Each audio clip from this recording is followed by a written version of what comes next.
I was bored and played a single-player game, which scared the countries of M and Sakura, asking me if I wanted to provoke the Third World War, just because the game I played was very realistic, while others play Peace Elite and Gold Island to pick up gold bars for equipment. When I play, I reach into the game to pick up gold bars for a villa. Looking at the pile of gold just taken out from Peace Elite, a bold idea emerged in my mind. If I take out the Red Alert base car, wouldn't I be able to build my own military kingdom? But then I thought, it probably wouldn't work in my country. Before I even develop myself, I would be discovered by the satellites of the Chinese country. Soon, I thought of a perfect place, Central Europe Clash, which was a country with extremely strong military power, and its geographical location was in the center of Central Europe, bordering a port with Erlang country. Erlang has good diplomatic relations with Hua country and is a visa-free country, meaning I only need a passport to fly directly to Erlang and then sneak into Clash, saving time. Then I looked at my palm, and after taking out a gold bar again, the light obviously weakened a lot. If there is really only one chance left for the golden finger, the Red Alert base must be completed in one go. I squinted and thought. In the game, the base vehicle unfolds with a maximum starting fund of 10,000. Just sold the gold for 70 million. I have enough money to spend on myself, but it's not enough to build a steel torrent. Without thinking for a while, you suddenly smiled. Since Red Alert is a single-player game, just find someone to modify the data, and the base will have billions of starting funds. It can permanently solve the funding problem. At the speed of producing Red Alert, as long as it is deployed for just one day, I alone can rival a country, without needing anything else. Just having dozens or hundreds of aircraft carriers, how can others play? Just thinking about it, I find it too terrifying. I immediately opened my phone, found a few software engineers on the shopping mall, and made my request. The store readily agreed. It's not difficult. The source code of Red Alert is open, can be freely modified, payment of 3,000 yuan. Okay, directly purchased. After completing these tasks, I took a taxi straight to the footbath shop. I have gone abroad, not knowing when I will return, so I will do all the things I haven't done before now.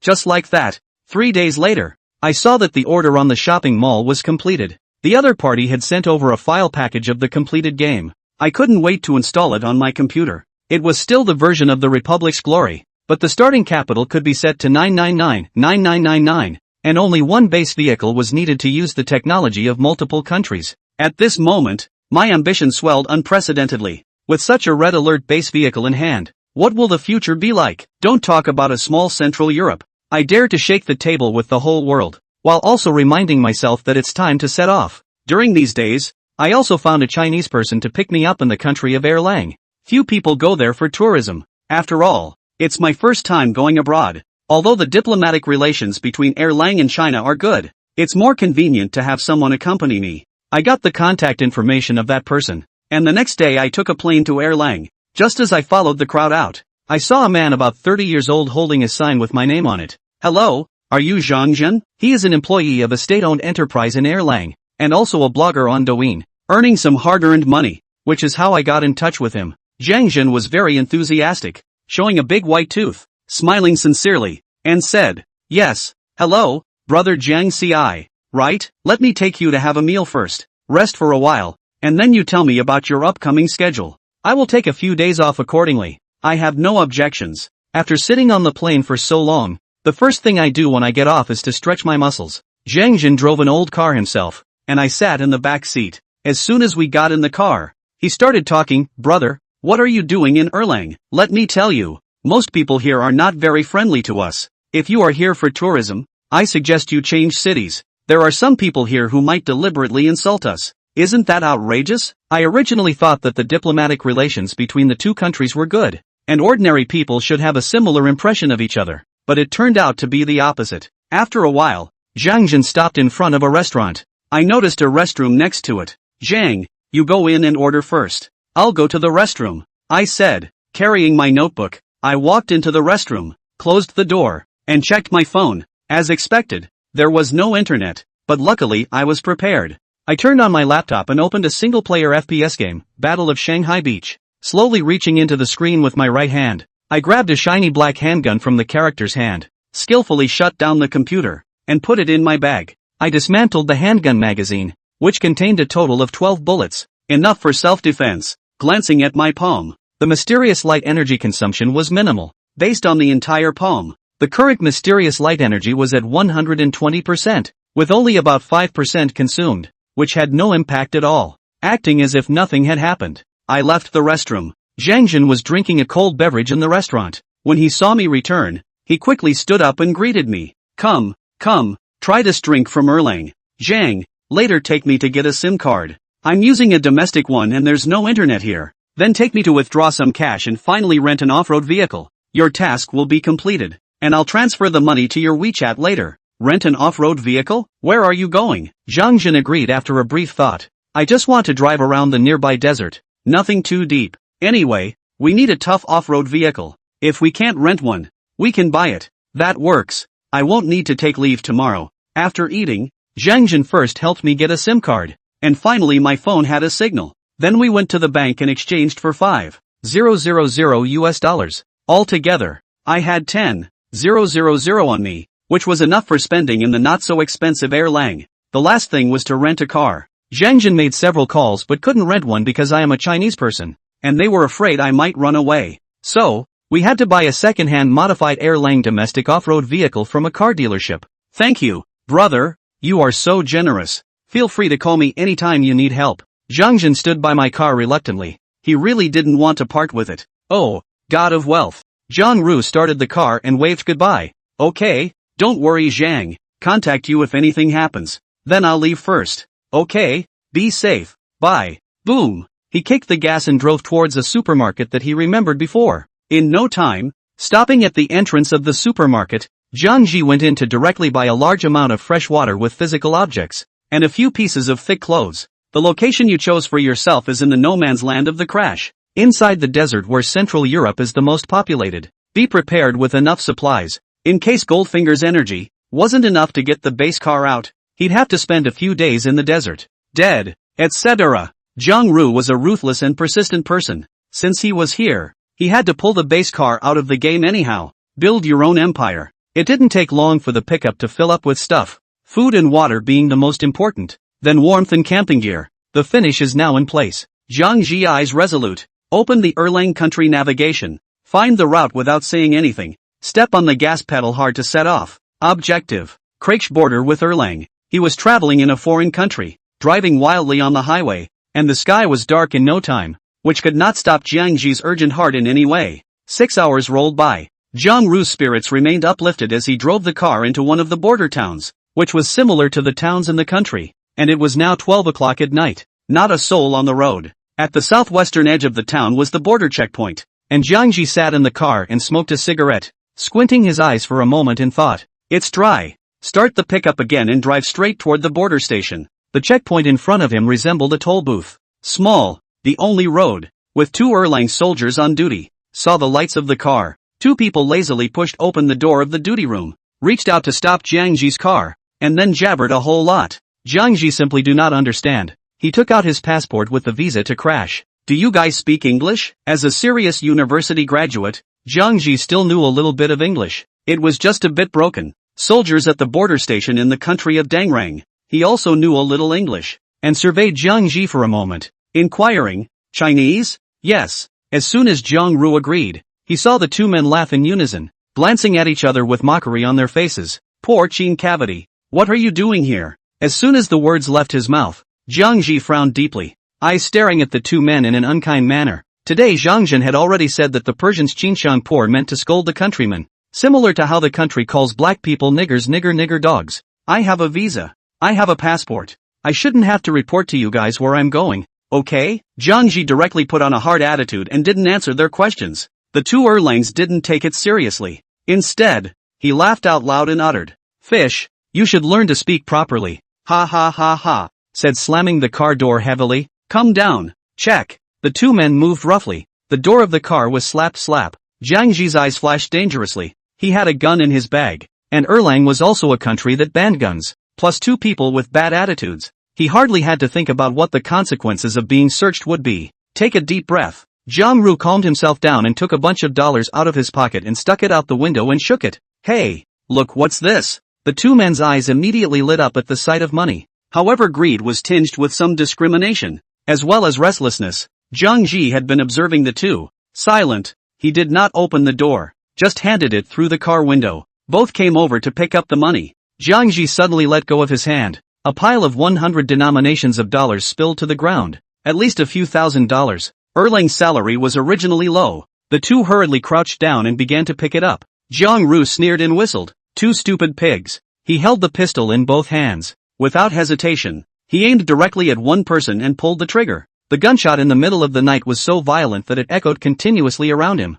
Bang! Bang! Followed by another shot. The two were all put down on the ground, twitching 2 times without moving. The first time to kill Jiang Ji seems to be psychologically prepared. Deep inhalation of 2 breaths. The throttle welded. The pickup truck is like a beast. Washed out the railing. The border station of this town is not big. Tonight there are only these 2 people. When others find out and then try to find Jiang Ji, it will be a needle in a haystack. Boom boom boom. Jiang Ji, who had spiked up, surprisingly didn't feel fear because of the killing, and was even a little excited inside. From intending to take the red alert base car, he was then ready to take on the world, not kill these 2. The one who suffers is himself. Jiang Ji is not a fool, but rather very decisive. Thinking of the crimes of the once small days, Jiang Ji felt that in the future, he might have to commit the heinous crime of genocide. Killing 2 people is nothing, and crash war is constantly, which have the effort to guard the border. Along the way there is no one at all. Jiang Ji, this is truly the sky is high to let the birds fly.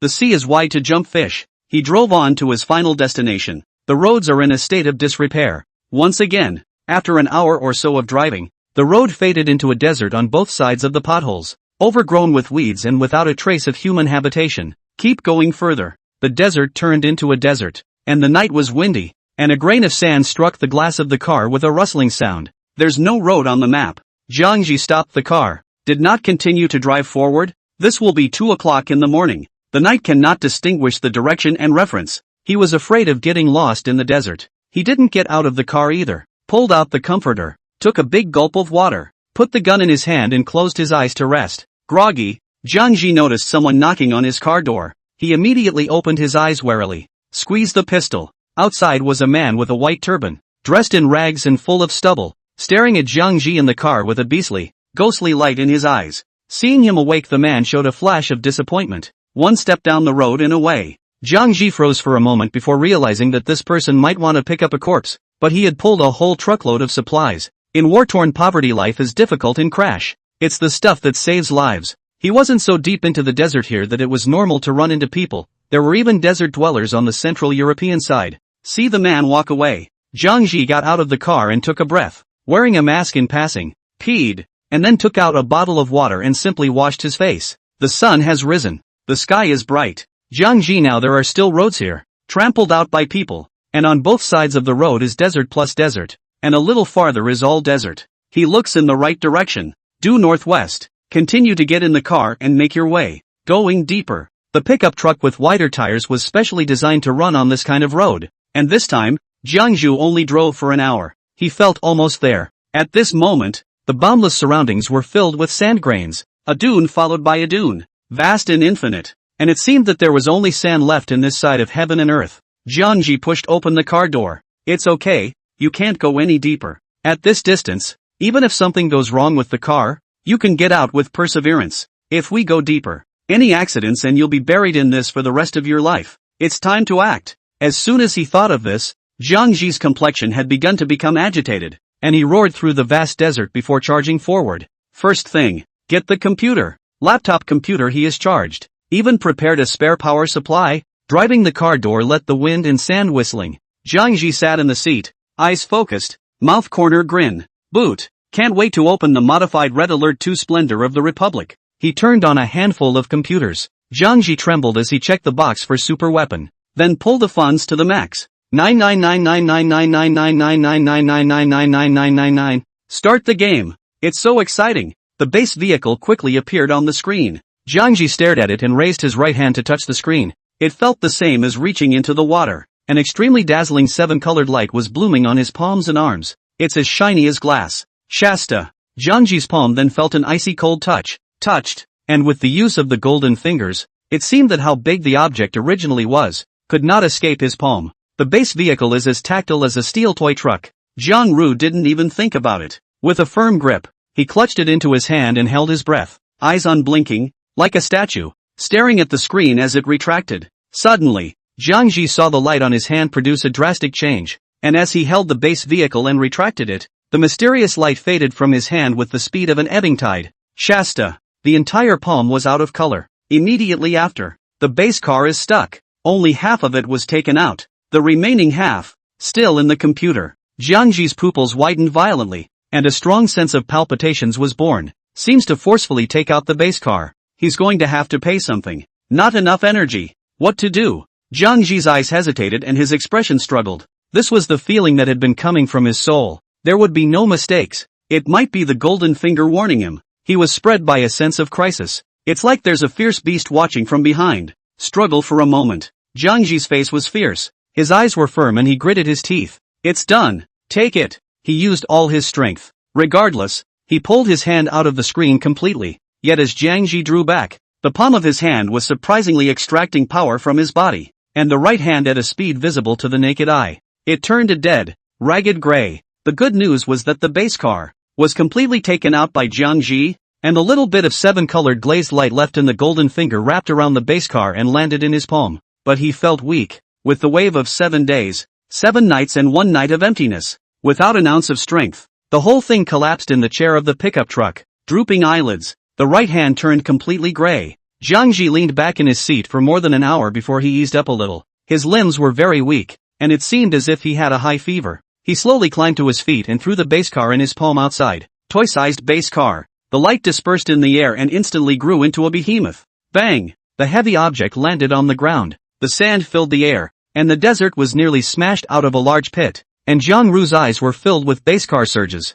Zhang Ru really couldn't care less about the base car right now. Rushed to take high-energy food. Hard to replenish some. The side to eat he got off to survey the base car. Even if weak, the eyes are shining. It's exciting. The entire base vehicle was about 40 meters long and 6 meters high. Literally a layer of office buildings, straddling the middle of the desert. The cold color of the steel is very new and powerful. Cool. Jiang Ji's eyes seemed to be star-like. The essence of light overflowed. The expression of excitement. Too handsome. This is the Red Alert base car. Can develop a base at extreme speed. A military empire. But how does it unfold? Now that it was reality. Not a game. And one click with the mouse controls would unfold the entire base vehicle. Jiang Ji couldn't help but stride towards the driver's side. And that's when. Click was very loud in the deserted, silent desert. Jiang Ji's feet lurched. His gaze hesitant. What was the situation? Suddenly, the door to the cockpit of the base car was opened. And out jumped a civilized man in a yellow suit and carrying a toolkit wearing a pair of glasses.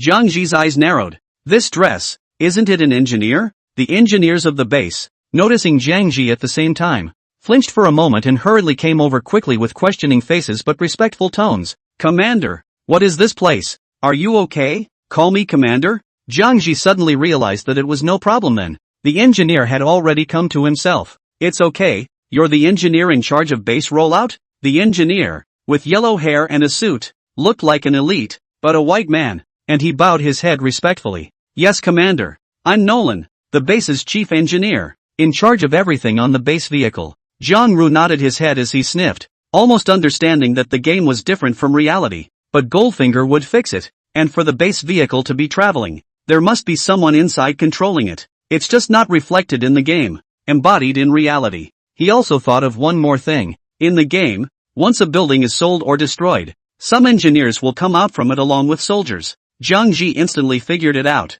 and as evidenced by Nolan's attitude, having started the game themselves, they treat themselves as supreme commanders. Jiang Ji had no more scruples. He asked the most concerned question. Nolan, can the base vehicle be unfolded now? With a tone of voice, he nervously inquired. And how much money are we carrying? Goldfinger turned completely gray. The whole palm of your hand. Taking out the base car overdraft. Jiang Ji expected that it would take 5 days for the gray to subside, and then another 5 days for it to recover. And this time, he can't get anything out of the screen. Nolan, as the chief engineer in charge of the base vehicle, obviously knew the data like the back of his hand, and respectfully replied, reporting to the commander, the base vehicle is ready to be deployed at any time, and we're carrying $1 million in funds. What? Zhang Ru was immediately confused. Not a series of 9. Where did so many of my funds go? It seemed to see the commander's confusion. Embarrassed, Nolan explained, Commander, our base vehicle has a limited load capacity and can only carry a maximum of $1 million. But don't worry, Commander, Our mining exploration technology is very advanced, and I will arrange for mining trucks to constantly replenish the depleted funds. So it is. Jiang Ji cried and laughed, but it was himself who was too serious and did not take into account the gap between the game and reality. According to the rules in the game, the funds were converted with gold. How is it possible to carry 999 of gold? The base car is that big. That's fine. Nolan, how does the base's funding convert? War fights for a buck. Base 3,000 funds. 5,000 funds and you can get on a tank. A carrier. Certainly not $3,000. Back to the commander. Base 1 fund is equal to 500 grams of gold, equal to 50 tons of oil. Jiang Ji roughly calculated in his mind that the exchange rate was fine, but the difference in the cost of some weapons was a bit big. Tanks similar to the base. Calculated cost actually hundreds of millions of dollars, while the aircraft carrier only just need 2 billion. The reality of the cost of aircraft carriers, easily tens of billions of dollars. Hey, whatever. Anyway, there is no shortage of funds. Big deal. 10 days later, take another base car, which is not another $1 million. There are bugs that don't jam, son of a bitch. Moreover, the least bad thing on this side of Central Europe is oil, and oil is cheaper than water. So Jiang Ji felt free to engage in it, and had no more doubts in his mind. His mind was fully focused on the base car. Full of joy, he pointed his finger at the base vehicle. Nolan, go unfold. I want a military empire at full speed. Yes, Commander. Nolan got his orders and turned to head back to the base vehicle. After taking 2 steps he turned back and said, Commander, you may be required to drive that pickup truck away. The base vehicle has a large footprint when unfolded. Yes. Zhang Ru was in an agitated mood. Quickly stepping up to the pickup, he started the car, and then slammed on the gas as the pickup took an ethereal swing across the desert, quickly moving away from the massive base vehicle. At the same time, Nolan returned to the cockpit of the base vehicle and began to operate it step by step, starting it up like a behemoth. The engine that was truly deafening, even with blue flames. Boom boom boom roared. He began to disengage the safeties, entered the unfolding commands, and finally Nolan pressed the one-touch unfolding button. Boom, boom. There was a constant and violent vibration coming from both sides of Zhang Ru, and he twisted his head to look in the rearview mirror as a huge cloud of sand was kicked up in the vicinity of the base vehicle. The yellow sand filled the sky with a 40-meter-long base vehicle with a single steel drill at its base, is buzzing holes in the desert, embedded deeply, same as the expansion screws that hold the entire base vehicle firmly in the desert. The technology of the base vehicle, which cannot be understood in terms of existing technology at all, was developed and manufactured to be able to unfold in combat on a variety of complex terrains, and pull out a unit quickly. It was only after securing the base in place that the entire base vehicle, like a transformer, created a huge deformation, if onion-like, dissected layer by layer. Complex construction, stacked together production lines, a little bit from the base car interior, slowly unfolding. Jiang Ji could not help but look dumbfounded. This is the beauty of industry. It's like someone who is partial to oil cars. Loved the roar of the internal combustion engine. The visual impact brought about by the unfolding of the base vehicle is undoubtedly so strong that anyone who is here has to be deeply shocked. Witness a 40-meter long, 6-meter huge base vehicle, changed to form a base plant. As Nolan had said, the base factory covered a large area, and the base vehicle, compressed into one piece, was more than a couple dozen times larger when unfolded. Inside, the machines that were booming and rumbling seemed to be starting up. It's black technology. Modern times can't fathom being able to take the base's funds and transform them out of thin air into all sorts of key materials that can be used to make other factories with biochemical soldiers. The base car unfolds. It took half an hour, and Jiang Ji smoked 2 cigarettes before he stopped completely, much like the Soviet base factory in the game. It's closed, like an experimental base. Soon, the base's large iron gate opened, and Nolan walked out of the base's factory at a brisk pace, carrying a toolbox and not knowing what was in it. Jiang Ji held a bottle of water, the corners of his mouth as hard to press as AKs, and greeted him by handing it to Nolan. Here, have a drink. Nolan hurriedly put down his toolbox with a flattered look on his face and took it respectfully with both hands. Thank you, Commander. Commander, the base is unfolded and I have given the order to build the power station, so we'll just wait a little while. Good. Jiang Ji clasped his hands on his chest. His spirit was full of vigor. His head full of broken hair was blown by the wind, but it was still hard to hide his ambition at this moment. This big factory right here in front of us. It's a red alert base that belongs only to him. A unique copy in this world. Not long ago he was a 9-to-6 social animal. Now what? Who can not be excited? Who can not want to do something great? who do not want to be in the international arena, in the world-shaking speech, global hegemony. It's a male who wants to. Even if he hadn't produced a single soldier yet, it didn't affect Jiang Ji's ability to think of all the currencies that belong to him in the future. Replaces dollars. It became the world's #1 currency. Jiang Ji thought freely about this effort. The base factory gate opened, and several construction vehicles drove out, building power stations as well as thick cables on the side. A few of the semicircles of silver-colored metal caught the eye. Construction trucks are being assembled. For the rest of the day, construction trucks were constantly coming in and out of the base plant. A power station is not small, and it's a lot of work. It's completely impossible to do as the game does. Built in a minute. A full hour passed before the electromagnetic base frame was set up. The superconducting coils were wrapped around the base frame, and then two large, very large, silvery metal orbs like clay tankers were placed on the electromagnetic base frame. After doing this, Jiang Ji estimated that it would be almost 2 hours or so. All construction vehicles backed out in order, planning cables. It was another half hour before all the cables were in place and Nolan was busy back and forth as he drew a beam of electricity through the base. Activate the electromagnetic base frame. Moment. Buzz. Powerful electromagnetism. Born between the two large metal orbs. Electricity generates magnetism. Magnetism generates electricity. And a thunder snake began to roam around the large metal orbs. Mutual guidance. With a loud boom, sparks flew, electricity flashed, and a huge electric current was born, passing through the transformer of the power station before being transmitted to the entire base. The two large metal orbs were like magnetic storm coils, conducting horrible currents with each other. Jiang Ji couldn't understand this kind of technology, and modern science couldn't explain it. He could only think that the two large metal orbs had a very large magnetism. A strong magnetic field was born. Generate current. Specifically he did not know. Also not interested in understanding. Now Jiang Ji only cared about the chariot factory. How long it had to be built to complete. Next, it's the ore refinery. Jiang Ji called Nolan. Directly omit this step. This broken desert where the gold ore for the mining truck to pick. And then in the refining? It's not like it's poorly funded. Fast forward directly. Nolan naturally obeyed Jiang Ji's orders, and directly began to build barracks, unlocking technology step by step, and base factories with restrictive clauses. Not before building a combat lab aka research center. Can't unlock advanced troop types. And super weapons. Jiang Ji again anxious. Also not anxious this moment. The base factory began to build barracks. Said barracks, but also like a factory. Because technically, it's not a barracks. Instead, it's a cyborg manufacturing center. Relying on high-tech technology and using biological materials to rapidly produce one soldier after another. Obedience and military culture are directly engraved in their genes. The use of firearms, fighting skills, are all innate, engraved in the bones. It's comparable to modern special forces. Of course, the incubation center was the core of the barracks, but the barracks also had to feed, clothe, and house the soldiers, or at least the accommodation had to be taken care of. So there are still construction trucks building dormitories. Another long wait. Jiang Ji could only study his right hand. The gray faded and returned to the normal color of his palm's flesh and blood,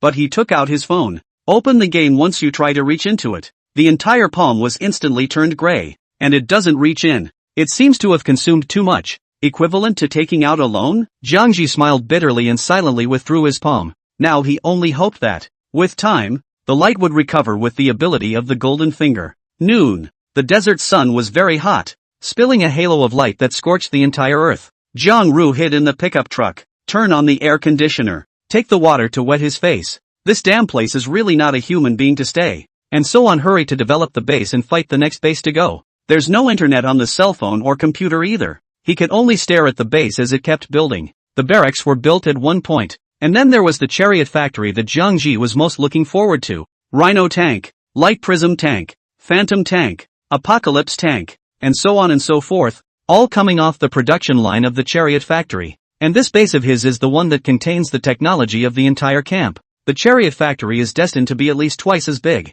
Sure enough, Nolan directly manipulated the base factory and operated it with full force, going out and pulling materials for the entire time. Just for a few hours and still not finished. There are so many lines in the chariot factory. All kinds of helicopters, all kinds of tanks, and fighter jets had to be built from the combat vehicle factories, and Control Command just provided the tarmac. The production lines are at least a couple dozen. And, a very complete kind. A big long line containing a dozen small production lines, as small as a screw and a bullet, as large as a whole steel plate and a shell, all to be produced from the chariot factory. Jiang Ji got up from a nap in the pickup truck and looked at the time. It was already 5 p.m. The materials hadn't been pulled out yet, and the transportation trucks kept coming out of the base factory. But the construction trucks are starting to build in tandem. The plant covers an unbelievably large area. In a little bit was built out. The chariot factory was much bigger than even the base factory. Jiang Ji was shocked. Just by looking at it, it had to be as big as an airport. He swallowed a mouthful of spit. Good lord! How long is this going to take to build? The base plant is almost on fire. With dozens of transportation trucks working with construction trucks, these are corrected by reality. The base factory can produce all kinds of infrastructure vehicles by itself. Need to consume funds. Zhang Ru did not have any heartache. To be a speed. Not for a moment. It's getting dark. There is a big temperature difference between day and night in the desert. All kinds of vehicles outside with lights on. Rumbling construction. Jiang Ji didn't sleep and took the opportunity to put up the camping tent. Light another portable campfire. Start cooking. He suddenly realized that when the time came to produce the soldiers would need to eat. And in this shithole, where would he go to round up supplies? The barracks are capable of producing military rations. The kind that comes in a bag. It's all compressed food. Can eat people's mouths fade out of the bird? Jiang Ji now has big ambitions and aspirations. How can his soldiers eat so poorly? Well, there seems to be only one way to do it. Be the oldest 6.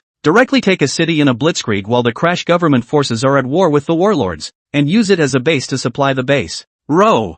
Zhang Ru's eyes revealed ambition. First so set. Burst troops. Chariot factory built and burst troops. See how long can shock the world. $1 million. The most expensive apocalypse tanks with anti-aircraft missiles. 3,000 funds apiece. He can produce 300 of them. 300 tanks. Not enough in front of what was once crash. Not even a fraction. However, taking down the current crash is easy as pie. After slightly conceptualizing the plan in his mind, Jiang Ji took out a pot and cooked some vegetables with meat and noodles. He personally went ahead and called Nolan over, who had been busy all day. Nolan, now, looks woefully out of shape. Long ago, he took off his suit and was left with a sweat-dampened, dusty white shirt, devoid of the elitist look he had at the beginning of his career. Nolan, it's really hard on you. Come on, hurry up and eat. Nolan's appearance, still handsome, with deep turquoise blue eyes, he responded with a heartfelt smile. Commander, this is what I should do. You don't have to be so polite. It was as if building the base was his innate mission.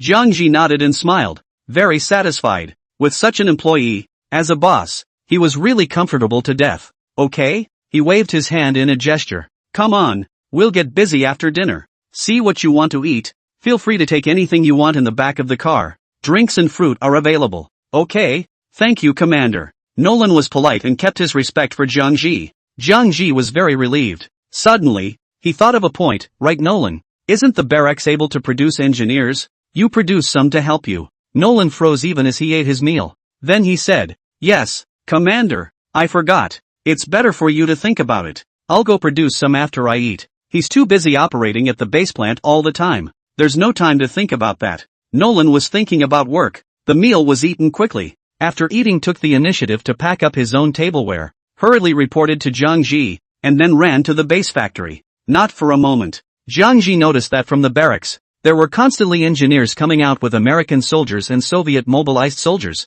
all of which were put into the construction of the base under Nolan's command. It really is the best of everything. Of course, Nolan also assigned a team of rifle-wielding men to come on guard and protect Commander Jiang Ji, just from the neat and tidy running pace, still with a resolute face, and sharp eyes with a murderous aura. Jiang Ji could tell that this was definitely a well-trained team. The squad of 12 people ran to Jiang Ji. The captain at the head immediately shouted, "Attention! Snap! Snap!" The movements were flowing, very neat, and Jiang Ji couldn't find a single fault at all. Swish! The 12 men saluted in unison. Faith within as if it were steel, gazing fervently at Jiang Ji, shouted in unison, "Commander! Report!" Good! Jiang Ji couldn't help but slap his thigh. It's so cool. His ambition rose infinitely in his heart. Such an elite team was his own soldiers. Fuck! Who else was he afraid of? One word. Dry. Of the 12, 6 were Hayabusa GIs and 6 were Soviet mobilized soldiers, saluting in different but neat ways. At ease. Free alert. Zhang Ru also got hot-blooded and stood up to order. The 12 drank in unison. Yes, sir. Although the nationalities were different, fortunately the language was unified and spoken in English. Otherwise Jiang Ji would not have understood the Soviet language. English too. Jiang resignation is not ready to let the barracks production soldiers adjusted to the Chinese language, their own outside the wave. It is difficult not to blackpot all let the motherland back? Pust. Thinking about it for a moment, Zhang Ji couldn't help but laugh. That would be too much of a mess. The top management of the Eastern Kingdom, people sitting at home, pots coming from the sky. How come we didn't know there were troops screwing around in Central Europe? Zhang Ru was as patriotic as every Easterner. There are assholes everywhere. I just hope those assholes don't mess with themselves, or else they'll just clean up one by one and give the people a clean slate. In the base, the 12 people were divided into 2 squads, one squad by Zhang Ji's side, and the other squad, in turn, was divided into 3 squads of 2, patrolling around the base. Soon, Zhang Ji waved at a soldier. "Commander, please command." Zhang Ru pointed to the rifle in his hand. "Show me your gun." Yes, Zhang Ji's order was the supreme command, and they, the soldiers produced from biological materials, were absolutely obedient to the commander's orders. The soldier quickly removed his gun, handing it to Zhang Ji. This was the first time Zhang Ji had ever touched a rifle. No, it was the truth. What man doesn't like the truth? He got it in his hands and observed it. It wasn't bad. He didn't recognize it, but stylistically at least it looked pretty mainstream. Down for a little more research. If it doesn't keep up with mainstream international equipment, let the engineers figure out how to upgrade it. After playing with it for a while, Zhang Ji's hand got itchy. He held the rifle in both hands, the same way it moved in games as well as movies, lest the recoil hurt him, and then aimed it at the clearing. Pull the trigger. Bang bang bang. The muzzle of the gun burst into flames, and a round of bullets poured out, filling the air with a faint scent of smoke. Hiss. Zhang Ji showed his teeth. The rifle really wasn't something that an untrained person could play with. Just the sound of it blowing up in his ears was very loud, like loading a good loud rubbing cannon. No wonder all those foreign bloggers playing with guns in short videos are wearing headphones. This thing is really loud, and the recoil really isn't bad. Here,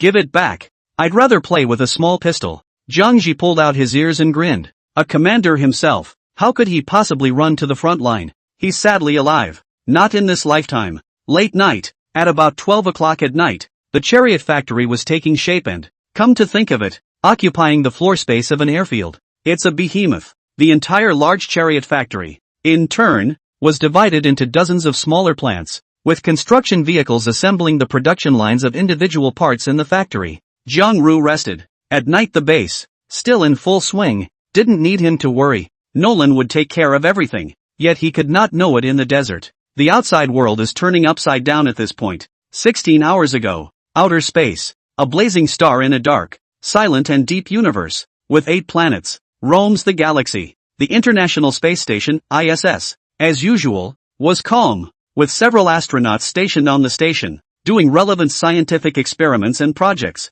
There are also people who sit in the main control room witheringly, monitoring the radiation and rays of the universe, as well as the operating procedures of the station. The astronaut from NASA, playing a game of chess to himself. Suddenly, there was a warning sharp dribble next to him and he rolled his eyes. Where did the space station go wrong again? Look up. David Bruce froze, shook his head, and stared earnestly over, and all he could feel at once was a numbness in his scalp. Fuck! Cursing incredulously, David's entire body quickly stood up and came over to the computer screen, his pupils shrinking violently. He swallowed hard. The eyes were extremely shocked. Snap! Immediately afterward, he was seen grabbing the pager on the table, his eyes glued to the screen as he yelled, "Hey, hey, hey, quick, all to the main control room. Speed, all of you." David Bruce panicked. With a pale face, he finished by quickly picking up the communicator that called the ground and shouted urgently, "ISS to ground control. Call ground control. There's an emergency. Quick,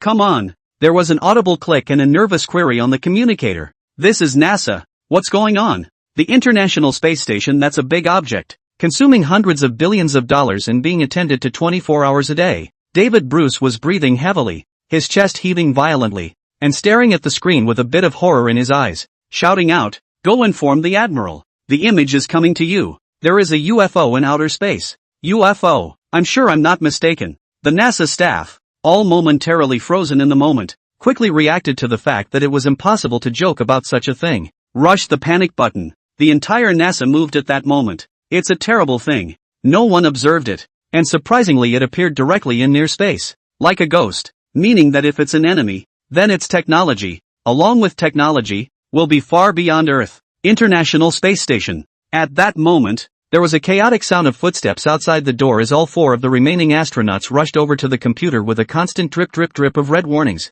No need for David Bruce to remind. The first time a few people looked over, the 4 of them were as dumbfounded as if they had been struck by lightning. Swish! Several people looked at each other incredulously, all saw fear in each other's eyes, and hurriedly rushed to the computer. On screen, against the backdrop of blackened space, the International Space Station's intelligent motion capture cameras have been following the sudden appearance of a UFO. Not a meteorite, it was the metallic color of paint, and a huge, pyramid-like ship, appearing somehow, spun around and zipped straight toward Earth. The 2 cosmonauts from Big Hair didn't hesitate for a second. The first notification was made to the Big Hairy Space Agency. The other 2, the astronauts from Sakura and D, also rushed to notify their countries, and reacted quickly no matter what. The International Space Station Organization, led by the Soviet Union and the United States. There is no East Kingdom, but the base on this momentary half-empty, the entire developed countries on the planet, have received the news. There is no space station.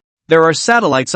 Ordinary people don't know anything. All the major countries are in a state of emergency at this moment. NASA. In the vast conference room, a very large number of people had gathered. Scientists and people from the military. All of them with extremely serious faces, dead silent as water. Dozens of people are like statues. In the conference room, tilting his head at the image on the big screen coming back from the station. His eyes focused on the ship that kept spinning, aboard a pyramid-shaped spaceship near Earth. Everyone could feel the moment. The sound of your own heartbeat. Next to it, on another screen, the old American admiral, eyes sinister and sharp, face serious and solemn, watched the observer through the video. The admiral's voice soon came over the stereo. Length, NASA professional, reported the calculated data back quickly. 560 meters. Width, 2,100 meters. Gulp.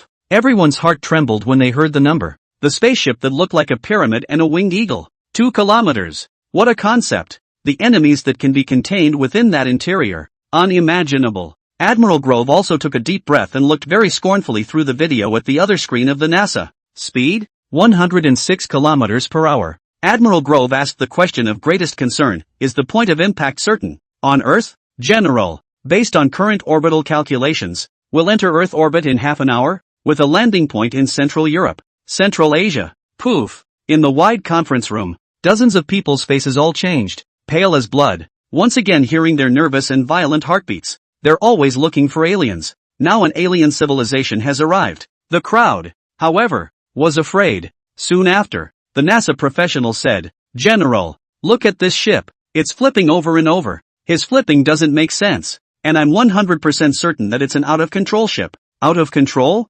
Admiral Grove stood up with a swish. Are you sure? The crowd looked at the big screen. In fact, once they saw the image, many people thought it was out of control. Just like the eagle without direction. Head down and keep circling. Okay.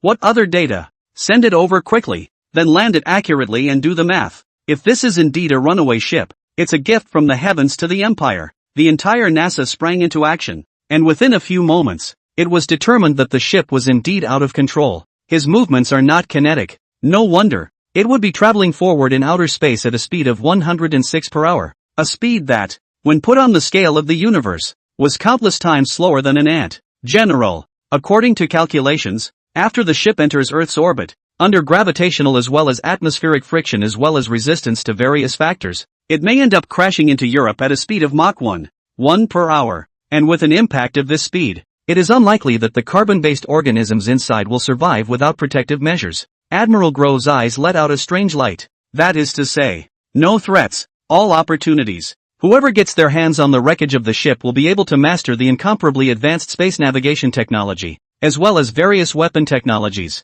But at the same time, a devastating blow is about to be struck in a circle 60 kilometers in diameter from the center of impact. Silence. It seems like the Silent Hill of horror movies in NASA. Not a soul to speak of. 60 kilometers in diameter. Devastating catastrophe. It is comparable to the coming of the end of days. No living thing survives. They fantasize that scene in their minds. The crash. The violent explosion like the sun rising. Everyone's body trembled. A moment. From Marine General Grove. Breaking the silence. Calculate the exact point of impact. The rest. It's none of your business. International humanitarianism will aid the victims. At this speed of the spaceship, it is possible to destroy it in the air with a missile. Various countries, However, after determining that it was a runaway ship, surprisingly and unanimously, none of them made the decision to shoot down. Instead, it mobilizes all of Central Europe's nearby forces. Countries are going to start jockeying. Among the countries that were friends, a secret meeting was quickly held.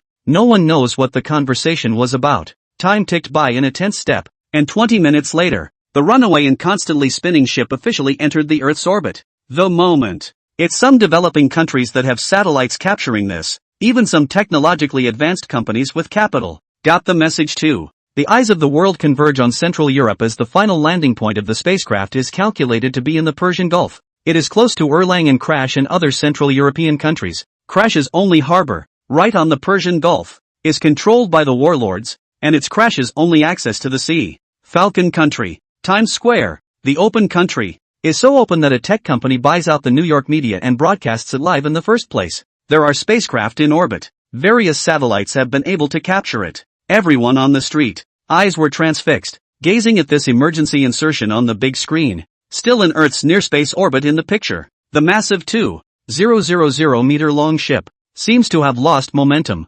flipping over and falling continuously. It didn't take long for blue skies to appear, and then, surprisingly, the gravitational acceleration expected by the NASA as well as the national space agencies didn't show up. The ship was still traveling at 106 kilometers per hour, slowly falling. At this speed, there was no way to rub violently against the atmosphere, giving birth to blinding flames that looked more like the landing of some country's secret weapon. It's weird. All the movements of the top management of each country to mobilize their troops were stalled, and people were confused as to whether they had lost power or not. Why is there no gravitational acceleration? If not, then how much life can survive on the ship and how much combat power it has needs to be weighed. Some of the populace on the streets of Hay 8 saw this scene and smiled disdainfully, passing it off as a movie or an AI video. Soon, spacecraft that enter the atmosphere cannot be captured by satellites in outer space, and the images can only disappear. However, a dozen or so Central Eurasian countries, tensed up, especially those along the coastline of Erlang,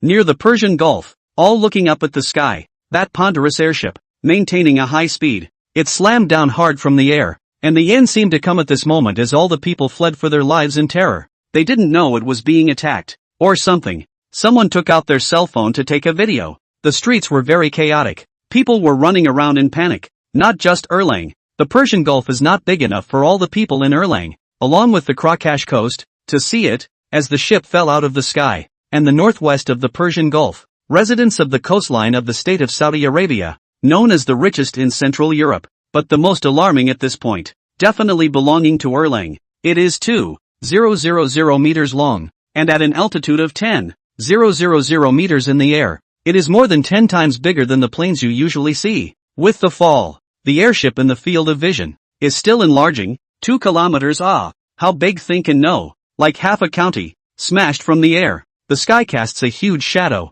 Buzz, buzz. Some had heard the violent whistling in the air, and, thankfully, the increasingly large and oppressive airships were gradually deflecting and not smashing into the densely populated city. Instead, they crashed on a deserted beach. Rumble. Extremely ear-shattering crashing sounds came, as if there were infinite mountains that crumbled in front of them, and a strong vibration instantly came from the feet of the nearby Erlang people. The shaking is so bad you can hardly stand up. Fire erupted in the distance, and the smoke that rushed up into the sky. Luckily, it ended up just falling at 106 kilometers per hour. Otherwise it would have been a horrible disaster. But almost no one who could see it survived. The residents of the Erlang neighborhood, the first to act after the shock, all rushed curiously towards the crash site. They were not fools. There are definitely no ships this big on Earth. Someone will be taking video from close range. Transmission to the internet. 10 of them. 100 people might not cause much of a stir online. But what if it was thousands? The international social platforms went crazy in the moment. It caused a furor. And the news, with horrific spreading speed, is spreading across the globe. On international social media platforms. Something like Twitter, Facebook, International Doo-Wop, Tube or something like that saw videos on it. And the Erlang residents filmed it out on their cell phones for all too real. Almost swiped. One was shocked. Scroll through the comments section in a hurry. Run to the melon-eating front. The exact drop point is out. In the territory of Erlang, on the coast of the Persian Gulf. Falcon Country, East Country, Goose, waiting for the leaders of various countries. All got this piece of information. Just hung up the phone. The end of the four countries' high-level secret discussion of the leadership of the East Tang stood up. Ancient face. Both showed a hint of joy. He left the office at a brisk pace and went to confer. Next, no matter what, he would send troops to find out what was going on. The great powers of the world moved in unison. Central Europe is destined to come alive, especially the Persian Gulf. Falcon country. 2 nuclear-powered aircraft carriers opened the way, taking the fleet to the Persian Gulf, while the Central European mini-boss, who has always had an ambiguous relationship with the Falcon state. The fighters took off directly from Leto, cross the border of the crash country and head to the Persian Gulf to find out what's going on. Don't say column charts to the crash. The largest warlord in it, who had his regime destroyed by Old Falcon, also got the message, and a few whooshes of speedboats departed from the harbor in the Persian Gulf. Head for the airship crash site. All messed up. No one can sit still. And if this is a crippled ship that crashed to Earth in isolation, who can turn a blind eye to the technological know-how involved? Meanwhile, Erlang is the host. Naturally, the First Army arrived on the scene, dozens of tanks and armored vehicles, as well as hundreds of troop carriers, pulling soldiers to the city of Nao, the closest city to the crash site, 30 kilometers from the city of Nauvoo. Shoreline. The crash site was smashed into a large crater, like a meteorite crater, and the waters backed up, flooding the ship with small portions, soaking it in the murky water. Most of the other half was on the ground. The blackened exterior of the ship, smashed up quite a bit and billowing some smoke, like a crashed airplane. The neighborhood is densely populated with residents of Erlang, each taking pictures with their cell phones and pointing and talking. Thousands of people's faces were filled with fear and palpitations, and a little bit of trepidation. Though they ran to watch, they were also extremely unsettled inside, with confusion about the future and the disorientation of not knowing what was happening. Sure, a few bold people, a few in a group, approached the ship, trying to see if they could get in. What's in there? Get some favors out of it. The huge airship that crashed, except for the constant black smoke, there was not a single movement inside, and no one knew if there was any life surviving inside. 4 o'clock in the afternoon, the Erlang State Army cordoned off the scene and everyone was dispersed, leaving only the military. They moved fast, started the violent demolition invasion straight away, wanting to get as much as they could for themselves before the rest of the country couldn't make it, but it was destined to be futile. Leto with Schattenberg's men were there, and in the face of such a ship, who cares if you're in Erlang territory or not? Take it or leave it. Little Buster made a list of charts to show that he wasn't afraid. Under multiple entanglements, there's no way around it. No one will budge. Crash is in such a mess that the head of the government army is here to get a piece of the action. The representatives of Omo and Dongguk also arrived. The Falcon Kingdom had gone so far as to send a high-ranking general from the military base in Leto to the scene. Hopeless. In the evening, led by the P5, it was decided to start an international conference that would involve more than half of the world's countries. Extremely grand. In the early hours of the morning, when Jiang Ji went to sleep, the people in this meeting had not yet arrived, and the network had just like a huge wave had already been set off. Only this is all. Jiang Ru, who was in the middle of a desert with no signal and in the middle of nowhere, had no way of knowing, just no way of knowing, that in the next few days, when Jiang Ru officially attacked Crash, are those people done arguing yet? The next day, Jiang Ji opened his eyes in his bed in the barracks. He lifted the covers and quickly left the barracks.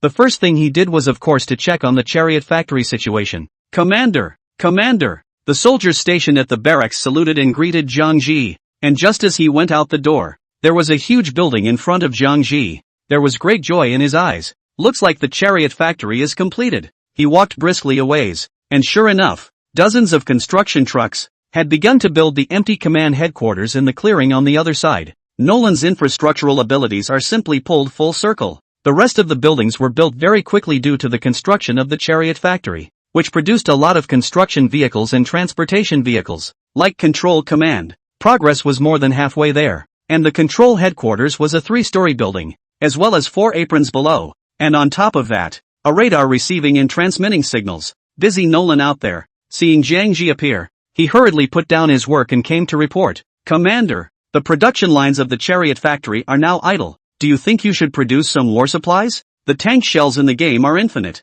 Reality is certainly not possible. To rely on the chariot factory, to produce artillery shells, and to fight a war is a money. That is, a strategic reserve. Jiang Ji did not have the slightest hesitation. With a wave of his hand, cannonballs, bullets, firearms that will be used in the war. The production lines are all opened up. The first to build 100,000 funds in storage. Understood, Nolan exclaimed. Knowing that the commander was going to do something big in the next few days and was waiting for the tanks to fight, he sent an engineer straight away. Open up the production line. The chariot factory rumbled to life in the factory. The base 1 capital, converted into yuan, that is 250,000. That is, 1 capital, at least 100,000 rounds of ammunition can be produced. $100,000 in supplies. Absolutely horrible. Jiang resigned to eat breakfast kung fu. Empty command headquarters construction is completed. The next is the Red Police, the most important combat laboratory.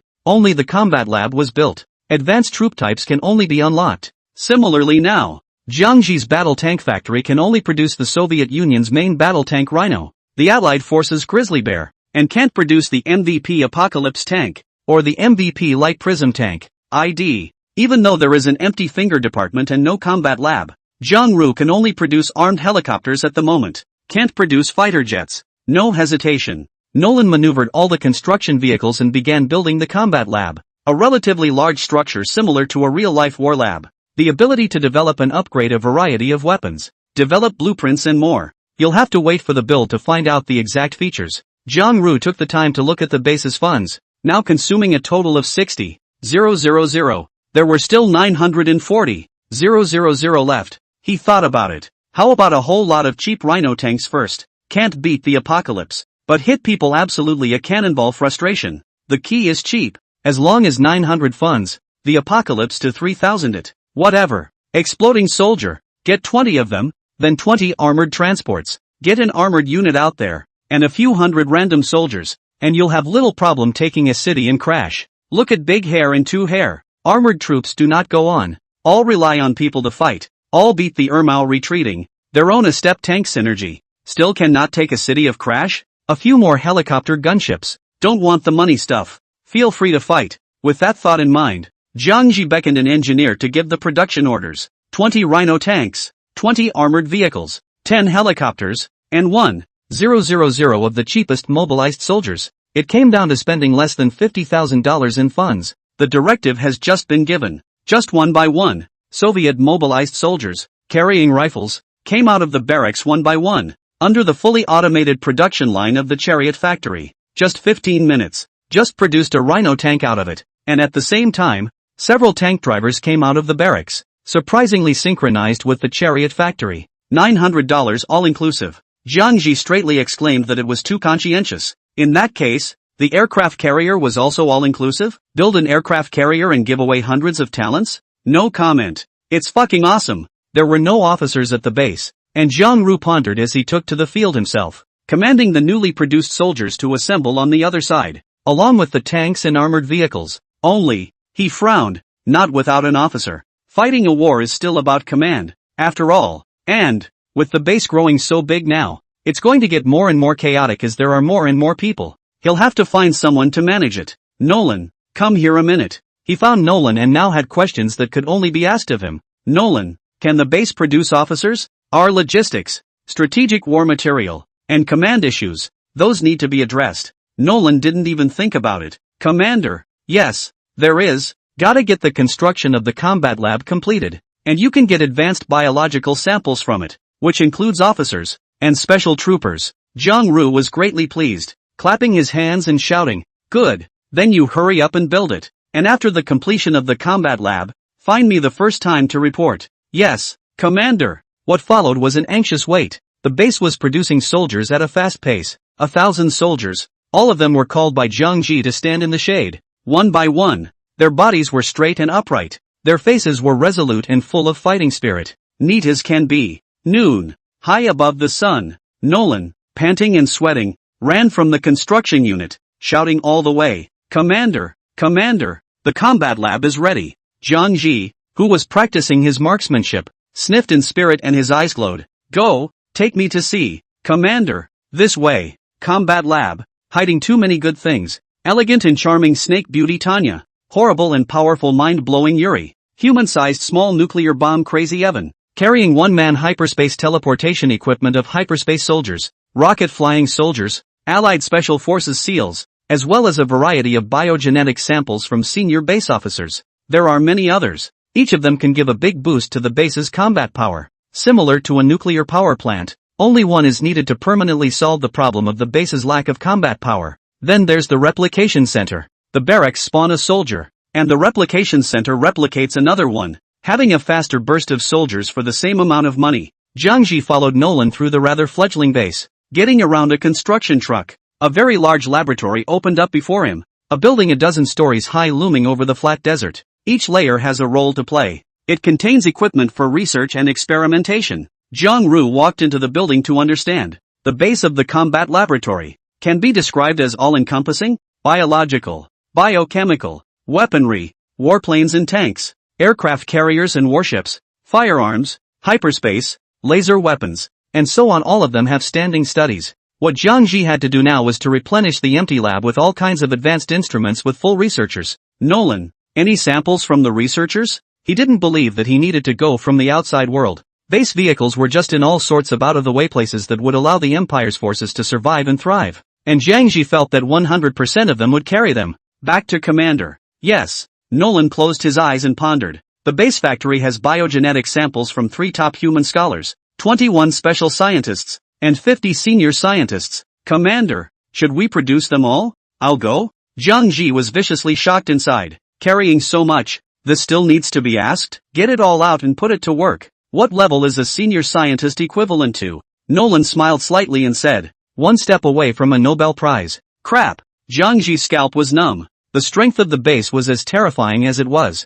He licked his lips with longing in his eyes. What about the top scholars? Nolan's answer made Jiang Ji's brain go blank. Back to the commander. Take a few if you want to. For them, the Nobel Prize is no longer an honor but a vanity. Similar to superspace teleportation, weather controllers, replication centers, and so on are all topics that are researched with our top scholars spearheading the research. It's brutal, trying to take a few. Look at that. Jiang Ru thought about it, just a hyperspace teleportation. I don't know how many technologies to overcome inside. Just take a technology out, absolutely can take the Nobel Prize. A whole set of hyperdrive teleportation gear, take 7 or 8 without a problem. Good, then hurry up and go produce it. Some of the weapons in the base need to be updated. Right. Build the radar with the spy satellite. The base can't work without a little network. There's nothing spinning in the empty lab.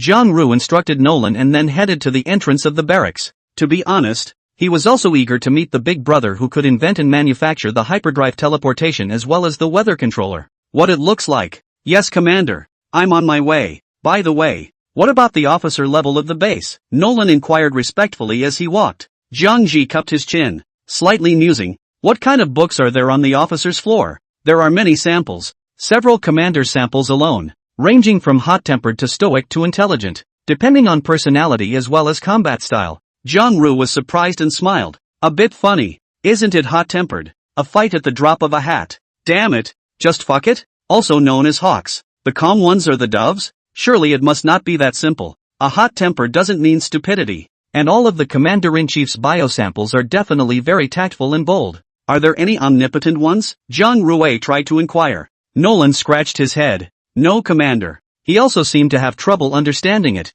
and chagrined. Talent is something that is inherent, and their personality is just as important a factor in their success. The Empire once tried to optimize their genes to produce all-powerful biological samples, but found that, once they optimized their personalities, their accomplishments were nowhere near as high as they had been before. It wasn't hard to understand, and Jiang Ru quickly nodded. Fair enough, like the hawkish Commander-in-Chief, he is bold and daring, and it is because of this boldness and daring that he is able to seize the opportunity of some battles and strike swiftly. You optimized his audacity. Only the heart is left to be fine. It will only press on. Also, like the 3 kingdoms of Jiadeng, Li Ru 2 poisonous soldiers, you do not let these 2 poison. These 2 achievements. It is estimated that the general strategist, Nolan continued to explain to Jiang Ji, aside from the Commander-in-Chief, the rest of the senior officers are basically all-rounders, with no character flaws as we perceive them. Commander, which sample do you see being produced? Is this something to think about? Jiang Ru thought there was no need. One for all 3. The one with a strong personality in charge of the military, the calm one in charge of the base logistics, and the one with a lot of heart in politics. Nolan froze outright. It dawned on the commander that this was a brilliant idea. 3 exactly, all put in the position that suited them best. No heart for politics, getting played to death without even realizing it. And militarily, launching a strong one would fit right in with Jiang Ru's current idea of pushing Crash right across the board. facing other forces. The attitude must be tough. The base, once on track, is horribly productive and dares to take on anyone. Nolan couldn't help but secretly admire the commander's idea. Commander, then I'll go and get busy. You wait a little to come and arrange for them to work. The commander-in-chief's top scholar's level talent. I can't mobilize it from my side. I need you to personally give the order. Jiang Ru was surprised. He thought the base he came down by himself. Nolan's got the highest clearance. It doesn't seem to be. Okay, go ahead. I'll wait at the barracks gate. Nolan said goodbye and quickly left to give production orders. This needed to be operated at the base factory. Jiang Ru, on the other hand, came to the entrance of the barracks. Staring at the large sun, he waited patiently, and within a moment, he heard a gurgling sound as the equipment in the barracks moved, from seed to embryo, and then into adulthood, passing through the nutrient solution at an extreme speed. Meanwhile, there were specialized brain machines that instilled them with all kinds of knowledge, and military literacy. When a man with a hunched-over body and a long messy beard walked out from the barracks, Jiang Ji's eyes shrank, his pupils filled with unbelief. Who the fuck do I see? Crap, that is the history of modern science, an insurmountable mountain titan. Everyone can only look up to him, known as the man with the highest IQ in the history of mankind. Einstein. Jiang Ji was dumbstruck. His pupils were quaking. This person coming out of the barracks was too shocking for him. It turned his perception upside down. How is the base stocked with Einstein's genes? Jiang Ji's entire body is numb. As a science undergraduate graduate, if others don't know what Einstein means, science must be clear. In the last century, equipment and theory, technology are not perfect. Einstein proposed the theory of relativity, speculated on the model of black holes, and studied the mass-energy equation, an important foundation for the creation of the nuclear bomb. To use a phrase that is not an exaggeration, he is God. Shocked, Jiang Ru slapped his head and remembered, witnessing the outbreak of nuclear war in the background of Red Alert. Einstein was so inwardly remorseful that he built a time machine. Revisit pre-World War II. The US didn't have a monopoly and history was altered. This time it was the Soviet Union that was strong enough to get the Allies to fight the Red Alert war against the Soviet Union. Holy shit. No wonder Nolan said that top scholars don't see the Nobel Prize. If this Einstein is as awesome as he is in the backstory, the Nobel Prize is nothing. Time machines can be invented. Think of the horror. Immediately after that, Jiang Ji was a burst of excitement. The mood of seeing Einstein was similar to when he saw the Red Alert base vehicle. The absolute genius of physics. Ceiling. Like a student, he hurriedly took 2 steps forward and took Einstein's aged and wrinkled hands full of the vicissitudes of history. Hello, Professor. Ha? Einstein was flattered and hurriedly waved his hands. Commander, I wouldn't dare to be worthy of it. You are a man of thousands of gold. How can you insult me? No, technology is the first productive force, and you, the technologists, are the most important people on the base? Jiang Ru was very enthusiastic. Einstein, definitely a treasure of the base, with a man of such unbelievable intelligence. What research doesn't work? Jiang Ji didn't know that the Einstein in front of him was much more powerful than he understood. Under the base's knowledge indoctrination techniques, Einstein was no longer partial. Physics, chemistry, biology, genetics, weapons, astronomy, etc. He is very proficient in all of them, coupled with his own super high IQ and his wild thinking. Indescribable. He is the demon itself. Moreover, the original Einstein's arrogance was not reflected in this man at the base as he bowed slightly. Thank you for the compliments. Commander, you can just call me Instan from now on. Instan, there is one less word for love. It doesn't matter in the slightest. No independent individual wants to be a replacement for someone else. And Einstein used Einstein's genes though. There is still this mustiness. Okay, Professor Instan, come on, take a break over here and wait for the others. Then I'll take you to the lab. Yes, Commander. Einstein spoke slowly, without haste, as if nothing could cause him to change emotionally. He kept his inner peace at all times. It helps him think. The two stood aside, and immediately afterward, another top scholar walked out of the barracks. This one Jiang Ji didn't recognize, but was polite to him. 3 top scholars, 21 special technologists, and 50 senior scientists. It took an hour. All production is complete. Jiang Ji was in a somewhat agitated mood and was surrounded by many scientists as a group of people talked their way to the combat lab. Some helpers for these guys will be next. It won't take long.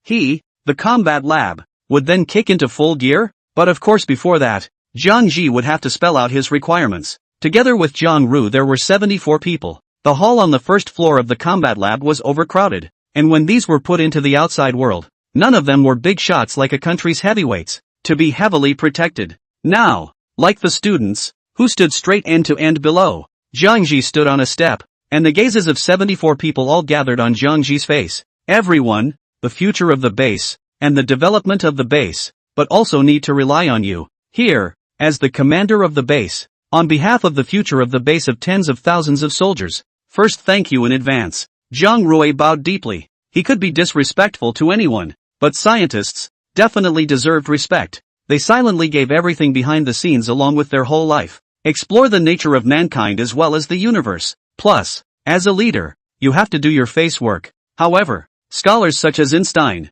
Helens, Nicholas, and others, did not dare to think that way, and each one of them was terrified, leading dozens of people to say in unison, "Commander, you are too kind. For the sake of the Empire, this is all what we should do." Okay, then it was time to get down to business. Zhang Ji went through all the equipment of the base in his mind as he swept his gaze over the crowd below. Numerous scholars also watched him with enthusiasm. He began slowly. Currently, the base is a bit outdated in terms of equipment, and I need everyone to make a concerted effort to replace it. Everyone nodded, without any comments. Prof. Instan did point out the problem. Speaking slowly, "Commander, can you be more detailed? Is it all the equipment to be replaced? What about prioritization?" Zhang Ru smiled slightly. "I understand, Professor. The first thing that needs to be replaced is the fighter and air firepower. The base's most advanced Black Hawk fighter carries 4 missiles at a time. I'm not sure about the speed. I'll tell you, the most advanced international fighters can carry more than a dozen small and medium-sized missiles, and the fastest speed can be up to Mach 3. He's not in the military field. One can only speak to these parameters. Moreover, Zhang Ru was specialized in checking some of the background of the Red Alert, the original form of the Black Hawk fighter, long ago to be eliminated. But the Allied aircraft carriers on the carrier, the original form of the F-18, is still in service. Instan chewed over the data Zhang Ru said, in his mouth, and slowly nodded. "Commander, what else?" His face remained calm. "It seems that Mach 3, the speed, is not a big deal." Zhang Ru continued. "Air combat, fighting with carrier battle groups, inevitably less early warning aircraft and information aircraft, as well as bombers, reconnaissance aircraft. The base does not seem to have a production line. Early warning and information aircraft are, simply put, airborne radar. Follow the information relay station." Carrying a huge radar on his back,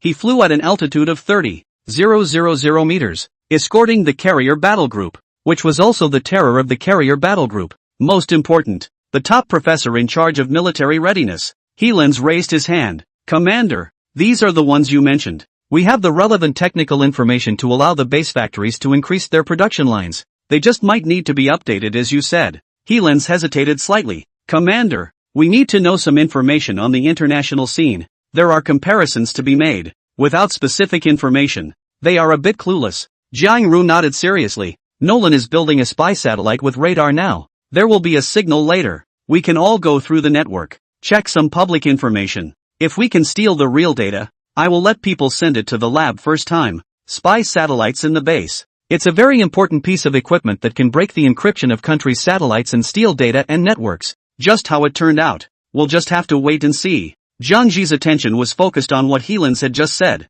and he looked serious. The professor just said that the base has these technologies, and it's fine to increase the production line? Modern warfare is fought as an information war, with no gear to crush. Early warning, reconnaissance, and information aircraft are all important to provide intelligence on the enemy and avoid being as blind as you are. "Yes, Commander." Helens replied affirmatively. Zhang Rui squeezed both hands. "That would be great. It would leave a lot of effort. Yes, the last task, and the most crucial. I need all of you to work together to develop a high drone attack system. Later I will have some international information found to show to all professors. Nowadays the war drone bombers have a high strategic position, similar to Big Hair and Two Hair. Fucking battlefields were full of drones flying around and throwing grenades all day long. And Zhang Ji didn't want this kind of backward drone attack. Instead, it's a self-destructing hive drone, being able to send out thousands at the same time, like a swarm of bees, densely packed and spread out, scaring people to death. And it automatically recognizes the target and launches a self-destructive explosion.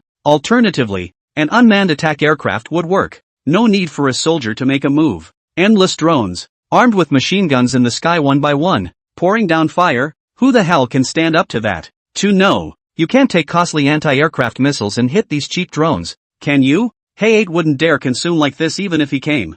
Jiang Ji little by little told the 74 bigwigs about his concept of the high drone attack system, and the eyes of the crowd underneath instantly lit up. There was a lot of discussion. In their time, no such form of warfare had been born, and Heelan's spirits lifted with excitement. This tactic of the commanders has really opened my eyes. Don't worry, Commander. We'll come down and study it right away. Honeycomb UAV attack system. It's really wonderful. Jiang Ru thought about it. What should be said basically said. Tanks will not need to be updated. Modernized warfare. Tanks are no longer the main force. Informational air power is what dominates the battlefield. Of course, I would like to remind the professors that it is important to look at the long term, and that for energy we are not fixed on fuel oil. What about small controlled fusion? What about nuclear batteries? What about a hyperspace teleportation fighter? Or a tank? Speaking of this, Jiang Ji suddenly flashed his eyes and shuddered inwardly. He thought of something very exciting. Hurry up and throw it out. Don't we have hyperspace mining vehicles? It means that the hyperspace device is perfectly equipped for tanks with fighters and even hive carriers,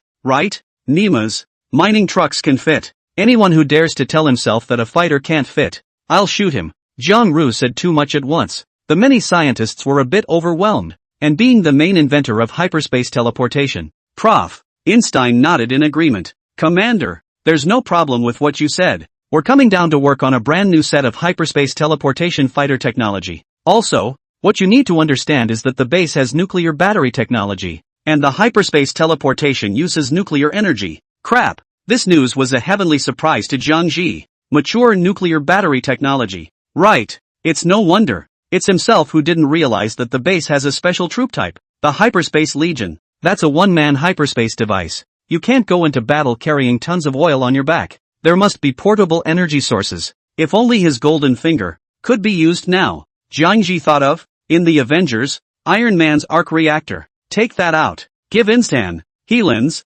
etc. a look into it and replicate it. That stuff is far more powerful than nuclear battery energy. There's nothing to say. Jiang Ru immediately said. Then get me the hyperspace fighters, and whatever you need, the base will fulfill all of you. Yes, Commander. After the combat lab was finished, Jiang Ji waved his hand, and the many researchers took their positions as fast as they could. Head to the conference room and come to discuss who is responsible for each system. Division of labor. I'm sure it won't take long. The base is then set for a major equipment update. At the same time, the barracks once again gave the combat lab a logistical team of nearly 300 people to help the researchers with their research, experiments, and to give them a hand. 3 officers of the rank of commander also produced. Jiang Ru was receiving these 3, just from their faces, he could tell who was who at a glance. The 3 had been waiting for a long time at the entrance of the combat lab.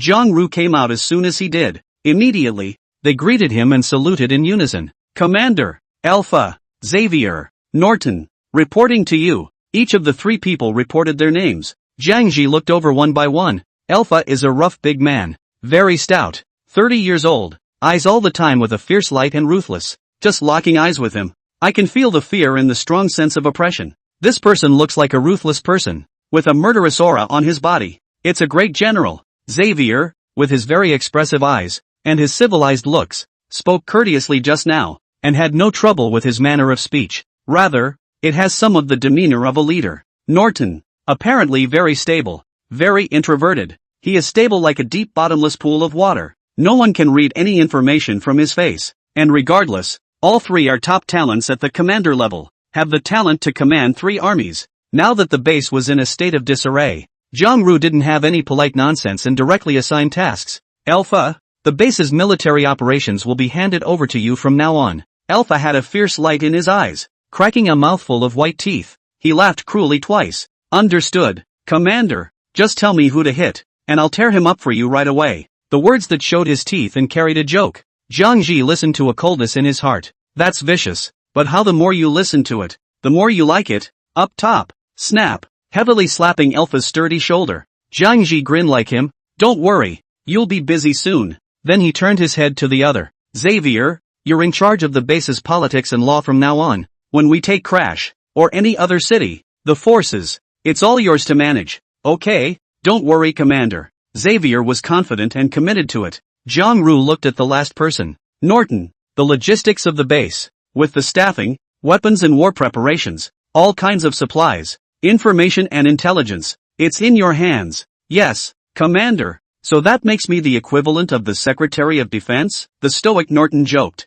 Jong-ru tilted his head and laughed. Yes, that's right. These three, true to form, are top-notch talents, each with their own style of speech, and all very confident in themselves. That confidence, all of them are honed out, will be a success of 10,000 bones, the base of the future. Handed over to them, Jong-ru was very assured. It's nice to be able to be a handful without worrying. After arranging, Zhang Ji waved his hand in a big, spirited manner. Let's go. It's time to assign you guys your next specific tasks. Alpha, get ready. At that, how could Alpha not know that there was going to be a war? Straight up excitement to the point of hot blood, pulling a loud voice. Okay, with men, generals, and guns under his command. May I ask, as a man, what is a man to do at this time? If he does not take over the mountain and make a great deal of business? Power. That's the best package for a man. Jiangju was so proud of himself that he took the three to his small pickup truck and searched and slipped in the passenger side storage box and fished out a map of Central Europe. There's no internet. Conditions are sketchy, so everyone make do. The impatient Alpha, with her mouth wide open and her firm hands helping Jiang Qi to pull the map and spread it out on the desert on the spot. It doesn't matter, Commander. Paper tends to work better. The four future dignitaries, now squatting on the desert. Jiang Ji found the current location on the map, without a pen, and could only use his finger to point on it. We're here now, 40 kilometers south of the settlement, and at the same time, we're located, right in the middle of the crash. Crash is in the middle of a war right now. The government regime is at war with the Sali forces. There's fighting all over the place, and only the big backwaters on both sides are okay. For now, leave them alone. Alpha, I want you to take a large city, the closest to us, as fast as you can, to supply the base with basic supplies. Jiangji's hand pointed all the way across the map, eventually resting on the closest city to the present. Hama. That's it, Hama City. By the looks of it, 60 kilometers or so. I'm not sure of the size, whether there's a garrison. With the armed forces, I'm not sure of that either. The exact military strength of Crash, you can look it up online later. Alpha, how long? Alpha was cocky. No, rather confident, to the point of conceit. Didn't even think about it, like a beast. The garrison is the same as I lead. Half a day. My double. A day. Triple. Alpha pupils like cold-blooded animals. Pondered for a moment. Still fierce, he said. Also a day. Good. Jiang Ji naturally agreed in one breath. Alpha asked instead. Commander, I'd like to ask what position we show up in. That is, as what? He gestured with his hands. And while he looked brash and rough, Alpha actually had a delicate mind, especially when it came to fighting. This one relates to the way of combat. If it's a force of justice, then you have to take a lot into account that you can't hurt civilians or bomb randomly in urban areas and so on. Identity? Jiangji fell into a short silence. He cupped his chin and thought. What was his purpose? Long-term, not to mention. At the moment it was definitely to make a loud name. Let's take over the mountain first. He probably had an idea. His eyes deep. Alpha, there is no identity. What position? As long as the battle is fought beautifully, ruthless deterrent to the enemy. If insisted on saying 4 words, for the sake of power. Xavier, along with Norton, were stunned at how ambitious the commander was. Alpha was all eyes. This commander, he felt, was too much for his liking. Good. Understood, Commander. Alpha moved his muscles, his joints clicking like sugar snap peas, and this time he was able to let go. He was a typical warmonger. Jiang Ji looked at the map again and pointed to Crash's only outlet to the sea, the Persian Gulf. This is occupied by the Sali forces. Our second objective is to take the harbor and cut off anyone's maritime assistance to them. What is wanted is to keep Crash from having an intact regime and keep seizing Crash's oil. The 3 major oil mines are not as good as Saudi Arabia though. It's also very rich, and throughout the Crash, there are oil mines, large and small. Just these 3 are the largest, which is why the Crash's military, decades ago, was able to be strong. Now the international great power game. A mysterious force has suddenly appeared to fight Sally's forces, and the capital is certainly not in favor of it. Being a world hegemon, in order to maintain international hegemony, Falcon Country has been showing off its muscles. At the same time, the harbor possessed an extremely important strategic position. Crash only had this one harbor, and Jiang-Ru wanted to develop the base's naval power. Must have to occupy down. Either that, or it's going to have to hand Professor Instan a hard time. Air and space carrier. Jiang-Ru, think about it or forget it. The target in the sky is too big. So many satellites and radar. Can't hide. Or else the countries have already planned the air and space carrier. Purely a target to be beaten. Alpha was a big bald head. He touched it and said smilingly, "Commander, I know. I'll tell you to take it in a few days after I read the information tonight. You just need to sit back and wait for the results of the battle." Zhang Ru gestured an okay. "That's fine then. You guys go get ready. You need to staff up. Go get Nolan. The base is still looking after the head. It's in your hands." "Yes." The three men excused themselves and went off to form their own teams. Just the talents of the combat laboratory. With these people now equipped, down to spend funds 100,000 funds, plus he let Nolan produce tanks. Soldiers these 50,000. The base only has $750,000 in funds left. The number of weapons that can be built is not destined to be very large. So, the pace must be accelerated to take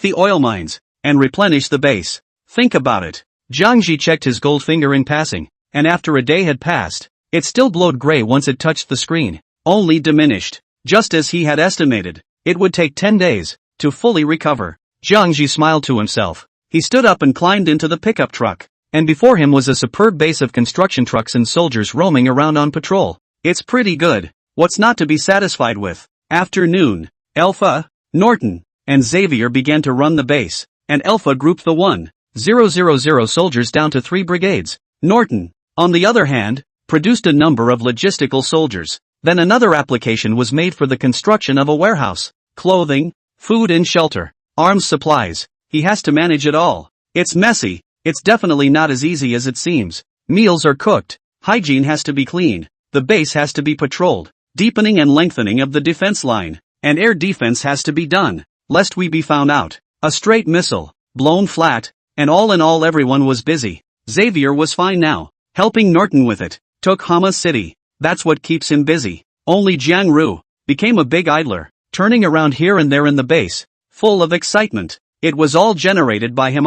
To borrow the words of the online middle child, it's all my kingdom. He now can't wait to show his power to the international community, to scare everyone, to grow bigger and stronger, to make the base the number one in the world. Young man, no other ideas. It's the time when the blood is hot. Whoever doesn't will do it. Erlang, the capital. It had been 26 hours since the spaceship had crashed, and the representatives of the various countries had only just arrived, and the conference had not yet been held. Instead, there are a few small groups. There were a lot of private exchanges. This side does not want the Falcon country and the North Gang to get the technology. The Falcon country is even more want to monopolize. Just hate this spaceship did not fall in the territory of the Falcon country. If it's anything else, after another hour or so of hasty preparation, all the representatives of the countries that had come to Erlang finally sat down in a huge conference room. Numerous foreign ministers began to argue. Someone has to be all open, work together, and be technically transparent.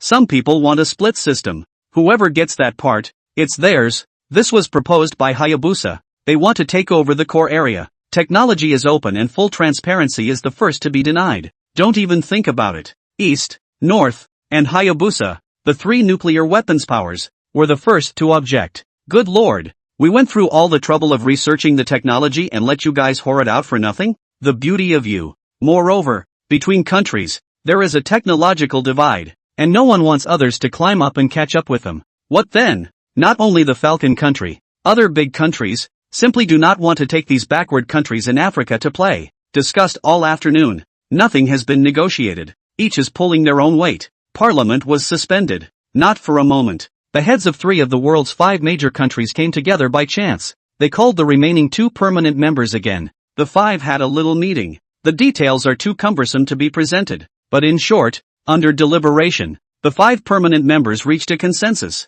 Evening. The global issue of space shuttle allocation was reconvened, and the 5 permanent members did not speak at first. Let the venue be as noisy as a food market. No one listens to anyone. Pop. Seeing that no result could be achieved, the foreign minister of the Falcon country, heavily slamming the table, stood up and sharply said, "Stop arguing." He caught the eye of all the country's representatives. There are no outsiders here, no reporters, and you all don't need to hide anything. Just the proposal I put forward. The split system. Divide the airships evenly into more than 200 portions, and use an actual military exercise to determine the points. The ones with high points will be chosen first, and the ones with low points will be chosen later, and the ones with no points will get the hell out of the way. It's as simple as that. Wow! Instantly, the venue was in an uproar. Several African countries, at once, stood up to object to their national power. And wouldn't that be a proper role in the hay? Scrap metal is not an option. Don't look at the foreign minister of the Falcon state and talk as if everyone can pick a share.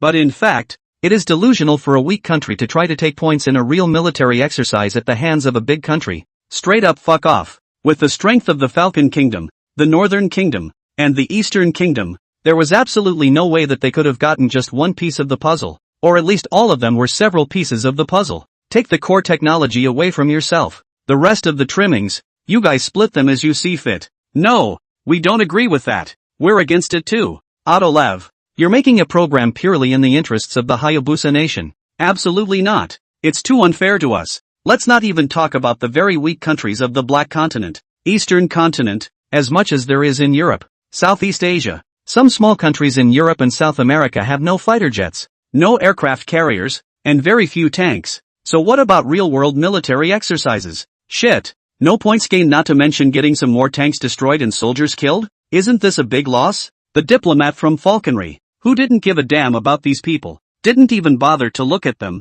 It's the same as a United Nations meeting. Let's vote on it. Swish. The gazes of their Black Continent buddies, one by one, were suddenly focused on the face of the representative of the Eastern country, and they could only place their hopes on the country that had been on okay terms with them at the moment. However, the representative of the East, steady as a mountain, said after a moment of silent contemplation, I agree. The representative of the North, I agree. Seconded. That's it. There's nothing to be gained by arguing. Rely on strength and means. Everyone is convinced. There are 2 permanent members left. Sunset agreed with all of F State. The Black Continent buddies were dumbfounded, and the entire room went silent. Not to mention the Black buddies. The members of the North gang who wanted to break away from Hayabusa Kingdom's control and were unable to do so were all confused. The representative of Sakurakuni's face froze. He was stupid too. Well, how dare you guys not take me on? After a brief silence in the large venue, those present were all smart people, and reacted at once that this was something that others had already discussed. Masquerade. What can you do? Temperless. The 2 defeated countries, Sakura and D, were relatively confident in their own strength even though they hadn't gotten the news beforehand. After some deliberation, it seems that this option is the best available. It's hard not to. Really, in those Black buddies technology openly transparent? How is that possible? And this to the points of the actual military exercise. To select the puzzle, the whole ship 2,000 meters long, counted as a square, tens of thousands of square. These strength in the forefront. Take the lead in selecting engines for these locations. All have access to the core technology. Think about it. Sakura and D countries also raise their hands to express their agreement. The rest is simply an arm passes through the thigh. These big countries, clearly is to let you have no soup. You want to grab it if you can? One by one, the Black Continent buddies' faces turned red, holding a grudge, yelling at the venue, and then no one paid any attention to them. The East Kingdom that once spoiled them, all ignored this time. The crowd can still tell the difference. The big deal is that when it's over, say the technology is worked out and give them a part of the lulls, pull it together again. Anyway, right now, don't dye your hands. Hayabusa, Dongoku, and Kitakuni are already starting to compete, and all 3 countries have a chance to get the first place in the actual military exercise.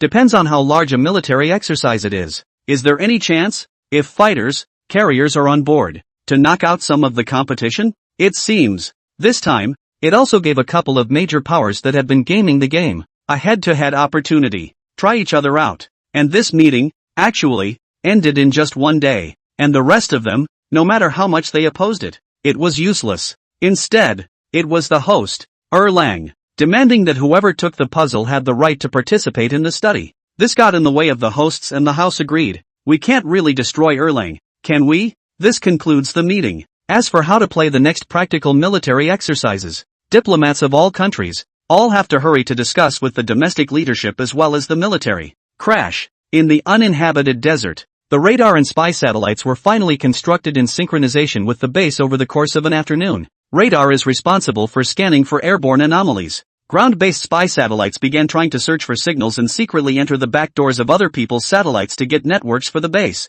Jiangji took his cell phone and waited impatiently. Living without internet for the past few days, it's really uncomfortable. Drip drip drip. Tick-tock, tick-tock. The moment the network covered the base, Jiangji's cell phone was on the verge of exploding, with a flurry of messages, as well as microblogging major news notifications. Jiang Ji looked at the series of WeChat messages that popped up. He froze himself. He hadn't been this popular before. And besides, those friends who played well didn't know he'd become a big dog. Skyfall. There are a couple of hairdressers who are close, but basically don't keep in touch. South of heaven. Who could that be? Jiang Ji with speculation. Opened WeChat scanning. Full of doubt. What is the situation? A few dogs actually sent him a message. And there's a lot of 8 in the group. Sister Zhongli and Cheng Qingzhu, Xiaoyan, Qi Yisian, add up to a lot. Domestic. Zhongli and Cheng Qingzhu were anxious. Jiang Ji ran abroad. There is no news. Send microblogging does not return. Call off the phone.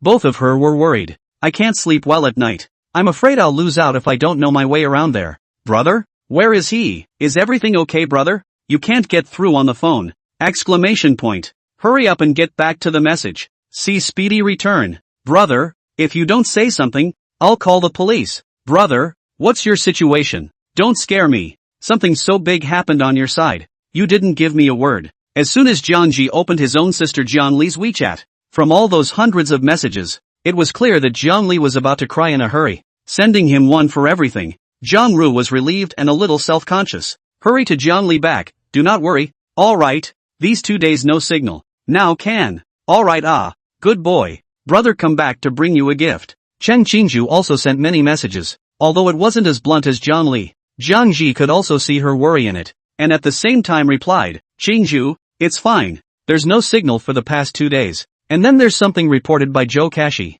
He was in no hurry, because he thought Jiang Ji was busy, not replying to him at all, just being a subordinate and doing what he should do. The other side. Xiaoyan, in? Xiaoyan, question mark. Qi Yisian, what are you doing? Xiaoxian, why don't you say anything? Is there a little girl behind my back? Xiaoxian, hey, it really seems like it. Zixian? Qi Yisian, look at the news. Really, something big is going to happen. Jiang Ji, who read the message, frowned slightly. What happened? He gave Xiaoyan and Qi Yisian a no signal back. Return to the list again. The rest are all messages from the hairdresser. It's all fast news. Then there was a violent discussion in the group, and a few group chats where no one used to talk, surprisingly, had hundreds of messages. Jiang Zhu's pupils shrunk slightly. Tapping on a wall. Loving sends a small message. Several videos. And sends several videos with a giant cosmic battleship all over the cover. Zhang Ru was a bit shocked. He clicked on the video as an overwhelming, black cloud of unrivaled, massive space battleships passed overhead.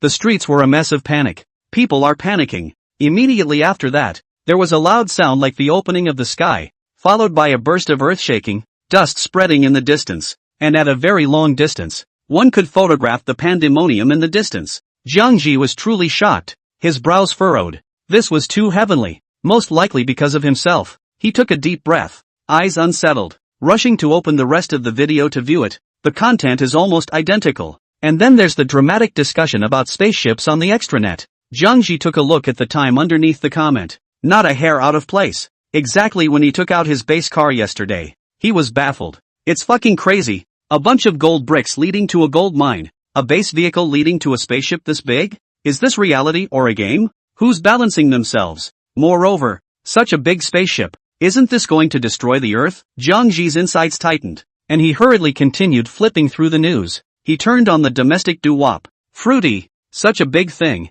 Cannot be hidden. The country simply did not hide. Let the video of the outside network flow back. Directly dominated the Douyin hot search. The heat is simply horrible. The whole network viewers are talking about. Some people are excited, screaming to hurry up and destroy the world, which are some ordinary people. By the mortgage car loan. Pressure has long lost the joy of life. Doesn't matter. One expects war. Come on. This one finally proves that there are aliens in this universe. Ha ha, they found Earth. How come the aliens aren't moving when they're fighting? Who's in Erlang country? Can you live stream it? Yeah. Spill the beans. Been waiting all day for an update. Hopefully there won't be a war. And even if there are aliens, we can shake hands and make peace. Innocent. Jiang Ji nervously kept scrolling upwards without getting any useful news. In short, almost all the people were discussing this time. Sure, the state dared to put the news out and naturally made a response. An emergency briefing was held. The people were called upon to keep order, and it was officially announced that it was just an out-of-control ship that had fallen from orbit without any signs of life. Jiang Ji saw this and suddenly breathed a sigh of relief. Out of control? That's okay. If it hadn't gotten out of control, with the technology of such a large ship, it would probably have the ability to destroy the planet. It's outrageous. Red alert base vehicle, against such a large spaceship, then later take out the space battleship, and out of the emergence of what a thing out. Zhang was a little afraid to think about it. He looked again, wondering how things were going now that the top 10 on the Hot 100 were basically all about the spaceship. The third in line of them is hashtag in response to the celestial visitors. The Associated Nations have called an emergency meeting in Erlang. Hashtag. Zhang eyes stared. Erlang? The city of now. The Persian Gulf. So close. What's this about? There's really no life in there? The ability to travel on the scale of the universe. He was skeptical. Judging from the video, the fall wasn't very fast, and with that impact, even if this ship loses power, it's unlikely that everyone will fall to their deaths. I'm afraid that's just stabilizing talk from states. Get the gold bricks yourself. Reality appears to be a gold mine. One day one takes a base vehicle with unbelievable technology, and reality inexplicably crashes a searching spaceship. Zhang Ji felt that this was explicitly targeted. It's like a patch. His face was heavy, his eyes staring, solemnly sitting on the ground, looking up to the sky, the appearance of the golden finger. With these changes, Zhang Ji's mood was a bit complicated, but at the moment it was impossible to get a clear picture of the situation, and there was no way to even know how this spaceship had appeared on its own. There are only a few large countries, it's only possible to be clear. Don't think about that much. First raise my strength. At the very least, I need to know how he appeared. Zhang Ru's gaze firms down. And the Persian Gulf. That's close. It's not good to say that one has every chance. Take possession of the ship. Patch? I'm sorry, but since it's on the doorstep, I'll take it. Zhang Ru instantly stood up from the desert. The buildings of the base, at this point, were just short of a nuclear power plant, as well as a training center, and a replication center. He looked around the large base twice. Nolan was directing dozens of construction vehicles, building a nuclear power plant to provide a permanent source of energy for the base. The replication center he wanted would have to wait a little longer before construction can begin. But, with these current people, Zhang Ru felt that he could try and attack Hama City, the closest city to the base in Crash. Under the management of Alpha, Xavier, and Harvey, there is a division of labor among the departments in the base, gradually well organized. As in wartime, from time to time a piece of intelligence was quickly sent from the spy satellite base to the combat lab as well as to the command headquarters, where Alpha had gathered some officers to study the intelligence. They are strangers to the world. The only way to get a quick look at the world, along with Crash and the military forces around it, is through intelligence from spy satellites. The case of Hama City. There are also officers below who are constantly learning and then making reports to Alpha. And after looking at it, the city of Hama, at the moment, is in the hands of the armed forces of Sali. The exact troop strength is not clear, but because of the gold mines that have blown up in West Central Crash, the main forces of both armies are currently deployed over there. The Alpha with its big clanking bald head is like a beast waiting for its chance. The body was chillingly muscular. He nodded in understanding, taking out a copy of Crash's overall military intelligence and scanning it. The government forces, along with the Sally forces, had a small number of fighters and armored units, but the main fighting force remained the army soldiers. Same as Big Hair and Two Hair. General, shall we strike? The officers below inquired, their eyes fiery, influenced by Zhang Ji and Alpha. The soldiers of the base were now all militants, just want to fight. However, the hot-tempered Alpha unexpectedly shook his head no, then cracked his mouth into a sinister smile. What's the rush? When the commander says take a city, do we really only take a city? His brutal gaze descended, following the city of Hama. The line of sight sweeps down to the harbor of the Persian Gulf Crash. That is, from the middle of the crash, a straight line is to be drawn, all the way to the harbor. Alpha's stubby fingers nodded at the cities all along the road. Feel the line and report back to me. How could several officers not understand what Alpha meant? I just felt the hot blood rising to my head. Excitedly, he said, yes. Then the tension flagged and the spy satellite base basically never stopped from being built. The data that could be stolen, and the information on the internet, all of them were sent out together. Command is busy with the battle lab, combat lab. Einstein, along with Helens and Nicholas, all holding some intel on Hayabusa's strategic level weapons. The entire international community does not hide the fact that it's Hayabusa's state-of-the-art. There's no doubt about that one. So all they had to do was look at the Falcon Kingdoms, and Einstein held the B-2 Phantom stealth bomber, actually nodding slightly with some appreciation. Been in service for big decades. It's still a state-of-the-art bomber. That alone, just a glimpse of high-8 strength. And,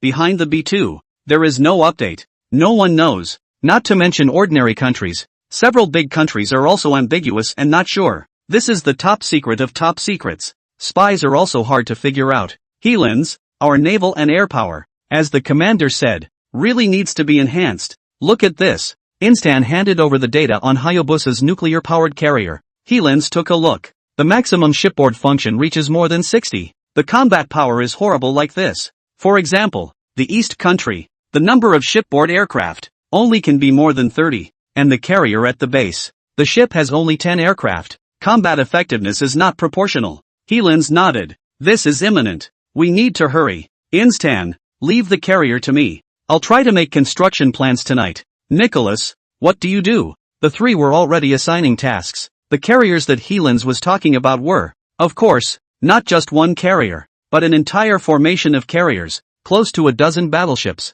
The base has all the technology it should have. Just need to come back to the drawing board for the size of the carrier, keel, power, etc., which amounts to equal scale enlargement as well as reinforcement of the structure. Nicholas, like Heelan's, is the main military aspect of the three top research. He replied, then I'll take the team and update the fighter side. Instan, the hyperdrive, and the energy source, I'm counting on you. Einstein's main focus wasn't on the military. Instead, it's some weird momentum. Examples include the Iron Curtain, hyperspace teleportation, rift generators, etc. And of course, all three have the ability. It's just that Einstein's idea is a bit more over the top than the other two. Einstein wore his intelligent eyes pondering.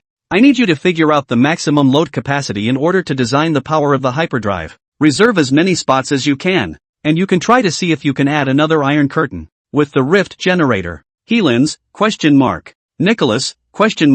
The two were extremely surprised and looked stunned, as if they were meeting Instan for the first time, shocked by his idea. Good boy. What a thought. Stealth materials are generally categorized into stealth coatings as well as stealth radars. Einstein doesn't want to study. Directly add crack generators to the fighters, so that they can also achieve the purpose of stealth, and radar and satellites cannot be observed.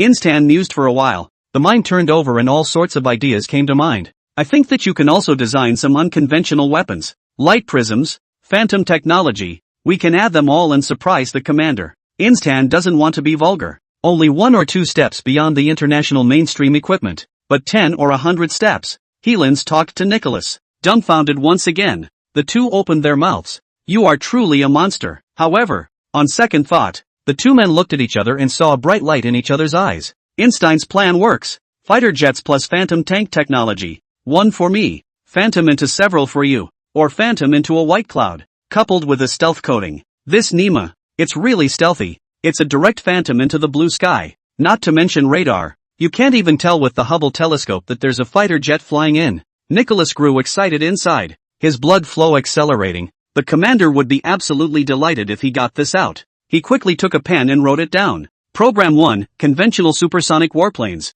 Plan 2, hyperspace fighter. Plan 3, Mirage Fighter Max. Heelan's wrote a few more plans, setting his pen to the side. He grinned. Good, we'll try to bring the team, as fast as possible, design it, and tell you the weight. The size is put here. The maximum shouldn't be more than 50 tons. So you'll go ahead and give me the size of the footprint of the hyperspace teleportation based on the weight of 50 tons. Fighters don't say 50 tons. Full loads over 30 tons are rare, and it takes the heaviest international bomber to reach 40 tons. With a thoughtful look on his face, Instan nodded and said slowly, well, I'll compress the size of the individual devices. Then let's begin. The three got together and called in a couple of young men to start composing while they talked behind the scenes, calculating sizes, weights, and so on. The rest of the special and advanced talents are also divided into several groups. Each raids the puzzle. Base. Jiangji took his cell phone and chatted with his sister and friends at home, incidentally keeping an eye on the news about the spaceship. At this point, there was a quick, light footstep behind him. Jiangji turned around. Xavier was holding a portable computer, saluted at Jiangji and said respectfully, Commander, take a look at this. From the smart and crafty Xavier 1. Jiangji knew that there was no small matter. Took the portable computer and looked down. He then slowly narrowed his eyes. The message on it was exactly what the spy satellites had just stolen. As decided by the United Nations Conference, countries around the globe have decided to decide on the division of spacecraft by means of a real-life military exercise, which is open to any country that has a regime. Africa and other countries are protesting. A group of people are outraged and see this as a gross injustice and have issued an international condemnation and demanded a renegotiation of the division of spacecraft. But no one cares. Persian Gulf Coast, Erlang and Lido too, Egypt, Saudi Arabia, and other countries, have failed in their attempts to enter the mysterious ship by various means and have been unable to find a valid entrance. Live military exercises? Jiang Ji recited silently. He looked again before seeing the rules clearly, and suddenly his mouth showed contempt.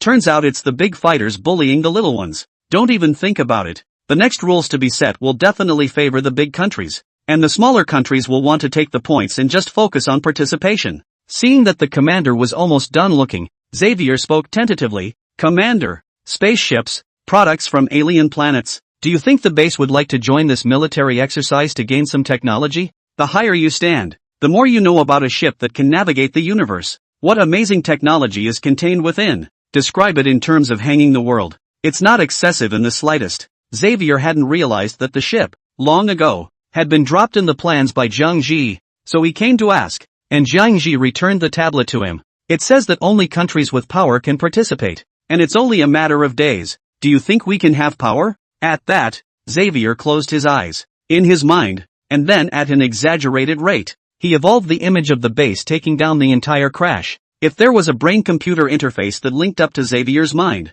the images are absolutely amazing. Xavier's brain, like a high-speed, advanced computer, took into account all sorts of situations, even the interventions of neighboring countries. In this case, Xavier opened his eyes. Commander, half a month with the base under full fire. With Alpha's capabilities, we can definitely take crash, and with half a month's delay, we'll be able to get in on this military exercise. He's talking about reckless means, direct bomber plowing, heavy weapons on the line. Jiang Ji slightly stunned, then smiled and shook his head. You think too simple. Look at the Houthis, the actual control of Yemen for a long time. The capital is also in the hands of the Houthis. What did the United Nations do? Define them as terrorists and sanction them. So, Jiang Ru nodded contemplatively. We are also very likely to be defined as a terrorist arm. Understand? Military exercises this way, doomed to go nowhere. But the spaceship, we also have to intervene. What you and Alpha, Norton, need to do is take the crash's oil mines as soon as possible to replenish the base. He intoned emphatically. The attitude was hard and the gaze was very firm. Xavier's pupils shrank. He was also smart and understood at once that the commander was planning to force control. He hurriedly said, Understood. I'm going to tell Alpha. There will be a fight. Funding for the base should never be cut off. Go. Jiang Ru used an encouraging tone, and Xavier nodded solemnly and left quickly. Command. Xavier will Jiang rhetoric meaning, just relayed. Alpha Tongue stood up. His eye swept straight to crash 3 largest oil mines. Fierce and serious. He pointed a finger at one of the soldiers. Go, rush Nolan for me. Hurry up and get the replication center built. Go. Yes, General. 2 of the 3 largest oil fields are in the hands of the Sali forces, both in the south, in the same direction as the port, and the other is in the hands of government forces, in the northern rear. Now that the commander has spoken, just can't wait. Alpha pointed to one person again. You go tell the head of the chariot factory again to produce the Rhino and Grizzly tanks, as well as the multi-purpose armored vehicle, all day long. There's no fear of redundancy with this thing, and these 3 are cheap, none of them exceeding 1,000 funds individually. Just make it. Yes. Noticing the solemnity and seriousness of Alpha's tone, the soldier ran out at the first opportunity, and the big bald Alpha lifted his wrist. It was 9:20 p.m. He lowered his palms and waited for 2 minutes in command, clutching his chest. The soldier who questioned Nolan returned. Loudly, he reported, General, Engineer Nolan says the replication center will be ready for use at 2 a.m.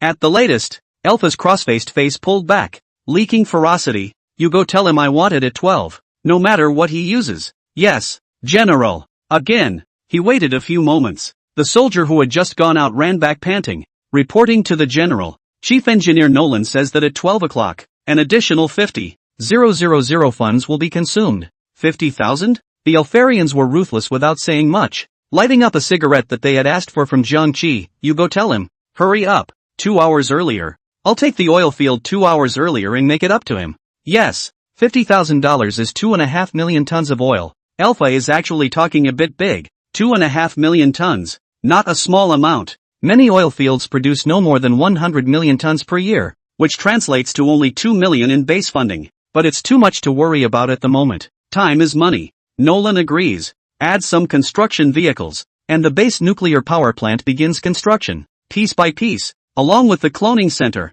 Get the message. Alpha looked to Xavier and Norton and said directly, I'm leaving at 4 a.m. I'll leave the security of the base to you two, and get me 100 communicators. Norton is in charge of logistics. At this time, it was impossible to drag one's feet and nodded heavily. Don't worry. Good. Alpha's eyes were once again on the nearest city of Now, as well as the Jelalang Gorge, where the Kraksh government forces and the Sali forces were currently facing off. Taking a deep drag on his cigarette, he shooed it out with his fingers, thumb stained with black soot, rubbing down across the entire Thermalang Canyon. The map of the two armies facing each other turned into a blackened pile. Night, 11 o'clock. Zhang Ji perceived that all the lights in the base, all of a sudden, went out, and after a short minute, and then very orderly one building after another, relighted. He understood at once. Nuclear power plants are fine. Zhang Ru quickly walked to the nuclear power plant. In front of him were several very large chimneys that began to smoke and boil water, and then cooled to convert heat energy into power potential energy to generate electricity. With nuclear power plants, the base basically won't be short of electricity anymore. The only thing is that we can't let someone blow up the nuclear power plant, or else a nuclear leak is going to ripple through the whole base. Commander, you're here. Nolan had just come out of the nuclear power plant and greeted Zhang Ji. Zhang Ru nodded in response. Nolan, take the rift generator. Hurry up and get it working. Cover the entire base. This is our route. Yes, Commander. The construction trucks at the base are too busy right now. All are building cloning centers. Only 1 hour left. Seeing this, Zhang Ji left the entrance of the nuclear power plant and found Alpha and Xavier at the command headquarters, where the two were nervously deploying to discuss their plans. Commanded the two platoons of officers next to him. As soon as the crowd saw Zhang Ji, they all stopped their work and saluted him. Commander! Commander! Zhang Ru waved his hand. You guys are busy. I just came over to take a look. Yes, dozens of people all bellowed. Alpha continued to kill. Xavier, you're coming with me this time. I'm not going to stop when I take Hama City. I'm going to kill all the way to the Sali Armed Forces main rear and cut off their supply lines. So you're going to hold on to the cities you take. It was a blitzkrieg. The enemy had no idea that there was such a force in Crash territory,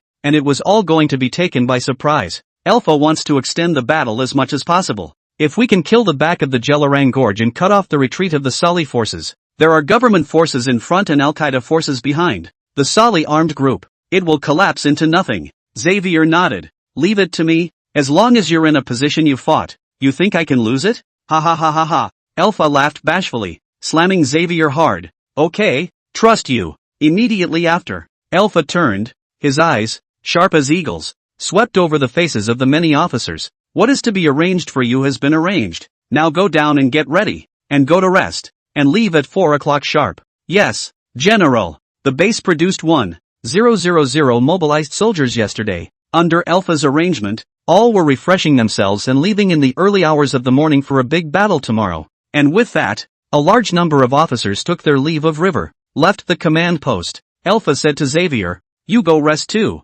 I'll just keep an eye on it. I'll pass. Xavier shook his head. Norton and Alpha are not sleeping. What's the point of sleeping by yourself? It's fine to stay up for a bit. Then both of them look at Zhang Ji. Alpha said, Commander, do you see any instructions? Zhang Ji sat on the side, quietly smoking a cigarette, looked up and said, no, leave the professional things to the professional people. I'm going to go over with you guys tonight to take a look. He was dying of idleness at the base these days. There's nothing to do. And this was the first time the base had fought a war. Going to war and expanding the territory for himself. Zhang Ru had been looking forward to it in his heart. Alpha and Xavier looked at each other with some hesitation. Xavier was slightly worried. Commander, you're the core of the base. We don't even know the military strength of Hama City, and it's hard to hide from a dark gun. So you'd better reconsider? If anything happens to Zhang Ji, what about them? Zhang Ji, of course, knew the concerns of the two and grinned. Don't worry, I'll just be in the armored car, listening for rumblings from the back. I won't recklessly rush to the front. This point obviously did not convince the two men. The situation on the battlefield is changing rapidly, and the base's intelligence is insufficient. In case a group of people come from outside of Hama City and bombard the armored car directly with RPGs, it's dangerous. Seeing that the two were still hesitant to word their words, Zhang resigned and took a step back. If the situation is not right, I'll go back to the base right away. Okay? Xavier and Alpha were both headstrong and helpless. All that could be said was, that's fine. Commander, you're with us. Yes, the cloning center was now unbuilt, though, and Alpha still commanded the constant production of soldiers. The base's barracks, which could produce 1 soldier a minute, 60 an hour. It looks small, but actually this has been very fast. All day long it's more than 1,000 people, and all of them are elites. Cloning center 1 out. That's an hour and 120 physically strong, well-trained soldiers. In the meantime, Eastern country, Inhai City, due to a 3-hour time difference, at this time in the country, it was just 8 o'clock. Chang Qingju returned to the dormitory, simply put on a makeup, picked up the phone, face slightly expectant, a little embarrassed to send a message to Jiang Ji. Brother Jiang Ji, I'm going to broadcast live. Can you come and take a look later when you're free? In the base, Jiang Ji, who has a net, received the message and picked up his cell phone to reply. Okay, you'll tell me the name later. Is Ali also live? Well, what about? Brother Zhao Jiashu said to let the two of us get used to it and broadcast it casually. He wants to see what style we fit into before he can package it. A true top streamer doesn't go live every day. Zhao Jiashu was prepared to make Zhang Li and Cheng Qingju look like this, but he also had to look at the combination of style, appearance, voice, and dress, create a perfect persona. Lest the video be one style and the live stream another. This can have a big impact. Good. In the base, Jiang Ji really didn't have anything going on right now. Cheng Qingju sent her Douyin nickname over quickly, then looked at Jiang Li next to her. Li, are you ready? Jiang Li grinned greatly and straightened her short broken hair. Alright, is my brother coming? I'm so nervous. Qingju, are you nervous? Cheng Qingju rolled her charming white eyes. Can you not be nervous? Pinched his palms together. The two remaining roommates, secretly bristling. Both of her had been sour since the day the two of them came back from their big shopping trip. Now we learn that the two women are going live. Both secretly scoffed in their minds. Still want to be an internet star? If it were that easy, who'd go to school when everyone's off making money as Netflix? Though mentally scoffing. On the surface, the two of her acted as usual, and that's how the heap of women is, the hardest to grasp. At this point, Zhang Li and Cheng Qingju were also ready. Both of them took a deep breath, inwardly pumping themselves up, and then by Cheng Qingju, on the stand, clicked Start Lev. The two were looking nervously at the screen, not knowing what to do and showing a bit of nerdiness. And soon, a viewer came in. Jiang Ji was at the base and almost couldn't help but burst out laughing. Too dull. Like a fool. He directly in the screen said, you two do what it, let go ah. So nervous, do not know that thought to see a big leader it. Saw someone on the air talking. Zhang Li and Cheng Qingju were slightly wide-eyed, and could see a flash of joy before the two of them were confused again. Staring wide-eyed, not knowing what to say. Jiang Yu was numb. It seems that the two have no talent for live broadcasting at all. They are both social terrorists. And the younger sister Jiang Li seems to have a big grin and a lively personality, but in reality, she is also a harbor. Anlin, seeing the audience are speechless, Jiang Li is a bit embarrassed. She thought of the anchor she saw before, and modeled our first live broadcast. If you like the anchor, you can click to follow.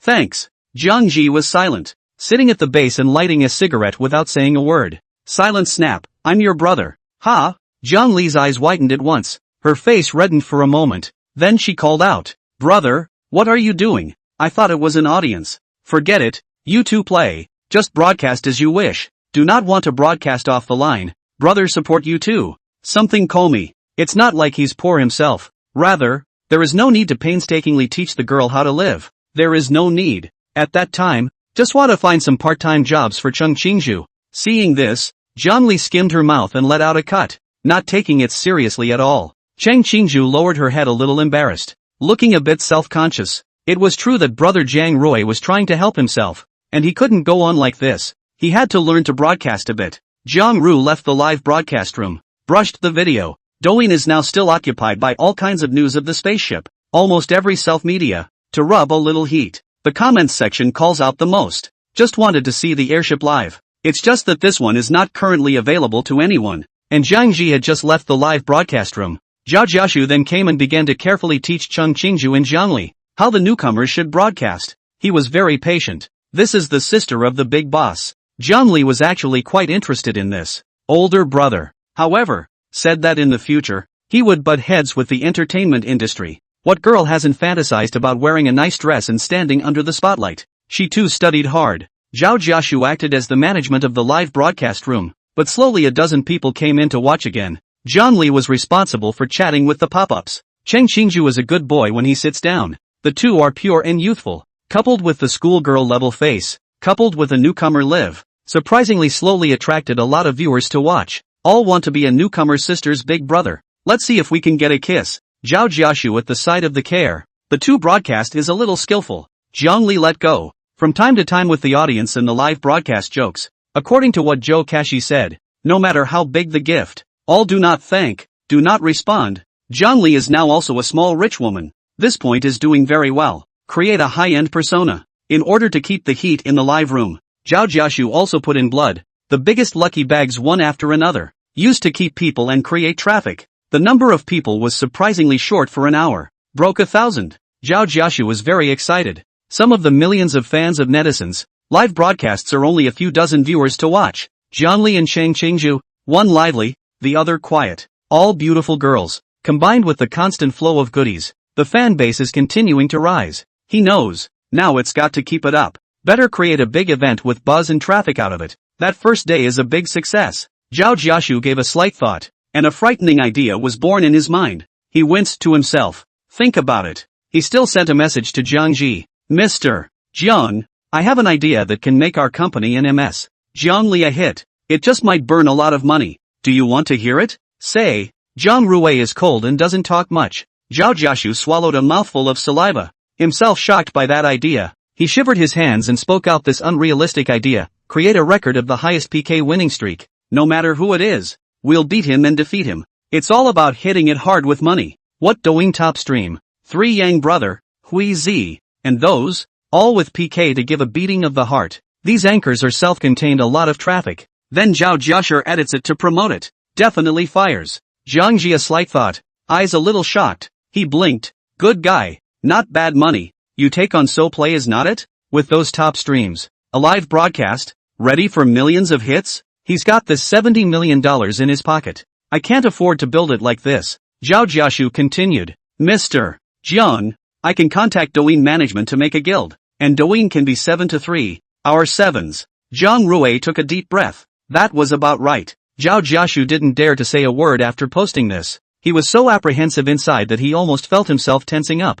It was nerve-wracking, and he felt like he'd said the wrong thing. Jiang is always rich, but not an ingrate. Not to mention the fact that once this persona hits, it's almost a bottomless pit of anchors who will keep coming back for more. There's no $10 million budget. Don't dare talk big at all. Plus, Zhao Jiashu wasn't at all clear about Jiang Ji's strength. He smashed his thighs in regret and hurriedly made up for it. Brother Jiang, I'm sorry, it was my hot head just now. He just hit send. Jiang Ji's message came in synchronization. I think your idea is good. Fight. Puff. Zhao Jiashu was instantly dumbfounded, completely dumbfounded, and inwardly knelt directly, extremely shocked. Oh, my God, is the boss so powerful? He was really hot-headed just now, and now that he had calmed down, he hurriedly said, Brother Jiang, I was wrong just now. I can't fight it. This can indeed be a fire, but the money earned might not be as much as the money spent. His grandmother, Jiang is too scary. This can be agreed. By the time the quarterly year is all losses, what face one still have to see Jiang? That was a 100-day dream just now. The common man's dream of smashing a top stream with money and crying all over the internet is put into reality. But it's not practical at all. Who the fuck has that kind of money? Smash this. As soon as Zhao Jiashu thought about it, he knew that the boss, Jiang Ji, was now on top as well, and advised, Brother Jiang, calm down. Just now I was just talking about playing. This is too much of a loss. Zhang Rui replied with 5 more words. It's okay, not bad. Those bland words. Pangea is full. Zhao Jiashu eyelids fluttered violently. Scalp numb, really fake. Jiang in the end, what kind of person? At this moment, Jiang Ji in his heart, filled with a high and mysterious. His breathing was messed up at this point. Heart and hands were trembling, uncertainly inquiring, Brother Jiang, really fight? This might take a lot of losses. I can't guarantee when I can get my money back. Jiang Ji remained calm. 70 million is forbidden to build, but the thought that an internet undefeated myth, to be born from his own hands, his good will also up. Crash just needs to take it. He is rich as hell on his own. It's really not that bad, quietly replied. Play PK this part of the money, not into the company's finances. Counting my personal. You go to contact Douyin. Give me with the company account. Open a large recharge. East Country. Zhao Jiashu really knelt down for Jiang Ji this time. Poof. The hand trembling with excitement, almost unable to hold the cell phone. At this moment, Zhao Jiashu was as if he had been hit by a grand prize that fell from the sky. I can't get over how excited I am. Picked up a boss in the live broadcast. This is more than a boss. Is the god of wealth Zhao Jiashu. In addition to excitement, there is also the gratitude and awe of Jiang Ji. Jiang Ru accomplished more than just his own dream. It's also for Chiu Ka Shu. In the fulfillment of a dream. One throw of the dice. Put the money is not money. Who has not fantasized that countless netizens in the following strait call their big brother?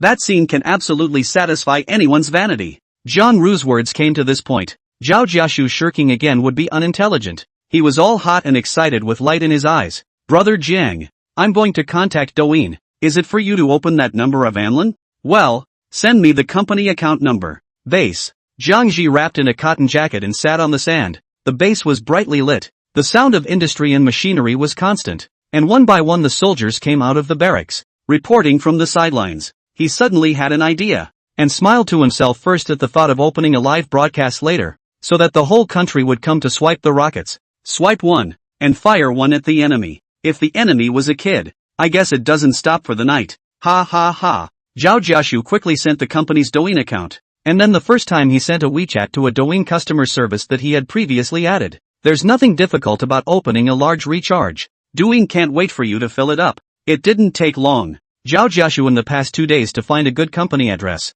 has begun to decorate to buy equipment. Live Guild this matter, of course, did not fall. Contacted well in advance. The guild itself brushes gifts to its anchors, splitting them 70/30ths with Douyin, and the normal 50/50 split for the rest of the audience. This is an unspoken rule on almost all live streaming platforms. Rich Squire factor restitution. Hundreds of people split the bill 50/50. Zhao Jiashu didn't rest for a moment, adding on the company's New Star Media account in the guild, as well as Jiang Ji's and Lan account. The sub-account is naturally the Alishao Changzhu that Jiangli and Cheng Chengzhu are broadcasting. He got it done in 2 or 3 strokes. A long exhale. All done. Now as long as the 2 accounts above swipe gifts for the sub-accounts, Douyin will only take 30%. The next step is to build a persona. Pulling traffic now. Zhao Jiashu naturally wouldn't be stupid enough to PK with top stream anchors every single time. It was best to start at a low level and slowly fight your way up to top stream. Better yet, connect a big anchor every day. Can keep refreshing the heat.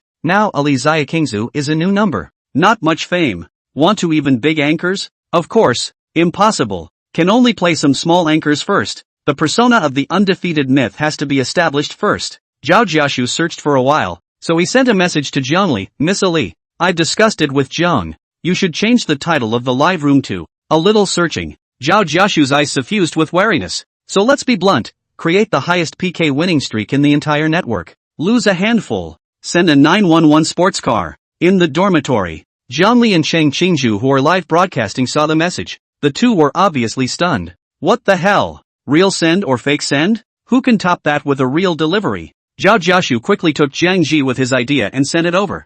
Jiangli and Cheng Qingzhu were stunned. Their bright red lips slightly open. Their eyes were shocked. Jiangli hurriedly asked, does my brother have that much money? Besides, if you have this money, how nice to take it and spend it. Why do you brush it off like that? Cheng Qingzhu nodded her head seriously with a small face. That's it. Are you crazy? Zhao Jiashu shook his head on the side. I don't know. I see brother Zhang's meaning. It seems like there is. The difference between the two siblings was too great. From chatting with Zhongli, Zhao Jiashu was not difficult to judge that this is an ordinary person. But the pro-brother Jiangji brother, how so rich? What the hell does he do? More and more mysterious. Zhao Jiashu then added, you two change it first. Just as a gimmick is fine. The big thing is to give up later. Just as traffic with the script. Not in the way. Zhongli thought a little, hesitated for a moment, and nodded in agreement. Cheng Qingzhu was on the live broadcasting phone, operated for a while, and then changed her name. And at the same time, Jiang Ji was also recharging Douyin. He thought about it and directly charged his number with $10 million. That's a whole 100 million Douyin diamonds. Looking at the long list of balance figures, Jiang Ji had no ripples in his heart. Money, for him, was indeed just a number. As long as there's power. What don't you want? Grandpa, I want that one. One word and the capitalist will run away. Jiang Zhu then charged another $10 million to the New Star Media company account. Xiao Shu. The company account is flushed. Keep it as a backup. When I'm not around, you can use the company account. Zhao Jiashu through the screen are nodding in waste. Good Lijiang. You can rest assured. When the time to play PK with the big anchors, certainly a few days in advance on the preheating, creating heat. Where's the traffic if you don't hype it up? Zhao Jiashu was very excited. Very nervous. Cannot wait to board the company account to check the balance. Just opened. The series of numbers. It directly made Zhao Jiashu's blood run hot. Almost choked. His breath caught instantly and his indisputable throat rolled. 10 million. Billion. 100 million. Hiss. It's too much. He had never touched so much money before, and was a little scared. And the next moment, Jiang Ji sent a sentence, and Zhao Jiashu instantly had cold sweat running down his forehead. I'm willing to spend the money, but I want to see the results of that spending. Understand? Zhao Jiashu patted his chest and expressed his loyalty. Brother Jiang, don't worry, you're my little tree's recreated benefactor. I'll do my best, and not to mention anything else, just Jiang Ji's knowledge of him, plus this money, not counting into the company's finances. The company makes a profit. His 10% dividend is there. This is all the good of Jiang Ji to him. Zhao Jiashu. He had always been grateful to Jiang Ji in his heart. It's also very respectful now. Well, you go get it. Yell at me if something happens. Jiang Ji replied back, closing the chat page and searching for John Lee's live room. Entering it, he was surprised that it was almost 1,000. It's okay. It's just that Zhang Li and Chang Qingzhu's programs have very little effect, and this number of people is basically retained by the big lucky bags and red envelopes. And at this point, when Chang Qingzhu changed the title of the live broadcast room, all the viewers inside were confused, and there was a neat row of question marks on the pop-up screen. A free 9/11 for losing a hand in PK? Really? Crap. I don't believe it. That's right. Why come on air when you have this strength? The anchor's family has a mind? Zhang Li cupped her cell phone, which constantly had messages from Zhao Jiashu in real time. He knew the two were inexperienced. One must follow. Zhang Li and Chang Qingzhu, read the message. Take a few deep breaths to calm the mood. Gradually no longer nervous. Facing the live broadcast of 1,000 people. Without further ado, let's first draw a red packet of 100,000 for everyone. Call all of your anchors. PK loser. Transfer 911 on the spot. As soon as she exited, 1,000 people were on the air. All silent. The next moment it blew up straight away. What the hell? The new anchor. The opening is to draw 10,000 red packets. It's rich and white. The pop-up screen was lively. Zhang Li did not say much. According to Zhao Jiashu's arrangement, directly sent a lucky bag that could only draw one person. The prerequisite is that you must follow the accounts Nova Media as well as Alishao Changzhu. The lucky bag opens in 5 minutes. No attention counts. It's 1,000 people on the air. The odds of winning the draw are very good. The audience is once again kept for 5 minutes while a newcomer's flow does this. Platform AI algorithms. It would then share more traffic to John Lee's live room. The number of people started to skyrocket from 1,000. The title of the live broadcast was so attention-grabbing, and as soon as they came in, they were drawing a big red packet of 10,000. So the new viewers who came in couldn't wait to participate in the drawing, and waiting patiently. 5 minutes of time, gradually passing. When the moment the lucky bag was opened, the number of people in John Lee's live room reached 3,000. Fan 2,480. Soon, the lucky bag was opened, and John Lee, according to Zhao Jiashu's instructions, didn't hesitate for a second to follow the fan who won the lucky bag and then take another phone. In front of everyone on the air. Turn 10,000 on the spot. 3,000 online viewers went crazy, each enviously drooling. $10,000 is not a small amount. And white whoring it. Crap. Anchor beauty bull. This is not acting at all. Awesome. Really hair. There's something about this anchor. Envious of the winning brother. Oh, can you let me also draw once? $10,000. To work for 2 months. Anchor quickly send the second off. Come on. The second one. Of course Jiang Li wouldn't be stupid enough to actually give money to the live viewers. That's the tactic used. Stay hot. Chang Qingzhu's shallow smile. 2 pair eddies very sweet. Glutinous said, everyone wait. Next to PK La. PK and will send the second red envelope. You guys can call an anchor to link up and get a 911 sports car if you lose. Her voice was so beautiful that the hearts of a group of big old men melted one by one. Okay, sister you wait. Immediately call the ancestor to single kill you. I'm going to yell at baby rising. White whoring a sports car. Who wouldn't? I don't believe it. How can this be possible? Losing and sending a sports car. This is cheating the ghost. The whole Douyin anchors are so many. Can you afford to send? I don't believe it either. Too fake for this. That's right. With people PK, other people's gifts, and will not fall into your pockets. Lost and also send sports cars. This is not pure fool? Seeing the pop-ups, John Li and Chang Qingzhu kept smiling. Zhao Jiashu sent the message in real time. The 2 men read as they were told. If you don't believe me, you can stay and watch. Every night at 8 p.m.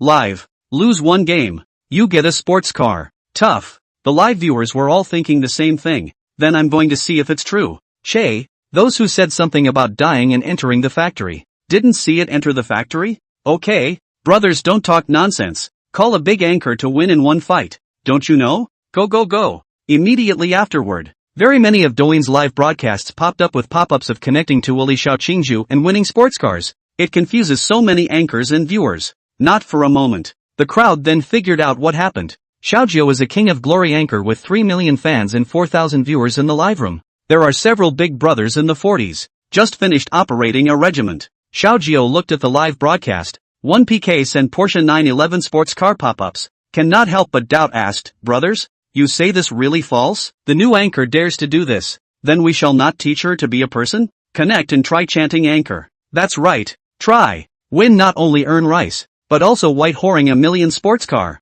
Earn hempa. Charge. Seeing the pop-ups, Xiaojiu, who likes to make money, can't help but feel hot. Thinking of the handsome shape of the Porsche 911, he licked his lips, his mouth dry. Okay, brothers, wait for me to finish this fight. We will be even. Big brothers at that time to support the prong up want a person to send a big red packet. Since Jio's skills are good, the operation is very handsome. There are a lot of big brothers, are quite supportive of him. At once a 30-something, 40-level audience said, dry on the finish. A long time no PK fight. Tonight must give you on the ticket. That's right. I want to see what this new anchor is all about. Get. Hey! As soon as Xiaojiu saw that his big brother was so supportive of him, he immediately rushed to operate. Ready to win this game and then go win the sports car. The other side. There are really a lot of viewers that have found DNF1. Baby Su brushed Wili Xiaoqingzhu fiercely in his live room. Everyone knows that as a game first brother of the Asahi baby, fans that is 10 million level,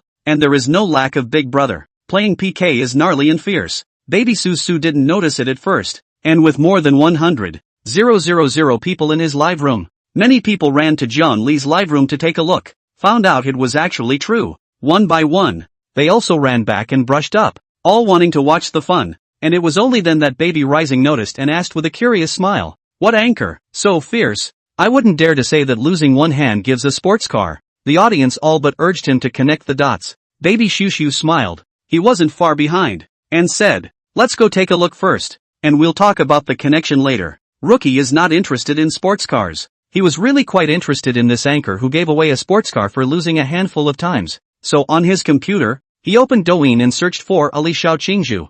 Baby Shushu's eyes lit up, and he bared his teeth. I go, brothers, a big beauty. Look at this dress. This face, it looks like she's still a college student. Crap, so good looking. Bye Baby Shushu. I'm leaving. Bye. Baby Shushu didn't mind at all and kept a smile on his face, not closing Jian Li's live room because he was diverted. Instead, it took over 100,000 viewers. Watched it with great interest. Hey, I saw the pop-up saying that a 10,000 red packet had just been sent out and 9 more were to be sent out later. True or false? Baby Su was slightly surprised. Really, it was really handed out, on the spot, and turned in a straight lucky draw. Really, Asahi baby really a little surprised. He has not seen a few so generous. I go, then a little strength Having said that, the rising sun is actually quite bland. Hundreds of thousands of viewers themselves. Big brother countless. Just a word. A random gift of millions. Baby Su is watching it.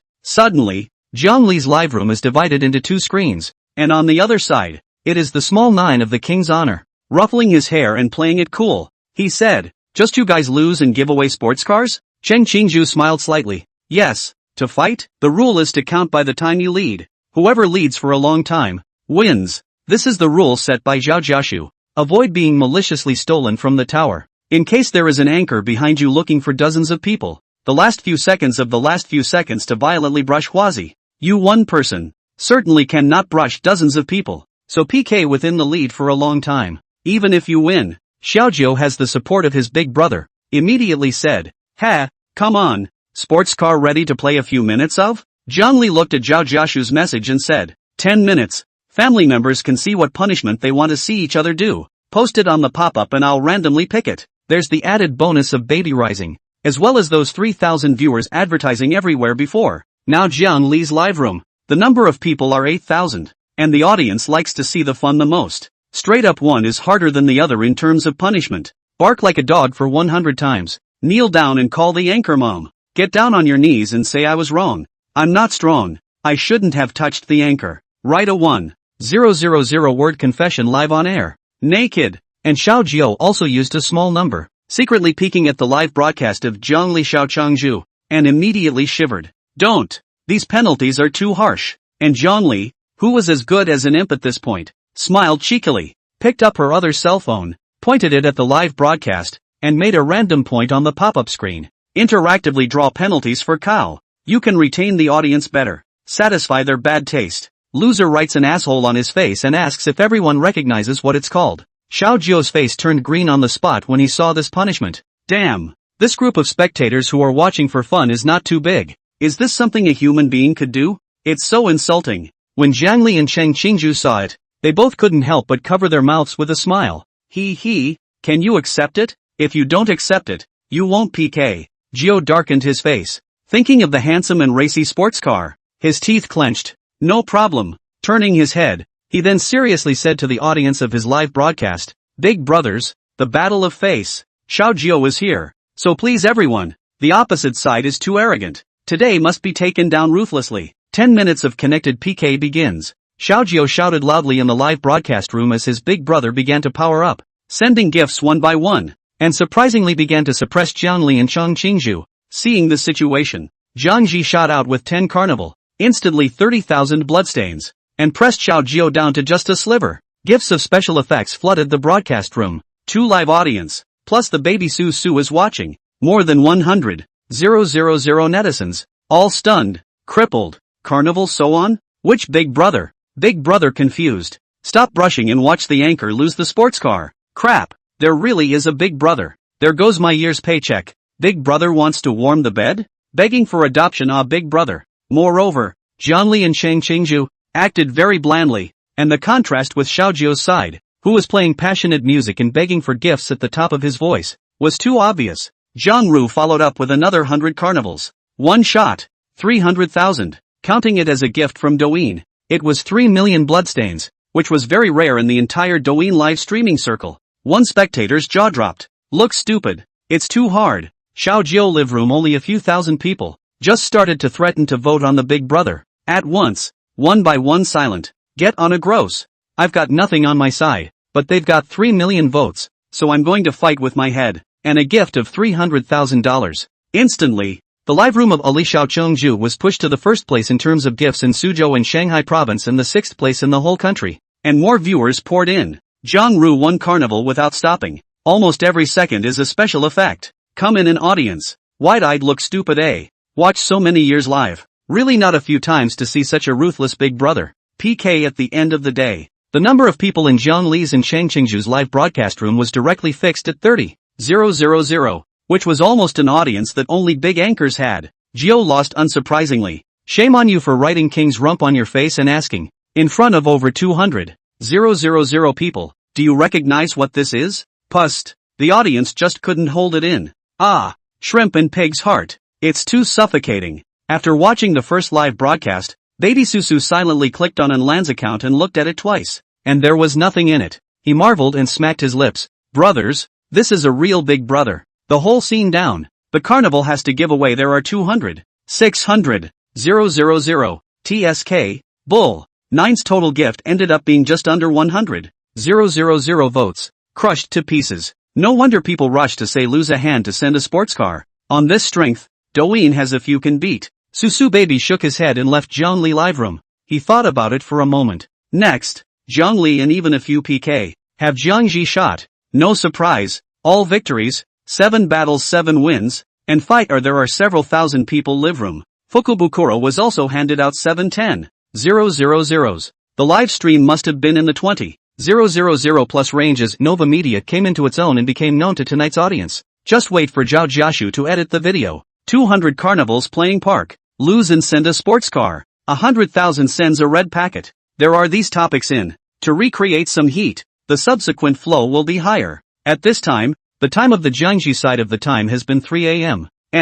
12 o'clock at night in the country. He put Zhao Jiashu in charge of the back. Exit the live feed by yourself. Base. 4 o'clock Alpha is going to leave. Now 3 o'clock. The soldiers who rested earlier all get up and quickly organize the equipment. A tank, armored vehicles, all lined up in a long line like a queue. One by one, the crowd examined them. People were everywhere, a neat and loud voice, as well as the sound of running, organized into a heated symphony at the base. Zhang Ru cut his teeth on it and realized how hard it was to fight a war. Think of all the people who can't even be class president, not to mention managing so many teams. And it's such a tight schedule. Alpha lived up to his commanding rank, and in a short time, one officer after another was arranged, from the largest to the smallest, and no one was left behind. The sparrow may be small, but it has all its organs. From the time the cloning center was built, soldiers were constantly being produced, and now the base had a total of close to 2,000 combat soldiers, 45 rhino tanks, 25 grizzly tanks, 45 armored vehicles, and 45 helicopter gunships. Funds are left at $580,000. The bulk of the money was spent on researchers and construction vehicles, soldiers and equipment, just under $200,000. And it's only the third day today. Zhang Ru is still 7 days away. Only then can you use Goldfinger. So replenishing the base is imminent. At the same time, the base crack generator, which has been constructed, is now in full swing with the construction of a nuclear silo. And having a sword that you don't use and not having a sword in your hand are two different things. In the midst of an intense base deployment, Zhang Ji felt that an hour passed very quickly. At this time, 3:50 a.m., Alpha and Xavier, called Zhang Ji, the three of them sat in an armored car, acting as a command center. Outside was a long line. The soldiers at the base, all sitting on tanks or crammed into armored vehicles and helicopter gunships, were waiting for an order. Alpha's gaze was bloodthirsty and excited, and he ran his hand over his large bald head, the ferocious horizontal flesh on his face shaking. Commander, you may give the order. Zhang Ru took the walkie-talkie, which was actually a communication contact produced by the base. The signal is good. Zhang Ru's eyes also carried excitement, pressed on, and said in a deep voice,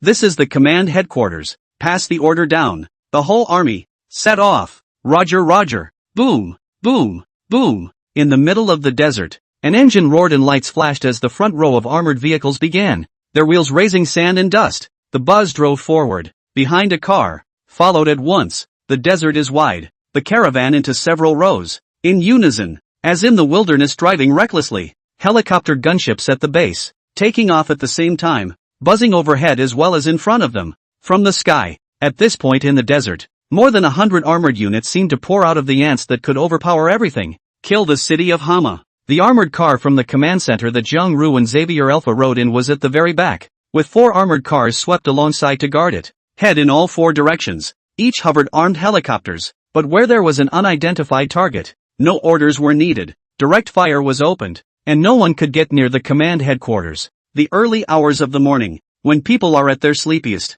thousands of soldiers at the base, spirits lifted in fighting spirit rushed to the road. In the meantime, the other side, Thermalang Canyon, said to be called a canyon, due to the climate, this canyon is not as lush as the canyons in the eastern country. Instead, not an inch of grass grows on the hills. It's dry. It's all rubble and all kinds of broken boulders. This canyon is next to a city, and the gold mine was blown out of the river bank next to the canyon, with an estimated total of 60 tons and a value of $4.2 billion. It's an astronomical price. A lot of money. Government forces and the Sali forces, both of whom want to get their hands on it, are now fighting all around the Jelalang Valley, with supplies coming in constantly, as an important strategic point. However, the government forces, along with the Sali forces, couldn't have imagined, with the crash, the rise of another powerful force. The city of Hama, located on the edge of the desert, is also the closest major city to Crash's distance from Erlang. In the war-torn Crash, the city of Hama was still inhabited by a number of Crash's inhabitants,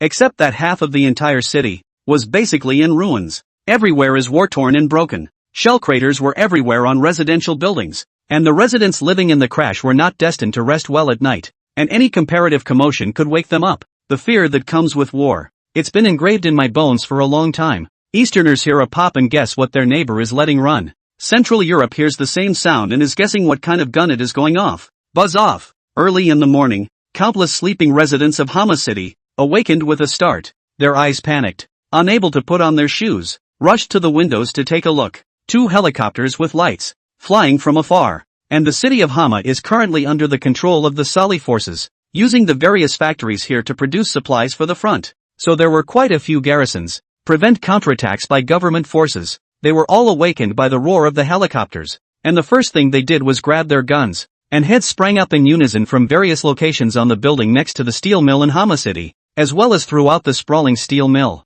The helicopters in the sky were looked at with suspicion and a wary face. The officer in charge of the garrison, a major general with a full, short-cut beard, typical of Central Europeans, came out of the room with great strides, and, with his hands busy approving his coat, bellowed anxiously, "Is it ours? I don't know. Fuck." The bearded Major General Mansour cursed and snapped, slapping one of the returning soldiers. "If you don't know, go fucking ask." "Yes, yes, yes." The beaten soldier hurriedly bowed his head in fear. Busy hands and feet pulled his cell phone out of his pocket, dialed to the Sally Armed Command Center. After some anxious inquiries, he panicked and blurted out, "Boss, it's not ours. It says there's no mission. It's probably sent by the government forces." Mansour's face clouded over as he sniffed. With a displeased face, he angrily slammed his fist against the wall next to him as he looked at the helicopters circling the city and cursed angrily. "Fuck! 2 helicopter gunships open the way. There must be a large force behind them. Why is there no news? Send a few people out to find out how many are coming.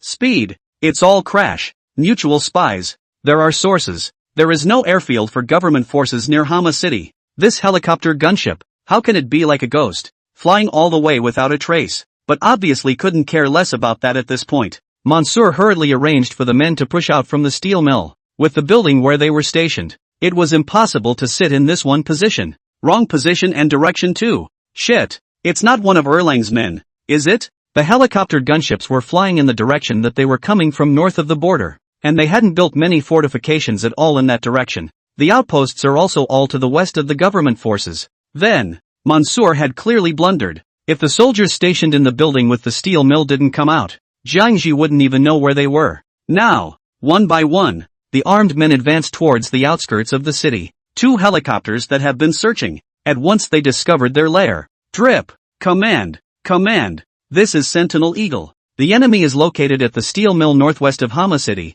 heading in the direction of our forces and laying down along the road. Armored Car Command. Alpha took the walkie-talkie without anger and said, "Roger. How is the other side equipped?" "No heavy firepower as well as armored vehicles have been detected at this time." "Copy that." Putting down his walkie-talkie, Alpha looked at Jiangji and asked for his opinion. "Commander, do you need prisoners? If not, I'll give the order to open fire." To be honest, the base is out in such a big battle this time. Unless the government forces come with the Sali forces, the main force, it's a crush. According to your plan, Zhang Ru did not intend to interfere in any of this. Alpha nodded as he was instructed. Then indifferently and mercilessly, "Eagle Sentry, open fire, all armored vehicles, full speed ahead, surround the steel mill, free fire, zip." "Copy that." "Roger that." Hama City. The 2 hovering helicopter gunships immediately killed the steel mill in a swooping position, with machine guns hanging below the fuselage, while swooping, bursting into flames. Shug, shug, shug, shug, shug, shug, shug. The sound of firing, in the quiet early morning hours, was extremely violent, and bullets of a large caliber capable of breaking an armored car poured out at once like blazing fire. Bang, bang, bang. Thick brick walls were pierced by these 24mm machine gun bullets, and the steel mill was suddenly in chaos as the armed men who came out rushed to hide. RPG. Come on. The militants, who were being beaten and held back behind the wall, tore their hearts out and yelled, and some rushed to take aim with their bazookas. The helicopter immediately sent an urgent warning that it was locked. Drip, drip, drip. The pilot's face was calm, and he quickly pulled up the distance, not forgetting to say quickly over the comm, "Report, enemy RPG." Boom. On the building next to the steel mill, a missile bursts into flames and shoots out, trailing a flame tail and making a violent whistling sound in the air. Pilots who operate helicopters drop the thermal jamming rounds, rush to pull the helicopter away. The other side has this advanced anti-aircraft RPG. Armed helicopters cannot rush to attack. It is easy to be shot down. Infrared-guided RPG missiles, hitting the thermal jamming rounds, blossoming into a fiery mass of fire in the air. The city of Hama was lit up ahead of schedule, at which point the base's advance guard arrived in the city of Hama, driving in a multi-purpose armored vehicle. It sped down the road, straight into the steel mill, and in just over 10 minutes, it encountered Sally's forces. Ta-da! Ta-da! The gunfire in the street, from sporadic gradually denser, the bullets made a spark on the armored car. The base began to counterattack. Boom boom boom. Heavy machine guns fired furiously, as if Vulcan had gone berserk, and several of the armored vehicles opened fire, bullets bursting out for no money. Just 2 minutes. Just beat the shit out of the Sally militants. Human flesh. How can you shoot against steel? And here, less than 1,000 meters from the steel mill, all along the road are enemies hiding in buildings waiting for a chance to fire. It's this kind of alley warfare in the city. Not for a moment. The tanks from the base are coming, and as one by one, the Sally militants, hiding in their houses, see a long line of tanks approaching. Legs went straight to the floor in fear. Tank, king of the land. It's only when you actually stand in front of a tank that you can feel how fragile life is. That big guy, taller than 2 people. The long, blackened barrel of the cannon exuded a terrifying intimidation. No anti-tank mines or missiles, or tanks. There's nothing anyone can do about it. Extremely thick, reaching tens of centimeters of shielding, any single weapon, unable to penetrate the armor of the tank. Tank, just invincible. And at that moment, the base's tanks, unstinting, turned their guns toward the buildings along the sides of the road where people were hiding, and took aim. While watching the scene, the Sally militants, in an instant, turned pale, their livers cracked, their hairs stood on end, and there was only one thought in their minds. Run! Audit brother, this chapter did not have anything on the normal attack on the steel plant. Nothing, other countries did not mention. I really don't know what to modify. Can you label the question? Boom! Violent explosions came, and a few Sally militants hiding in the building only felt a landslide, ringing in their ears, and fire, blossoming together. Flames appeared from the mouth of the blackened Rhino tank's gun. The entire muzzle of the gun retracted back. The huge recoil shook the ground, scattering dust in all directions, and the shell exploded in the building with a bang. Debris flew about, accompanied by the remnants of human bodies. The base's Rhino tanks, like an indifferent killer, showed no mercy, firing in unison, one after the other, at the Sally militants hiding in the buildings on either side. Boom! Boom! Boom! Explosion after explosion came from the streets. The buildings were all shattered, and at this distance there was no cover against the power of the tanks. The whole street was spread out amongst the cannon fire. The scene was stunning. On the building next to the steel mill, Major General Mossam stood at the window, facing the street, and one blazing fire after another floated over his eyeballs. Behind the firelight was the terror in his pupils, and intense disbelief. Who the hell is that? He quickly picked up the phone and dialed the Sally Armed Forces Command Center, snarling and questioning. This is Massoum. We've had a bad attack by unidentified armed forces. It's definitely not the government forces. The artillery shells don't pay for it. You bunch of idiots. What's wrong with the intel? There's such a team coming and you didn't hear a thing about it. The operator on the other side didn't dare say a word. Now the command center is busy too, poking around to find out where the hell the forces came from that attacked Hama City.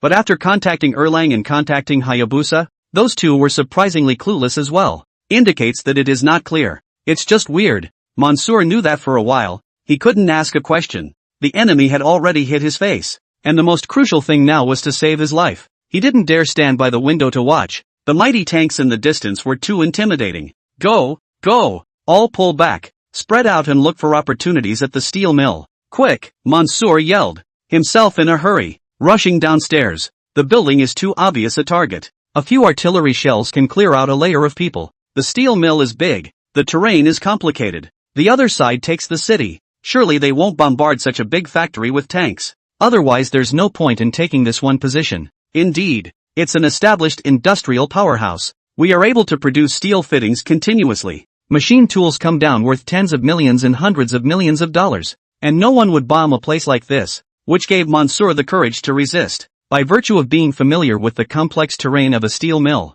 he thought he could stall until reinforcements arrived. Streets. The Rhino tank crushed the road, making a clack-clack-clack sound as the tracks pressed forward with the sound of chains. Along the way, they shelled any building that could hide the enemy. That aura alone. Then no one dares to venture out. A few minutes later, several tanks stopped at the gate of the steel factory. Armored vehicles followed beside them. And at the end, there was a line of base soldiers running extremely neatly with solemn faces. Gradually, there are troops all around, surrounding the entire steel mill. Al-Qaeda helicopter gunships, swinging their propellers from the air, flew in from a distance, and the steel mill was surrounded, so that no one could escape. Alpha and Xavier, as well as Zhang Ru, didn't show up. Open the car door from a distance and watch. As the commander-in-chief, in general, it is not possible to go to the front line, but to sit in the rear and give orders. Only the base is currently too few troops. Plus it's not clear how Crash's military is deployed either. Alpha just came.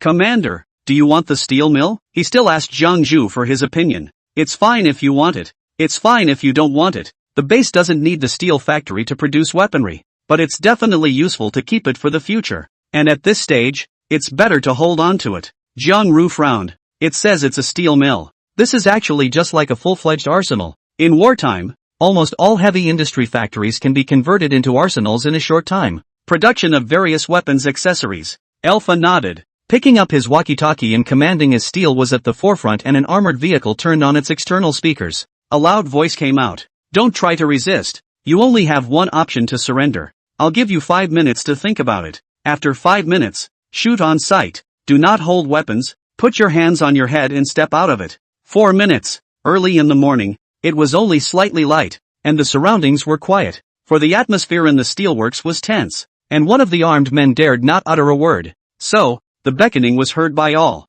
Each face had a different color. Words. The head of Hama City. Mansoor looked left and right, cursing under his breath. Didn't he say 5 minutes? After saying one word, it became 4 minutes. Grass. The horn. Where is the horn? The men rushed to give him the horn. Taking the loudspeaker, Masum's first sentence, the question he couldn't figure out even if he broke his head, was tinged with some stifling. I just want to know, where the hell did you guys fucking come from? Hello? Speak. No one from the base responded, and Mansoor's suffocating voice echoed through the air as a minute passed and the base was as if it were dead. 3 minutes. Fuck, rasped Masum, slamming his horn hard on the ground, his murderous eyes sweeping over the faces of his surrounding men who looked different, but with panicked faces. Who wants to surrender? Quiet. Numerous people looked at Mansoor. No one dared to respond, just a pair of eager eyes that clearly carried the hope of survival. Don't let them fool you. If the other side is government forces, you know what happens when you surrender.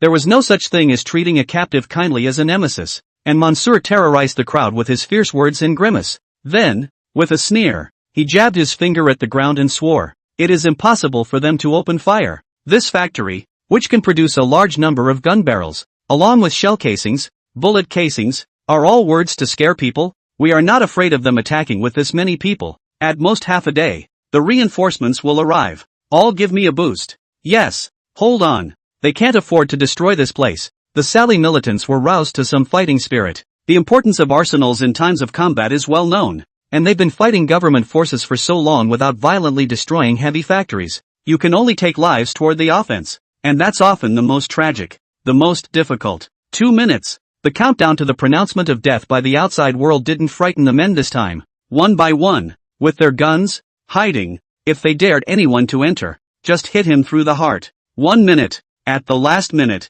there was not a sound from the steel mill again, and the two sides were facing each other to a critical moment. Rear. Zhang Rui shook his head slightly and nodded his chin in a gesture at Alpha, who nodded in understanding and picked up his walkie-talkie. Fire. He grinned menacingly. A chilling smile appeared. Click, click, click. Around one part of the steel mill came the mechanical sound of a tank's gun barrel spinning, especially harsh in the quiet early hours of the morning. General, they tanks are going to attack. Someone yelled, and the entire steel miller's armed men, their faces changed in unison, and Mansoor, still calm, bellowed, "Don't panic. Scare tactics." His eyes contained coldness. A glance through the window brought an involuntary shiver. And the blackened barrels of the guns, all aimed at his side. Get the horn. Mansoor shivered involuntarily, not speaking very well. One of his men rushed to bring the loudspeaker over, and he bellowed, "Call out the person in charge of you.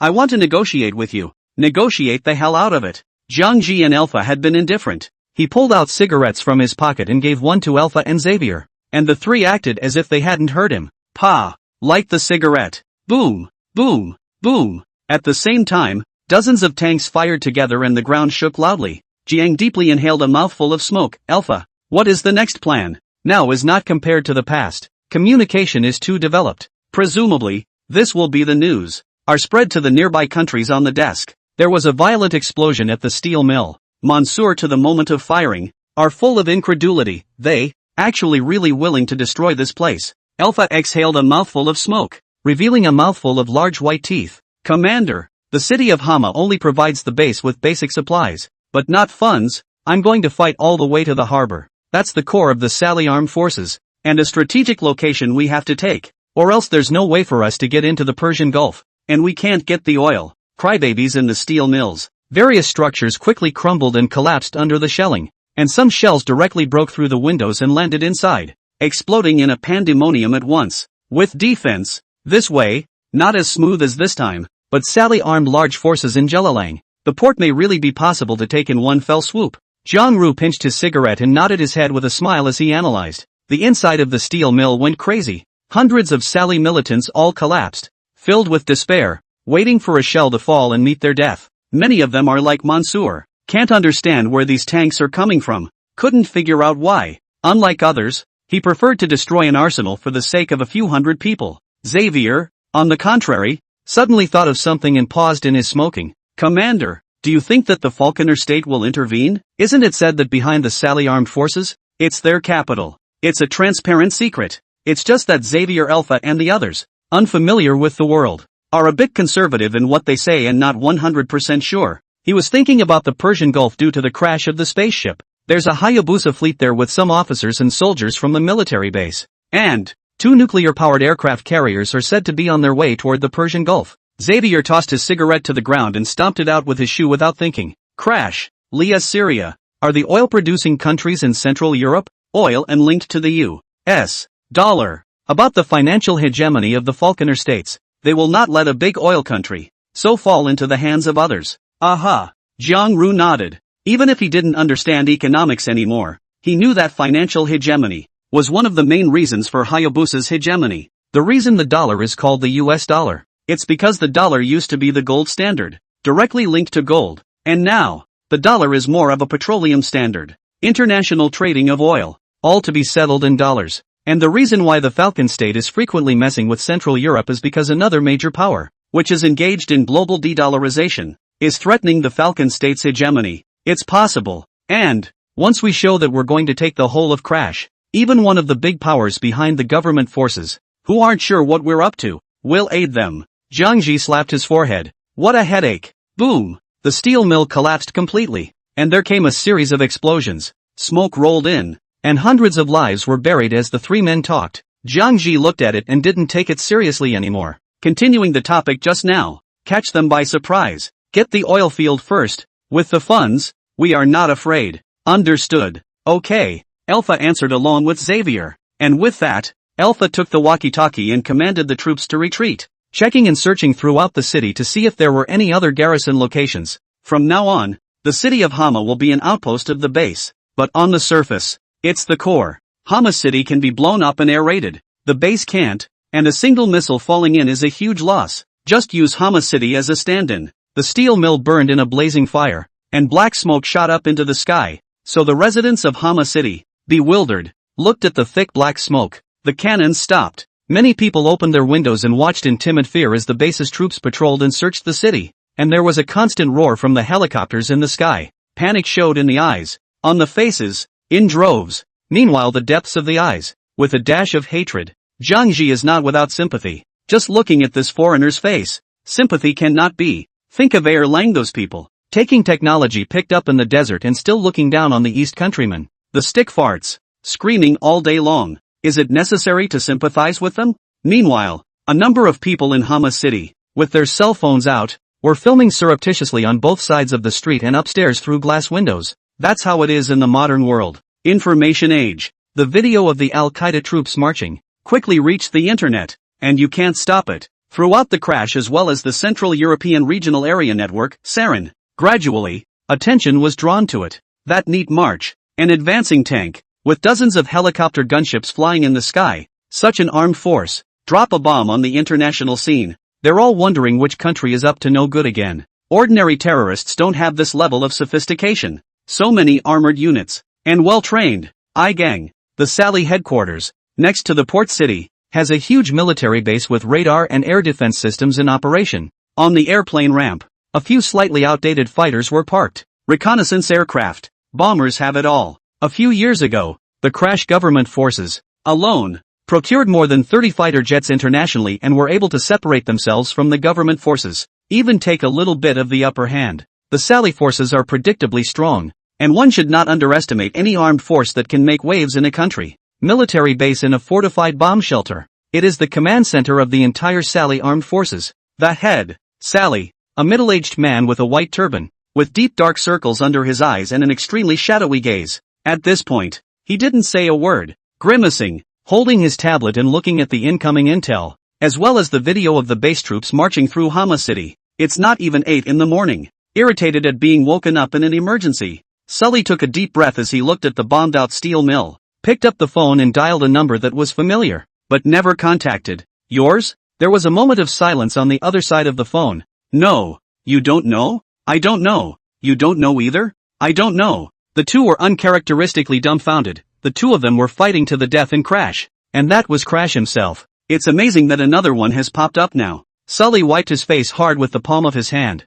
He was annoyed. 1,000 men from Hama City. All of them just died in battle. There were quite a few of them. Not government troops, nor is it their own. The Hayabusa country behind them contacted long ago. And the entire Hayabusa country's intelligence department is also in a daze. Taken aback by the news. Clearly mobilized soldiers with the big guns. Much less the neighbor Erlang's. Shooter. Hell no. What is the purpose? Having just gotten off the phone with Sally, President Crash also sat in silence in his chair. His brow furrowed as he himself first contacted the East, which had been supporting him from behind. Intelligence over there? No news either. It's outrageous. The president of the Crash GOP, Musrat, loosened the tie around his neck with his hand. Feeling strangled. Powerful forces that appeared inexplicably. He's a little breathless. Musrat's melancholic gaze looked out the window. Even the capital city, which showed 1,000 holes, could not help but clench his fists. Slightly open mouth. I'll do this right. A little after 8 in the morning, the government forces of Muslat, along with the intelligence services of the Sali armed forces, are working at full speed, sending out people to check out the neighborhood of Hama City. In the meantime, not only Crash, but almost every country got the information and fell into a state of shock at the same time. Such a strength with a large number of armored troops popped up. I can't believe you don't know? What are the intelligence services for? If it were normal terrorists, surely no one would care. The amount of hundreds of armored units at a time from the key base is a bit finicky. To say there's no one back there, no one believes it. Internationally, it's calm on the surface, but behind the scenes, there's a lot of darkness, with intelligence parts of various countries, spy satellites, all trying to find out who's behind it. Unbeknownst to me, there was no one behind the base. Hair can't be found. And at the same time, the base was caught on video and made the news in various countries. An armored car drove by with a tank, and ordinary people fell over themselves to watch. Didn't care much. There are wars all the time in Central Europe. Rockets are fired all the time. Either you blow me up or I blow you up. People are used to this. Thought it was another one of those two fights. Didn't think it was a new force. Instead, some bloggers who are into the military and study the international situation saw the extraordinary and secretly followed the situation in the city of Krashkama, also known as a base. No one knew that the next move of the base would be bigger and bigger, shocking the whole world. Crash, the city of Kufit, to the lower left of the city of Hama, and to the lower right of Thermalang Canyon, the three forming a triangle. Crash is not very large horizontally. To kill from the city of Hama to the Jerilang Gorge, it would take just over 260 kilometers. A brisk march, or half a day. Sally's forces are with the main government forces, in the hot Lirong Canyon are very tense. Today direct truce, eyes all gathered in Hama City, only to find out the bottom of the mysterious forces of Hama City in purpose. They dared to keep fighting. 300 kilometers. It's too dangerous. They were still wondering whose man it was that got to sit in that position, even though both sides were saying it wasn't theirs. Can you trust people so easily? Outside the city of Kufit, the fortifications could be brought to direct use, and the men of the Sally armed forces, who had been urgently gathered outside the city since the morning. Beware of the Hama City attack. It was tense outside of Kufit City now. A rocket launcher, rudimentary versus advanced, was being rolled out on a wheelbarrow, improvised welded with a barrel, and pulled out by a pickup truck. Advanced is a one-piece, Katusha-like rocket launcher, all deployed to the outskirts of the city of Kufit. The mainstay of their side of the war is these cheap rockets that can fire anywhere from 5 kilometers to 100 kilometers. High-precision missiles, that's what's crushing it. It's not that extravagant to just take it out and use it. But don't underestimate these rockets. The power is no less than a missile. It all depends on the dose to speak. They are thicker rockets, the diameter of a few dozen centimeters. No problem blowing up a building with the warheads you carry. Because Kufit's side had gotten word that there were 2 helicopter gunships in Hama City, headed this way, and the estimated time, they should be arriving soon. Sure enough, just 10 minutes later, 2 black dots appeared in the air, sentinel eagles from the base, coming to spy on the armed deployment of the second city in the direction of the harbor. The base had just been constructed. After all, there is no intelligence service. 2 eyes on Crash's message. It was the only way to get a feel for the situation.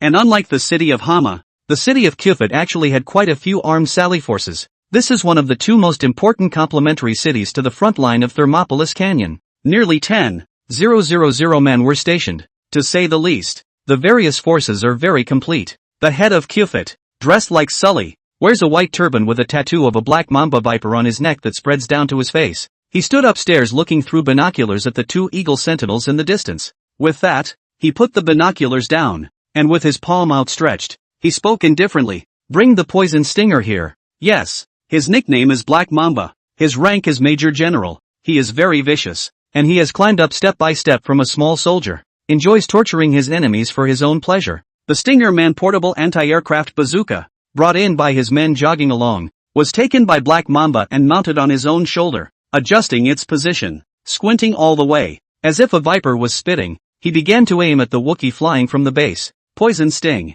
A very famous man-portable air defense missile that utilizes infrared guidance for automatic tracking. Operating it only requires aiming, locking, and firing. Then you can switch to the next missile. There are pros and cons. The disadvantage of man-portable air defense is that the range is very short. The effective attack distance of the Stinger, only 3 kilometers. More than this distance, that the possibility of hitting the cliff-type drop. Too little propellant. The Eagle Sentinel had encountered being locked down once in Hama City, and this time the 2 had grown a memory. And seeing the outside of Kufit City from afar, with such a large battle, they didn't dare to fly further inside. Operate the armed forces straight from a distance to take pictures of the outskirts of the city of Kufit. The data is transmitted back to the base, then start circling around for multiple shots. Hama City. Soon enough, Alpha received a report that the picture was enlarged in the armored car at the temporary command post, and Alpha scanned it. Basic knowledge of the opponent's military deployment. He pointed to the various rocket launchers and explained,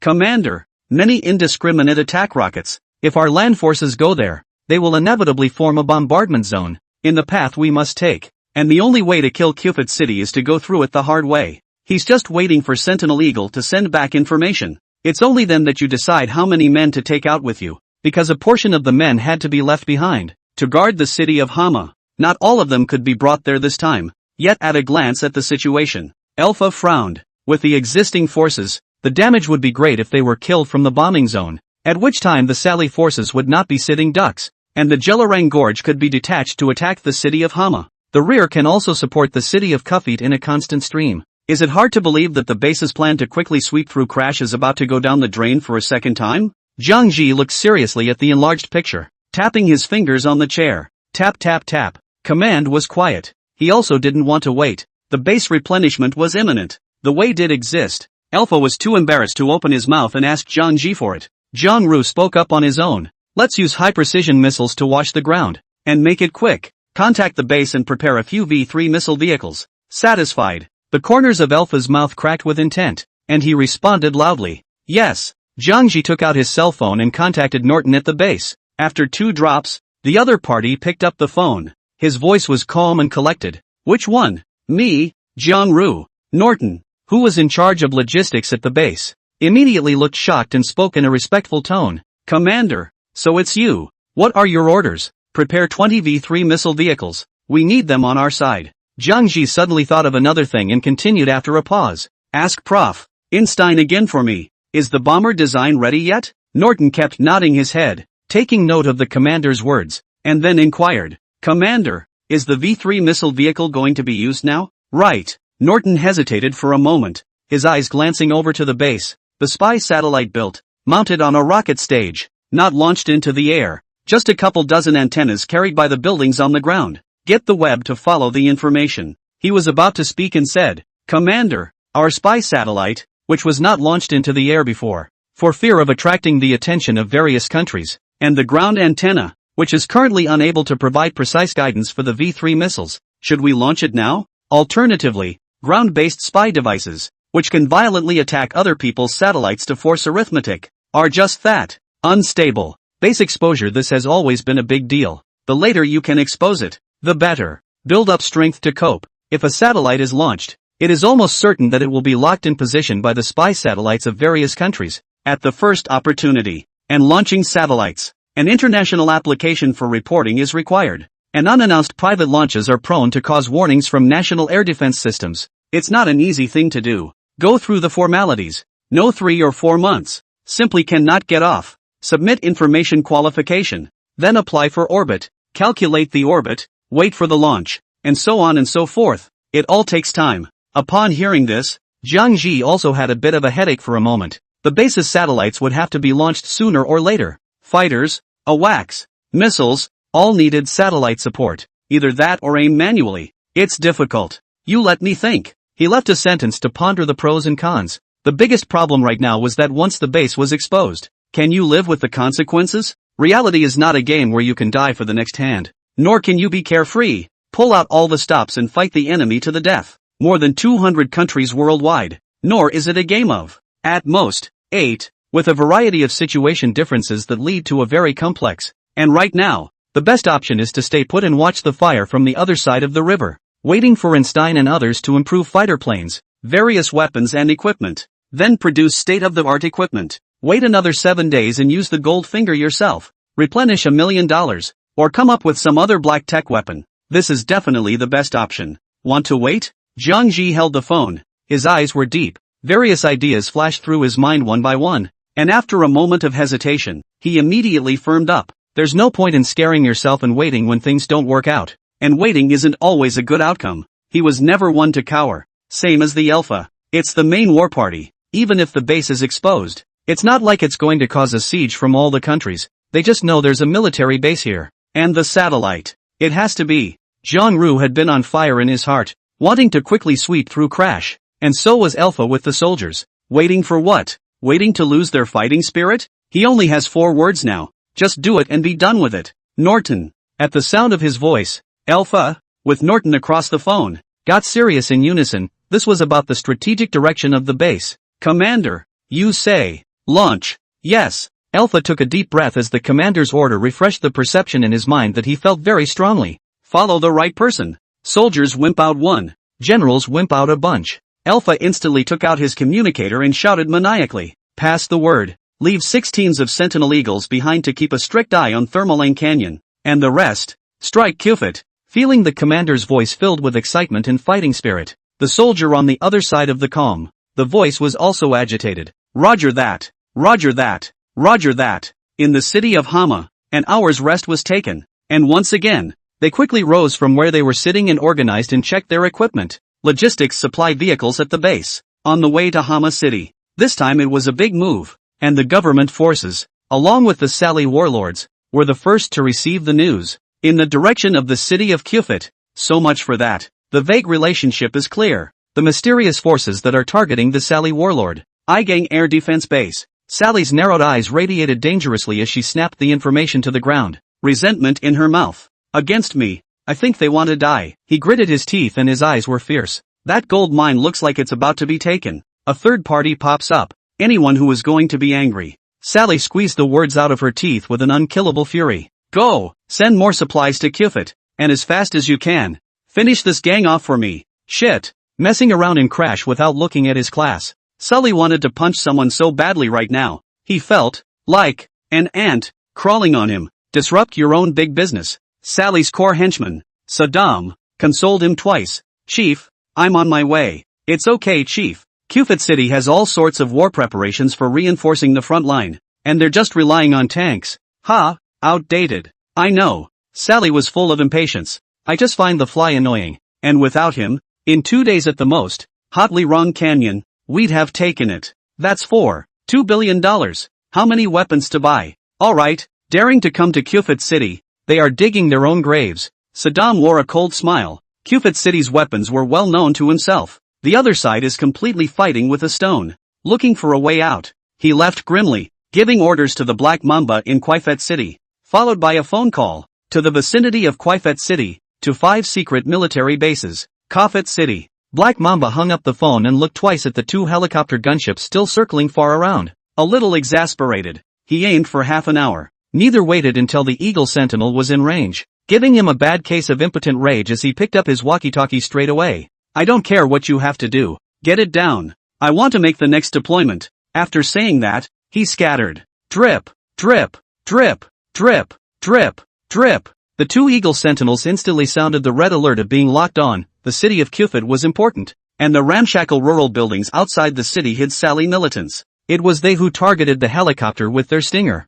Boom, boom. There was a popping sound from the ground, and two missiles trailing flames made a violent cracking sound in the air, tracing amazing arcs. The siren was urgent. The rush was almost a line. There was no time to hesitate. Two helicopters, both with experienced pilots from the base, released the jamming bomb at the first opportunity. Luck did not favor them against the Stinger anti-aircraft missiles, which had a 70+% hit rate at range in the Afghan war. It's too hard to hide. Even with the release of the jamming bomb, the alarm of being locked on was still sharp to the point of suffocating, and there was no panic on the two men's faces, which carried the determination to live to the death. Extreme reverse direction towards the raggedy building that had attacked him. Press the attack button. Phew, phew. Several of the small yield rockets that were suspended poured out at the same time, and two of the base's Sentinel Eagles exploded violently along with the small ragtag building. Flames shot up into the sky as countless parts burst into pieces, falling from the air and crackling on the ground. It shook and burned and fell to the ground. And upstairs is even worse. Several rockets were fired, and as if a missile had washed the ground, the flames rose and burst into flame in place in a spectacular and intense manner. Drops. At the base's temporary command headquarters, the Sentinel Eagle signal disappeared, and Alpha's eyes narrowed. Commander, the Sentinel Eagle has been destroyed. And the last information that came back, on the outskirts of Cupid City, there are quite a number of enemy attack points. People are bound to die in a war. Jiang Ji had prepared himself mentally, but when he arrived and heard that one of his own had been destroyed, he was still a bit heavy. Those are soldiers who are loyal to themselves. A silent sigh. Jiang Ru said, the base's roots are too shallow, and the time is too late for espionage and intelligence work. And now launching a single missile is restricted. Laser guidance, TV guidance, radar guidance, these technologies, the base has to catch up quickly. It didn't help that the base had developed in just under 4 days, from the time the base car was taken out, to the present. Wanting technology is not something you can pick up quickly. Rubbing his large bald head, Alpha didn't say a word, a fierce light in his eyes. Now, just waiting for the missiles from the base. The troops stayed 60 kilometers from the city of Cupid, all dispersed in the field. It's hard for him too, with just a group of 2,000 men. This is really not enough to use to force an attack on a well-prepared, well-fortified position. Trying to spread out the multi-point offense. Still afraid of getting caught. Can't even run away. After thinking for a moment, Jiang Ji was ready to go back to the base first and supervise the combat lab. A lot of technology had to be taken out in a hurry, even if it produces more researchers. After speaking to Alpha, 4 armored vehicles and 10 helicopter gunships opened the way, and Jiang Ru sat in the bumpy armored vehicle straight to the base. At the same time, some yellow sand covered a shallow layer over a huge complex in the vast desert. Storm dust is not big today. In the middle of the base, Nolan was on the huge standing rocket launch pad with a couple of engineers, sitting for a final check as Norton stood and watched. Rockets capable of launching satellites. The Falcon State, which is the equivalent of an intercontinental missile capable of carrying a nuclear warhead and striking the entire world, often imposes a blockade and sanctions on these technologies. This missile alone, with a length of 28 meters and a total of 5 stages of propulsion, it is possible to make spy satellites that fly into space orbits at an altitude of several hundred kilometers above the ground. Is the track calculated? Nolan asked aloud, holding the intercom. Preparation is basically fine. Now I'm afraid to send it up, and it's in the same orbit as the one being used, and it's going to directly crash someone else's satellite, and if it crashes the International Space Station again, the fun will be great. Chief Engineer, we don't have enough data. Only the Eastern Kingdom has made the space station orbital parameters public, so we can only calculate our own orbits. We don't know about other people's satellite orbits. An anxious voice came from the communicator. The East Kingdom space station has been approached many times by Hayabusa satellites due to its close proximity. That's why the track parameters are being announced every day. I'm like this, and you hit it again. Then I'll take that as a yes or no, whether you did it on purpose or not. What to do? Nolan looked to Norton. Norton closed his eyes, thought for a moment, and said decisively, ignite. Yes. Nolan kept pressing the intercom and waving his hand over and over while yelling, all hands evacuate. Prepare for cooldown and ignition. All units stand by. Countdown 20. One by one. The engineers on the workbench rushed away. Norton is also a burst of trotting back. Ignition of the moment of high temperature. reaching several thousand degrees Celsius. Who stand around that is looking for death? 5, 4, 3. Nolan simply stared at the launch vehicle and shouted the last word as the ignition program fired on its own and a violent ball of flame shot up into the sky with a boom boom boom explosion, sweeping everything around it. The water used for cooling, almost instantly, evaporated into water vapor, spreading in a white haze, like a smoke bomb. The terrifying heat spread, and Norton felt a wave of heat greet him from 100 meters away,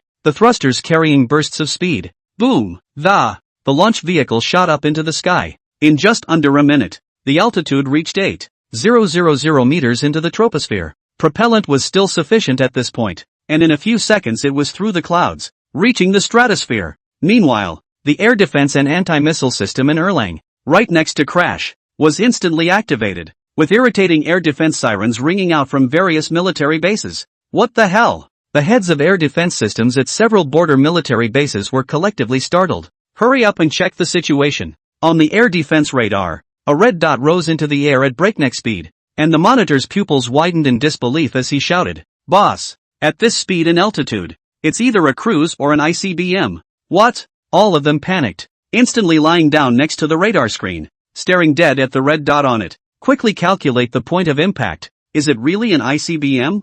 Intercontinental missiles, the P-5's ballast, are usually only used to launch nuclear warheads, can hit most places on the globe. All of them are national treasures. The probability of successful interception in the face of an ICBM is very low. Erlang is now a gathering of diplomats from all over the world. Negotiate the space shuttle. If they were all blown up by a single missile, and the missile was still launched from the Erlang border, they Erlang this time, not to mention jumping in the Yellow River. You can't even jump in the Pacific Ocean to wash it off. The atmosphere in the monitoring room was highly tense, and the heads of several military bases, all of them tensed their bodies. ICBMs are difficult to intercept. It can only be intercepted at the end, i.e., on re-entry into the atmosphere from space. But the speed of the missiles at this point, it has accelerated to Mach 25. The probability of interception is extremely low. Staring intently at the screen for a moment, the monitoring technician looked puzzled. No deorbiting, still rising. Boss, this seems to be a launch vehicle?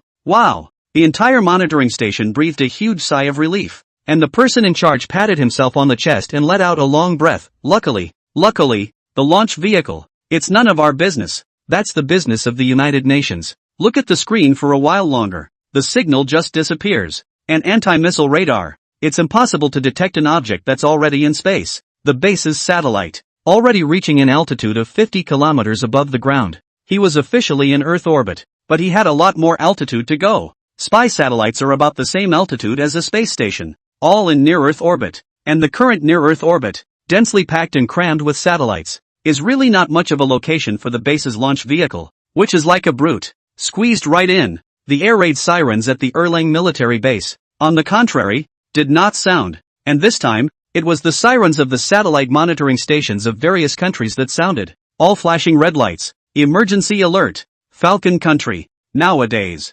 Starring Ring, as one of the top companies in the world, owns satellites, amounting to more than 1,000, and all of them are in near orbit. Said it was for private use. Civilian. How it really is, who can say? At this point, a piercing alarm sounded in the satellite inspection room of Starring Ring, while on the computer screen, there was a transparent Earth. There are countless green dots in one circle of the Earth, as if it were a ring of stars. It surrounded the Earth, and at the moment, 3 dots that were supposed to be green had turned an urgent red color, constantly flickering. The people who were originally laughing and joking with their co-workers hurriedly turned their chairs and looked at the 3 red dots with serious faces, frowning in surprise. Numbers 598, 599, 600. Haven't these 3 been launched for just over a year? How could they have gone wrong so quickly? He wondered, operating his mouse to click on the 3 red dots. Warning, warning, emergency evasive maneuvers required. Warning, warning, emergency evasive maneuvers required. Warning, warning, emergency evasive maneuvers required.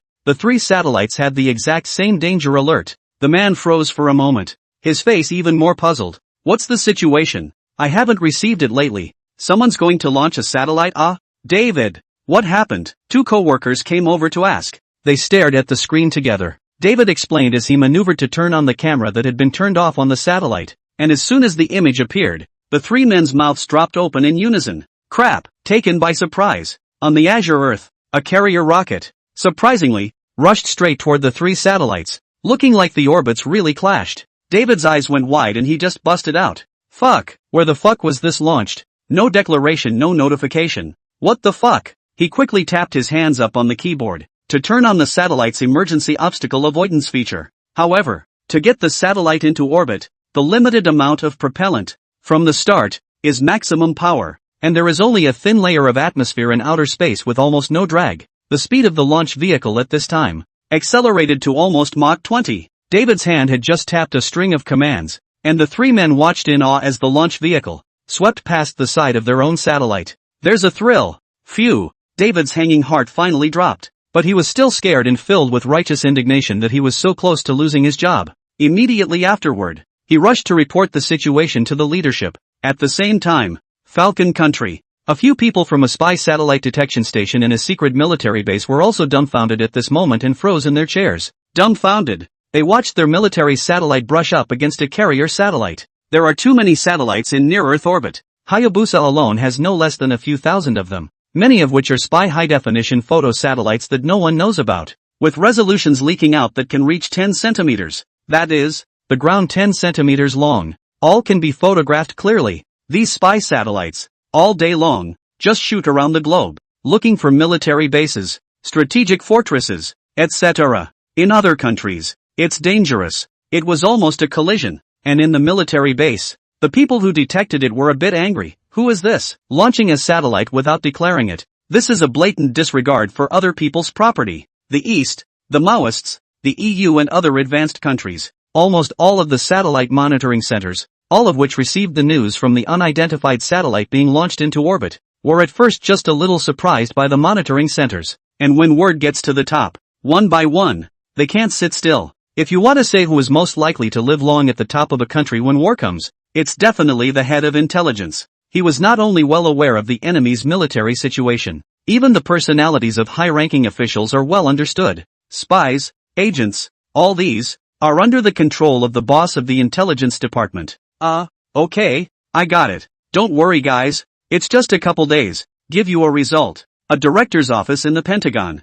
CLA and director of the CIA, Karen was calm and level-headed, slowly replying to the other party before putting the phone down with an expressionless face. His face was like a 10,000-year-old glacier. Being questioned by his superiors, he couldn't see a hint of volatility and anger, but instead used his landline and dialed the subordinate in charge of the Central European region in passing. Director. The subordinate's tone was a bit humble and self-conscious, as if he knew a storm was coming. Karen smiled faintly and inquired, "Do you know what it means to launch a satellite up there? What does it mean?" On the other side, Anthony rolled his eyes, implying that a satellite had been launched up there, something he certainly didn't dare say. He took a deep breath. "Means we didn't do our intelligence right."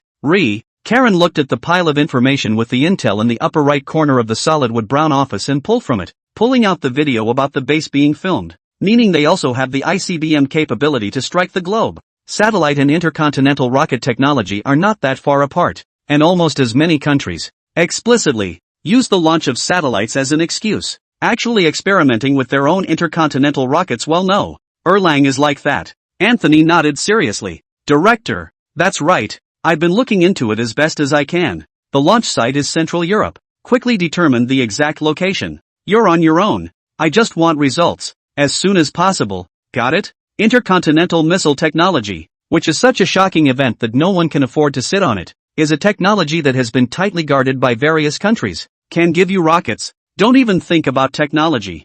Yes. Hanging up the phone, Anthony wiped a cold sweat from his head. Now that data from various sources speculated and surprisingly showed that the satellite had been launched from crash. It's so intriguing. Having just had an unknown mysterious force and a satellite launch, Anthony was puzzled. Is the East Kingdom behind this? But where did the East Kingdom find so many European and American mercenaries? The Maoists? It seems impossible. Damn. It's strange. He cursed all the way through the fire, arranging for someone to hurry up and check it out. And similarly, the same happened in the Eastern Kingdom. Several people are sitting together in a meeting. The Minister of Intelligence. Is a cup of strong tea after a cup? A cigarette after a cigarette. Worried about the hair is falling out. You guys? If Hayabusa is the country, but why attack the Sali forces? It's even less likely if it's a Maoist. Accra battlefield. The Maoists don't have enough ammo and equipment, half of which is supported by their allies. Not to mention the energy, to run to Craiksh and make things happen. Okay Lao Zhao, don't think so much, hurry up and check on the line, check it out, everything will be known. Intercontinental ballistic technology, I hope it's our ally. The crash desert. Nolan and Norton, both tense, watched the screen at the monitoring station, and when they saw the satellite, in the orbit the technician had budgeted for, both of them looked relieved. A flush of joy. Norton waved his hand in a flurry, signaling those below. Inform the commander that the satellite is in orbit and ready to provide guidance for the missile. Yes, it was thrilling just now. In fact, if it wasn't for the engineers at the base, maneuvering the missiles for emergency avoidance, it would have been a solid collision with a satellite. Zhang Ji was still about 80 kilometers away from the base. When he received the call, his eyes lit up and he shouted with a smile. Good, prepare V3 for me. 20 I don't think is enough. 20 more. That's great. Now that the base had satellites, it was just a matter of fighters and bombers. Zhang Ji put down the phone with a glint in his eye and couldn't wait to go back. There were a number of poor clashers along the road,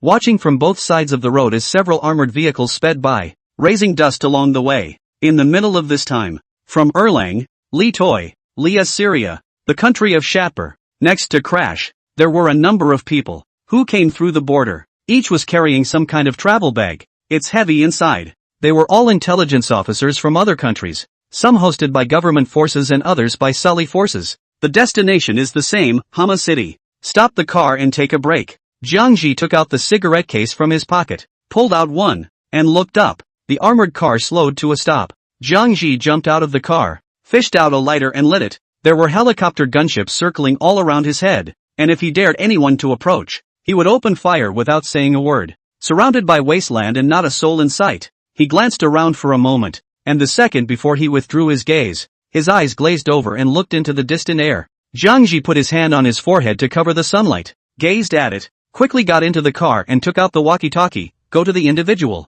Take a look to the northeast. What are those black dots? Roger that, Commander. We've got it too and we're just about to report back to you. Radar shows it's an air unit. Go over there. The base's multi-purpose armored fighting vehicles are equipped with anti-aircraft missiles, and the helicopter gunships have matching radars. This thing is so close. Just got scanned. Description. Only took off a short time ago. Zhang Ji frowned, threw his cigarette away and decisively got into the car. That thing was probably the drone that had been active on the battlefields of Central Europe recently. It can detect. It can strike. It can drop bombs. The value for money is great. He was almost certain that either the government forces or the Sally forces had been sent in to spy on the base, and there was no way that there would be no one along the road from the base all the way to Hama City. So the general direction of the base, it only takes a little checking to know that it's in the desert. Commander, got eyes on it. A jeep with a team of men manning the drones. Take them alive or shoot them down? The armed forces pilot inquired seriously. Shoot to kill.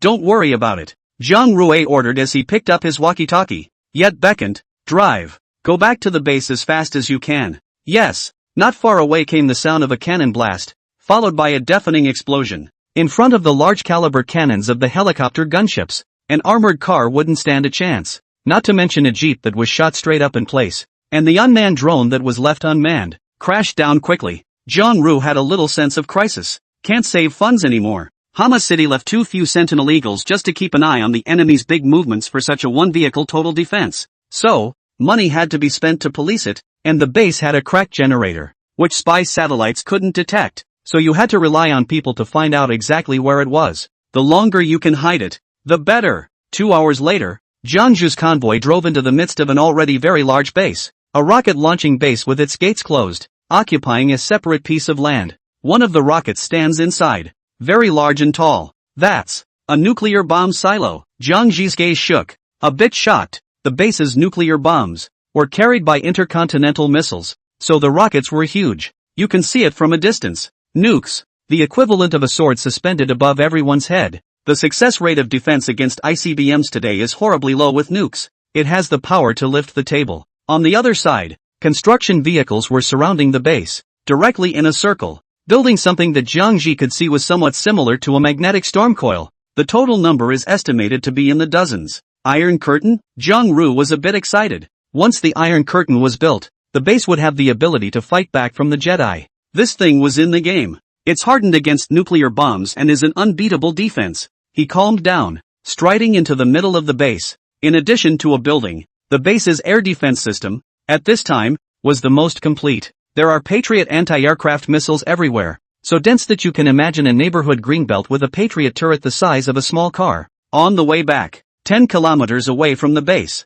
Jiang Ji met the soldiers patrolling outside. Norton still attached great importance to the security of the base, just didn't have time to arm it too far. "Commander!" Norton and Nolan got the news and came out to greet them. Jiang Ji waved his hand, allowing the two to dispense with protocol and go straight to the point. "How's the V3 missile car ready?" "All 40 are ready." Norton led Jiang Ji, and as soon as he was worth over there, 40 heavy trucks were parked neatly in the open space of the base. V3 missile vehicle, medium and short-range missiles capable of striking targets from 0 to 3,000 kilometers, length 9.8 meters, diameter 0.9 meters, 40 missile trucks, one pulling 3 missiles, or a full 120 missiles, which are not rockets, but missiles carrying 500 kilograms of TNT equivalent, could easily blow up a large shopping mall. Jiang Ji took a look. His eyes were glowing. 40 huge trucks, parked that row, just giving off a feeling of unstoppable momentum. Mighty and dominant, painted military green.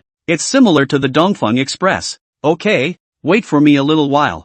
Zhang Ru's mouth was dry and his feet were restless as he plucked up the pace to head quickly to the combat lab. The Sali forces are bound to have air defense systems. According to the internet, the air defense system used is the Falconer's Patriot Air Defense System, the same as the base, and the Patriot Air Defense, last year, intercepted a Dagger UHV missile during the Mao-Ukraine War. Reputation. So it's best to have fighters that carry tactical missiles to destroy the air defenses of Qufat City in order to utilize the full power of the V3 missile vehicle. 6th floor. People came and went in the combat lab. Everyone was focused on their work, developing more advanced weaponry for the base. Zhang Ru found a few people from Prof. Einstein. "Professor, while I know I've given you a lot of time, the base can't wait that long now. Now, what weapons have been updated?" He got right to the point as soon as he arrived, his eyes carrying eagerness and anticipation. "Commander," Einstein slowly addressed with a slow smile, "as expected, after a night's work, the latest fighter has been designed. Heelan's, you're up."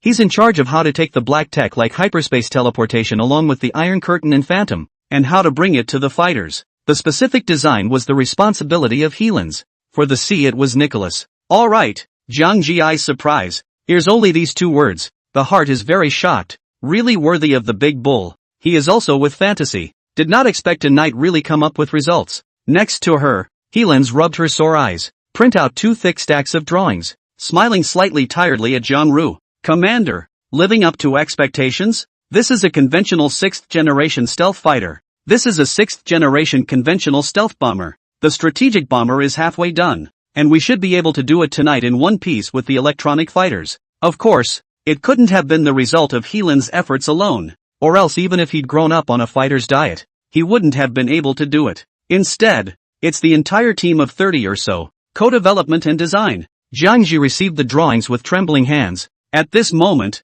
he was stunned, and the excitement within him was unparalleled. 6th generation aircraft. 2. Nope, Prof. Heelan's wasn't aware of the division of warplanes in this world and thought that bombers had the same generational division as fighters. He just put it in such a way. No one could understand how exuberant and explosive Jiang Ji's mood was at the moment. Just like an ordinary person who had suffered for half of his life suddenly won $1 billion jackpot. 2-generation vis. What a concept. It's very scary that today, no country on the planet is in service with a Generation 6 fighter, either by hiding it, or at the very least explicitly not. And the East Kingdom's state-of-the-art Sword 20 has always been described to the public as a 4th-generation aircraft. At that time, according to European and American standards, it is indeed a 4th-generation aircraft, but according to the Maoist classification standard, it belongs to the 5th-generation aircraft again, and it should be equivalent to the 4th-and-a-half generation in terms of actual combat capability. This is, of course, divided according to parameters.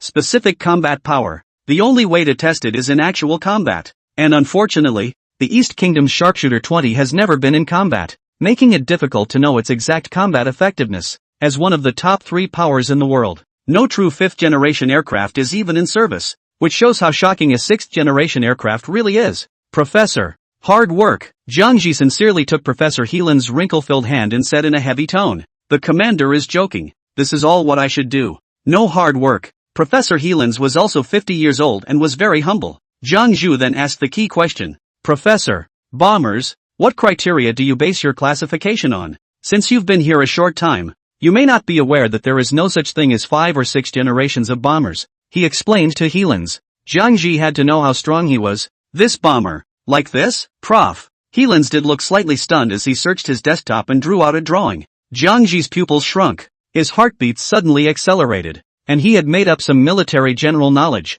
That look was all too familiar to him. Commander, I'm basing my parameters on this bomber because I looked it up on the internet and this is the most advanced bomber available today. On that drawing was Hayabusa's famous B-2 Phantom strategic bomber. Same look as the Peregrine Falcon. Extremely recognizable. What about the fighters? Zhang Ru pursued with urgency. Helens found another drawing. Jiang Ji breathed in and sucked in a mouthful of cold air. Strong, too strong. That's all he could say. Who else could be on the drawing but an F-22 Raptor? The big brother of fighters. Some say the F-35 is more advanced than the F-22, and in some ways it is, but definitely not as combat effective. Just a little. F-22 is banned from sale. F-35 is available for sale. The high and the low are set down. Jiang Ji didn't even know what to say at this moment, only feeling himself surrounded by an intense joy, holding the drawings and lovingly flipping through them. He noticed the word conventional highlighted on the drawing. Professor, what do you mean by this routine? Helens smiled at the three opposite of Instan Nicholas.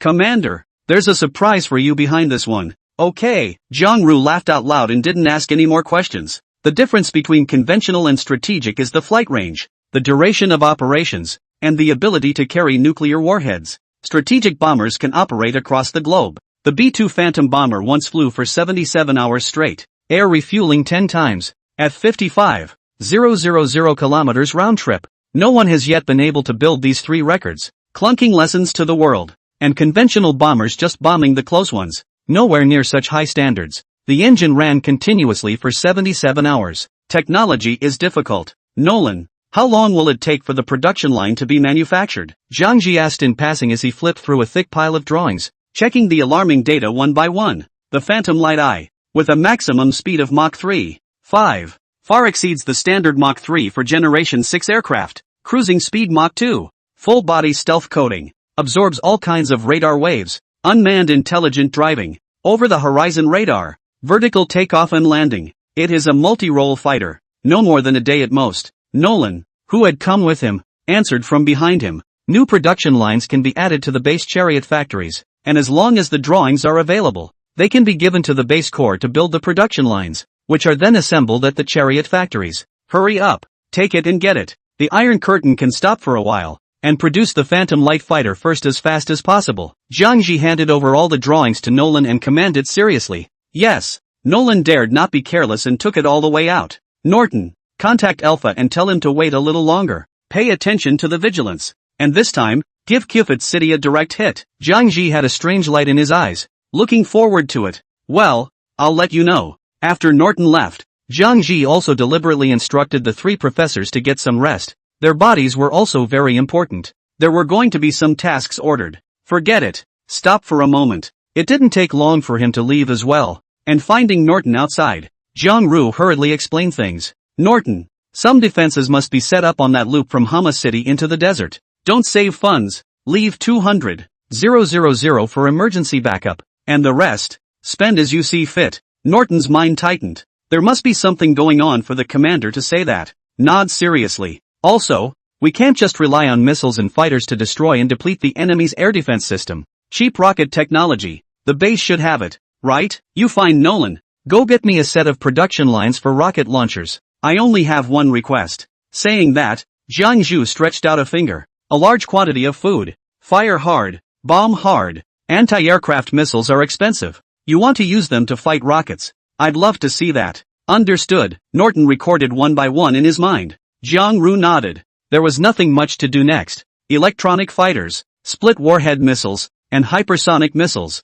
There had to be a break for the researchers. Little by little, he raised his chin. Go on. Good. Norton took off and tried to find Nolan, and Jiang Ji stood at the base for a while, seeing a construction truck drive into the chariot factory. And the soldiers at the base have been producing, from 4 in the morning to now, 120 soldiers an hour, another almost 1,000, and a lot of transportation trucks from the chariot factory. After watching for a while, Jiang Ji went to rest and recuperate, just waiting for the fighters to be produced. The base was in full high gear, the Iron Curtain was stopped, and all the construction trucks, building the new Generation 6 Phantom Light production line, came back from the river resignation. It only took 4 hours. Nolan had just gasped all the way to the door of the room where Jiang Ji was resting, when he was stopped by 2 people, one of whom was tall and cool, with a murderous look in her eyes, and dyed long, wine-red hair. The other had a crazy stare and a bit of an upside-down, grim, grimy smile on his face. Tanya, Yuri,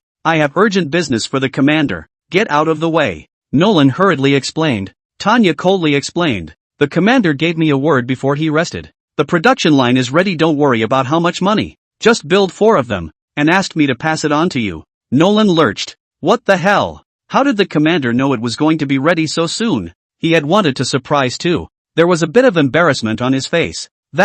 Well. Nolan touched his head and quietly left. The brand new fighter production line starting up directly at the Chariot factory. Boom boom boom. And while a Gen 6 Phantom Light fighter costs 5,000 funds to build, just like an aircraft carrier. Let's not forget that the base's funding system is at a disadvantage when it comes to tanks. On the carrier, that's an earned scalp. Besides, the 2 personal bodyguards at Zhang Ru's door, Tanya, the cold killer and the top beauty agent, are in the game. Totally beyond normal. Kill single soldiers in seconds. Can compete with tanks. Has weapons all over his body. A proper killing machine. Yuri. He carries no hint of madness on his face at all times. And behind his head is a modified machine with the ability of mind manipulation, as well as the skill mind shock. The mind machine in the back of his head. It can release an offensive electromagnetic wave, just like an EMP grenade, which can shock nearby people to death, with the disadvantage of not being able to distinguish between enemy and self. A product of pure and simple technology. The 2 of them were prepared by Norton for Commander Jiang Ji to protect him from accidents. Toward evening, after running around all night plus one morning, Jiang Ji, who had slept for 6 hours, woke up and checked his gold finger in his room. The lime color is almost finished. It is expected to fade completely tomorrow and regain a little ability the day after. He packed up and came outside. Yuri and Tanya, not moving an inch, as if they were vipers hiding in the shadows, silently followed Jiang Ji's footsteps as he was preparing to find Nolan. I looked up and was stunned. Immediately after his eyes brightened with violent surprise. The corners of his mouth simply couldn't be suppressed. Jiang Ji spread his feet and ran towards the Chariot factory. The wind and sand are in your face. He didn't care at all. There was a massive fighter just off the production line there, being towed toward the tarmac at Air Command. Fighter. It's really so awesome that only when you see it in front of your eyes, you can feel the intense excitement and joy it brings you. Glowing with metal, flowing water creates an aerodynamic and smooth body that hits any person's aesthetic more than the imposing shape. Jiang Ji's eyes were straight up. The more he looked at the base's Phantom Light fighter, the more satisfied he became, and he directly laughed in place, nodding his head repeatedly and praising with his mouth. That's so cool. Jiang Ji was fond of following behind the tow truck, and followed it to the Air Command headquarters, where his eyes widened, and one had actually been parked here. This is the second one. Good. So what are you waiting for? Quickly, you guys, refill the fuel and bring the missiles over to hang them. I guess Alpha can't wait. Zhang Ru directly shouted to the Air Command's Secret Service personnel, sensing the commander's impatience. A few people were also rushing to get their walkie-talkies and call the relevant units, and soon Nolan and Norton both arrived, followed by a couple of carriers behind them, pulled the missile. Not to mention that at a distance from the city of Qufat, waiting for the base to send missiles to the Alpha, just got up. Zhang Ru couldn't wait to see his Phantom Light kills in a big way. It's a 6th-generation plane. Stealth performance is further enhanced, and the Patriot air defense system,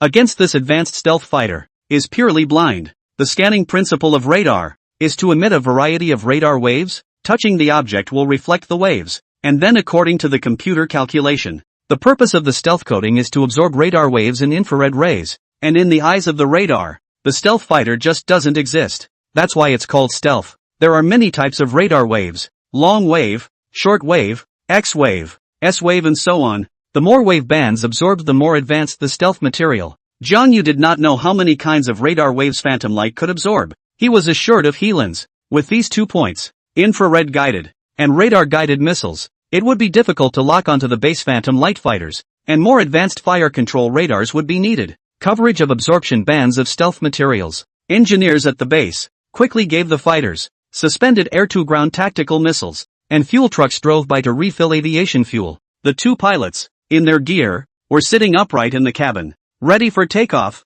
This time, Heelan's improved Phantom Light 6 is capable of flying 12 air-to-air and air-to-ground tactical missiles with stealth pulled to full capacity. It's also known as a small missile, which, like a sharp knife, specializes in hitting key enemy installations, straight to the heart, belong to the heavy fighter. At the same time, the speed can reach a maximum of Mach 3. 5. Which materials, engine technology, far beyond the international standard. Ground commanders, wave the flag to signal that you can take off. Depart. Zhang was filled with anticipation, and with a single instruction, the two fighter engines roared to life, slightly hidden nozzles shooting out a dazzling energy glow. The plasma glow was blue with a hint of orange. Looking at the temperature is extremely high. Immediately after, accelerating down the runway, the tail flames of the engine nozzles continued to lengthen and thrust. The Phantom Light had a total of 2 engine nozzles, both of which were steerable to support vertical takeoff and landing. The sight of 2 vents spewing out energy in unison was stunning.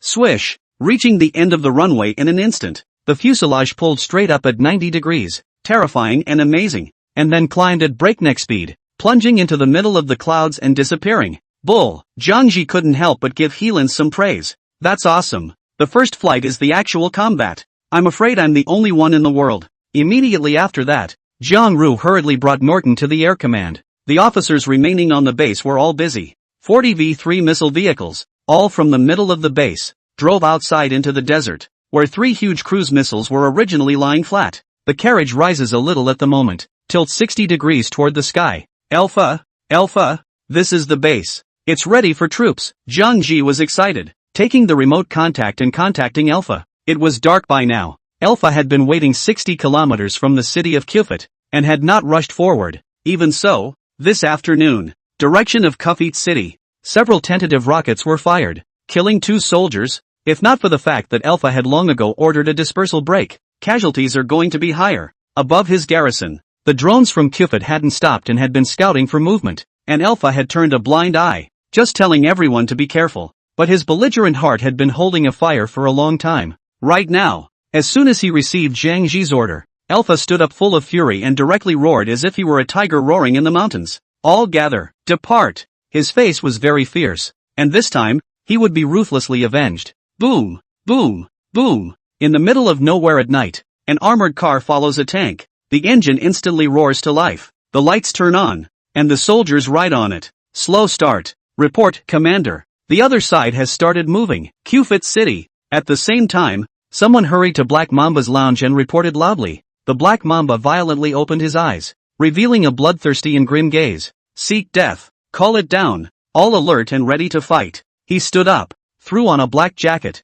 and wrapped his white bandana around it. Roger that. Black Mamba followed the messenger and arrived at the Kufit City command post, where everyone was already moving, and on the screens, high-definition night vision drones moved the base's forces. See it all. In the glowing green image, a black personnel, with the tank armored car with red light, quickly in the wilderness land, wildly attacked, still spread out to avoid being bombarded by opposing rockets. Just this many people, coming over to die? Black Mamba didn't have a hint of panic. Instead, he carried a cold smile. The defense line outside of Kufit City was built very solidly. Bunkers, trenches, bomb sites, everything you need to know. There was a long battle with government forces here. It wasn't taken down. And this line of defense, which is across the entire crash, spreads to what is now the second logistical city in the Thermalang Canyon, the city of Sivo. It's the strongest line of defense for Sally's forces. In the meantime, the crash government forces, too, were watching Alpha's movements closely,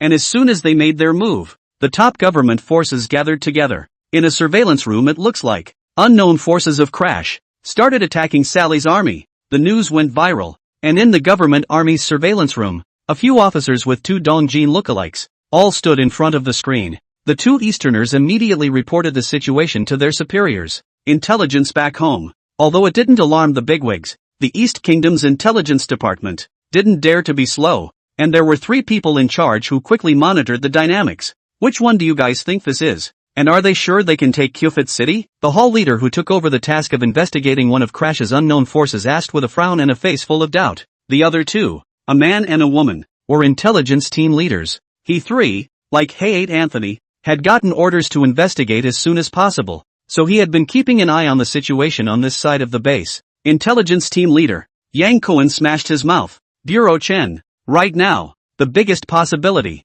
is the North. But according to our information, the North countryside is also investigating. After saying that, he added in tears and laughter. Then he pointed his finger at the screen, somehow getting a synchronized night vision image. If there are only this many people, trying to take the city of Kyufit will undoubtedly be like hitting a stone with an egg. P.S. Something happened. The investigation is normal. Auditing Big Brother? Nothing sensitive. Yang Kuan turned his head, with an inquiry, and looked behind him at the deputy team leader, Yi Ji Unqing, who had a cold look and had been holding a tablet in his hand. There's nothing unusual around Hama City. That's all they have. That's odd. What do these people think? All three were a bit surprised. 2,000 men. Seemed like a lot. But against the city of Kyufit with its strong defenses and a day's worth of preparations with Sally's armed men, there really isn't the slightest chance of winning. Colleagues, Falcon Nation CIA. Since as soon as the launch vehicle came out, spy satellites have been scanning and taking pictures around the city of Crash Hama. High-definition advanced spy satellites that can go right through the clouds and take pictures of the ground. Alpha's troops stationed outside were also closely watched. When he moves, several men, at once, began to observe, and Anthony, who was in charge of the matter, clasped a barrel of chips and sat in his chair watching with great interest. Interesting, and dared to take the initiative to attack those above. I'm afraid they're overthinking it. Go, keep a close watch on the edge of the desert northeast of Hama City, see if there are any reinforcements. With any other movements, how's the shooting going in the desert? In passing, he instructed the following to do their job. The base's vehicles were coming from the desert. The news had been known for a long time. Hayabusa's high-definition spy satellites, already looking for a base in the desert. 10 centimeters of resolution. I was able to get a clear shot of the cartwheel prints, and am following the prints. Following the trail. Boss? No, everything is fine in Hama City. It seems to be just these guys, and the shooting continues in the desert. Anthony sniffed a beat, shaking his head. Impossible. They will definitely make a move. Otherwise there's no reason to wait for an afternoon. Is it really possible to go and die? He's a little disbelieving. Yes, other countries need not be mentioned. Just based on the current situation, the most puzzling thing for countries is on what basis do they dare to attack? Don't even think about it. Alpha's forces, against the city of Kyufit, were absolutely defeated. Jiang Ji also could not have imagined that when the base moved, the surface was calm. But in fact, all countries were staring at him, and all because the base had launched a satellite. Intercontinental rockets are just too influential. No one dares to ignore it. If this satellite had not been launched, the level of surveillance on Crash by various countries would never have been so high as just to see what's going on. And now, surprisingly, no one was optimistic that the base could take the strongly defended and fire-powered city of Kyufit, thinking that they were just going to die. In the Clash base, Zhang Ru and Norton watched closely from the air command as the Phantom Light fighters quickly arrived over Kyufit City. What's the situation? He inquired with a slight hint of nervousness. Report, Commander. All clear. No lock detected. Number 2 normal. A report came over the intercom.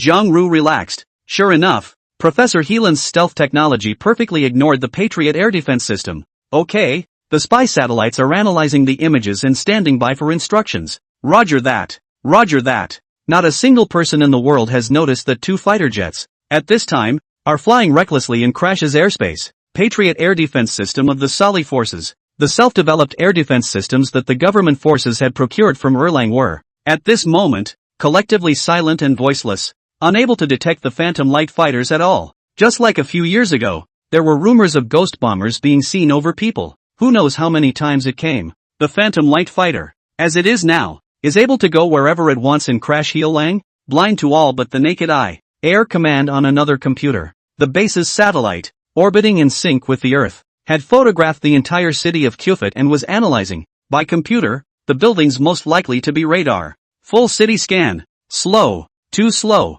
The base has no intelligence system and is so shallow that it would have to start from scratch to find the other side's radar position. And who knows when to look for it. Like any other 2 armies at war, where you have military bases, where you have radar, base stations, bridges for vital transportation. It was mapped out for you long ago. The first one to start a war is bombing these. Jiang Ru couldn't wait. His eyes narrowed and he couldn't wait. Norton, fire a round in unison. Let's see how their air defense reacts first. 1 round in unison. Norton froze. That was 40 missiles. The bases could all be carrying cruise missiles with 500 kilograms of TNT equivalent. Not cheap rockets. Used to measure air defense. Commander was too extravagant. On second thought, Norton pursed his lips. Who left the base without a rocket launcher? Now building a bomber spawning line. Cluster rocket vehicles will have to wait a bit longer. Norton picked up his intercom. Standby V3 missile car. Coordinates middle section of Kufit City's defense line. 1 round of flak. Team 1 copy. Team 2 copy.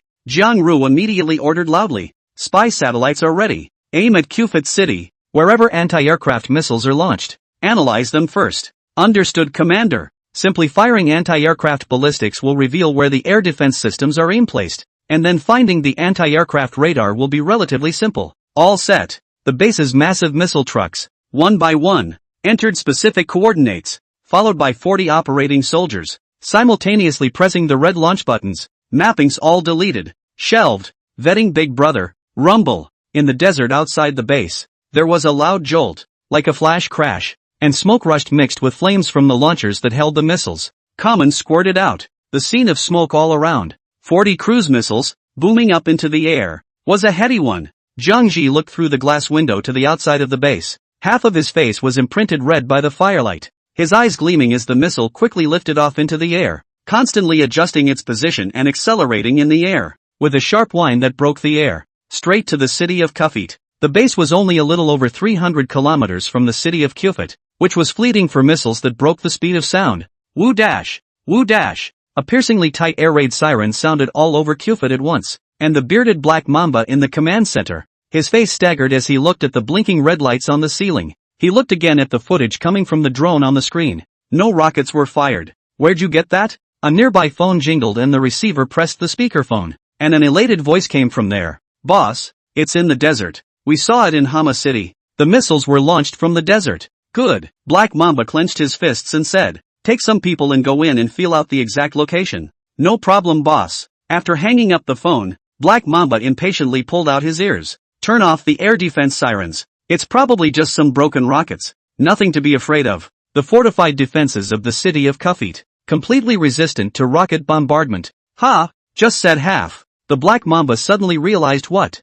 Face suddenly changed. Not a rocket. The desert is more than 300 kilometers away. Rockets don't hit this far. Missiles? Ha ha ha ha ha ha. Black Mamba's face had an extremely wonderful and surprised expression. As if it was the first time he had seen this kind of weirdness. He laughed loudly. They actually used missiles to consume our air defense. Is this really a tactic that people can come up with? Black Mamba just couldn't help himself and hooted with laughter. The Sally officers throughout the command center realized, one grinning happily, that the command level of the base was, at once, despised in their minds. Ha ha, boss, these guys are too funny. Thanks to us being on standby and deployed all afternoon, numerous people shook their heads and laughed. The original tense atmosphere in this moment are relaxed. Generally, our used cheap rockets first consumed the enemy's anti-aircraft missiles. When it was almost consumed, the rockets were fired in one piece interspersed with missiles. Make it impossible for the enemy to tell the difference. You turn on your air defenses. I'll continue to use rockets.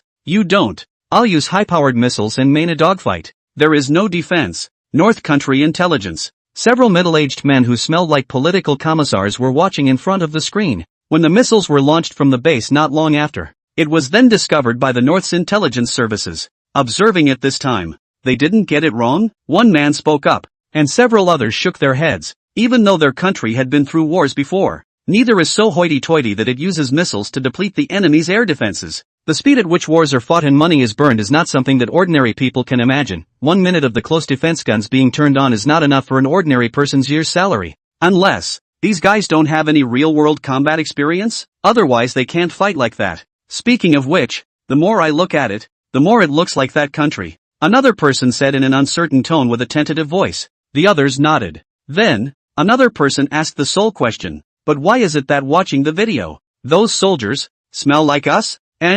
Several people fell silent, caught in the midst of skepticism. Falcon Country, Intelligence Bureau, spy satellites at their best. They also locked onto the base in the desert the moment the missiles were launched. Click, click, click. The spy satellite took a wild shot, and after the image was displayed by the computer calculations, the people in front of the screen were all dumbfounded and incredulous. Boss, this picture blacked out. Can't see a thing. How come? It shouldn't be. Is the satellite broken? The technician examined it strangely. There's no problem. Why is there no image? It's so weird. Spy satellites are with high-definition night vision, special technology where the clouds penetrate and are then replotted by computer. How can it be black? No more. You can see the desert. 2. You ask me? Do I know anything about technology? This one doesn't work. You don't know how to change it. If the other one doesn't work, someone is messing with it. Send someone over there to check it out, Anthony said, annoyed. The CLA director called him again just now,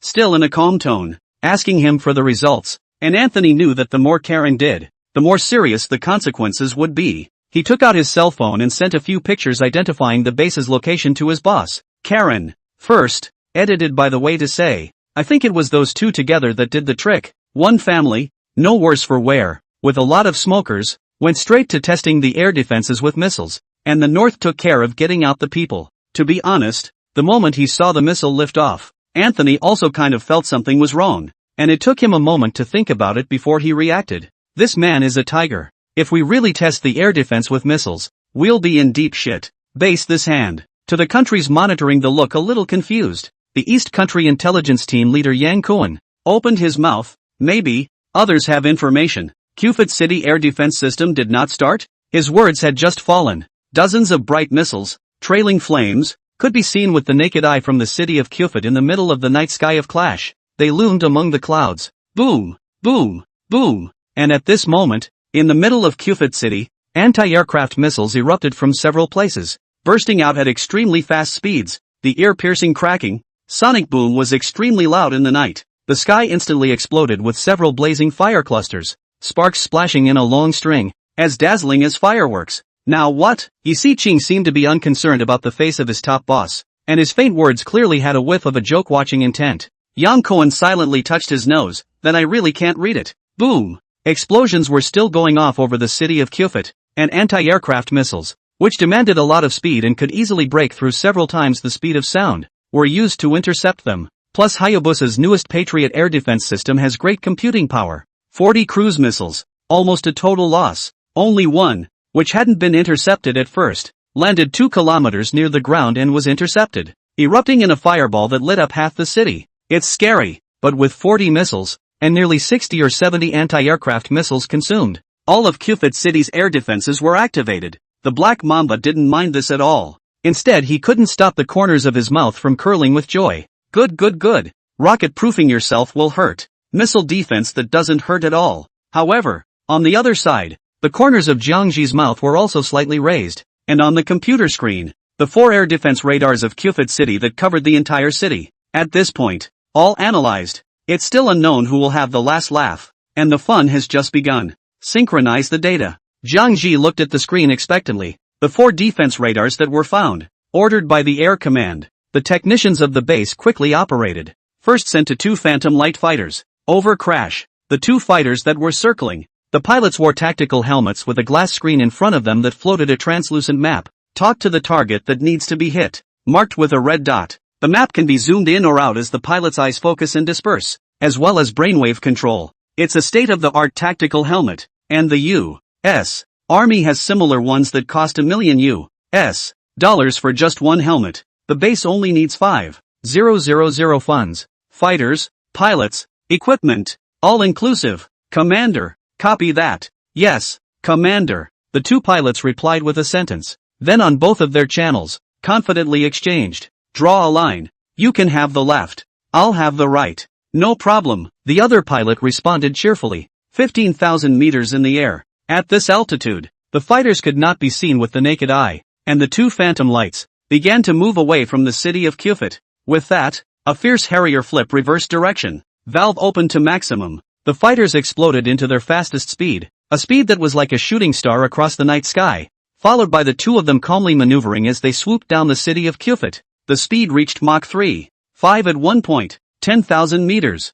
8 kilometers, directly pinpointing the air defense radar. The missiles hanging from the 2 fighters came off and fell off, under the acceleration of a fighter jet. The initial velocity of several air-to-surface missiles is a terrifying Mach 3.5, and with a few booms, the dislodged missiles activate. The propellant sprayed out in a furious rage. Speed from Mach 3.5, soaring again. Still coming? Black Mamba revealed an extremely surprised smile. Then shaking his head with a slightly sarcastic grin, he asked his men, are they stupid? The first wave of 1 didn't even fall to give us fireworks? Ha ha ha. The crowd laughed. The atmosphere of the entire command headquarters is cordial. The water to drink water. The cigarette to light a cigarette. A little bit did not ring up the air defense siren on the heart. What if one or two of them fall through the cracks? It's not like you can blow yourself up anyway. This shows why nuclear bombs are called more deterrent than destructive, because ordinary missiles hit the children of the people. Nukes, treated equally. Boss,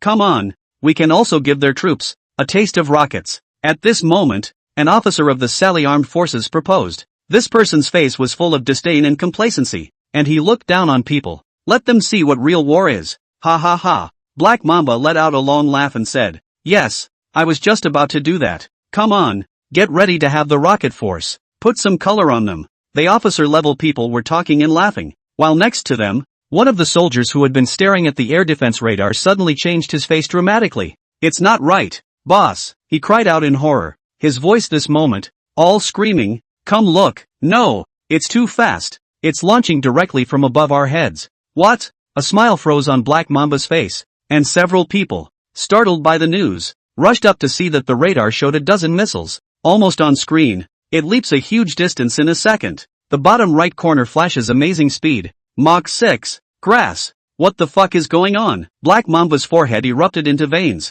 and he snapped angrily, with shock and disbelief. Air defense radar to intercept missiles. It takes time to calculate the missile's trajectory in advance to intercept it, or to intercept it automatically, but it all takes time to lock in the calculations. Launched down from overhead. Mach 6. 20-40 meters per second. It was almost a matter of seconds, not to mention the interception. The air defense radar had just picked up on it, and the next moment, the missile was coming down. Fruity. Before Black Mamba's words fell, not far from the command center, there was an explosion, and on the screen in front of them, they immediately lost the signal. The soldier in front of the screen went black. Done. Boss, our radar was blown up. He instantly paled. His voice trembled a bit in panic. Air defense radar was too important for modern warfare. Facing another enemy who doesn't think of missiles as missiles. Fighter jets. Black Mamba gritted his teeth. His pupils shifted dramatically, and he asked incredulously, how could they have fighters? Or stealthy ones? He's got a lot of combat experience.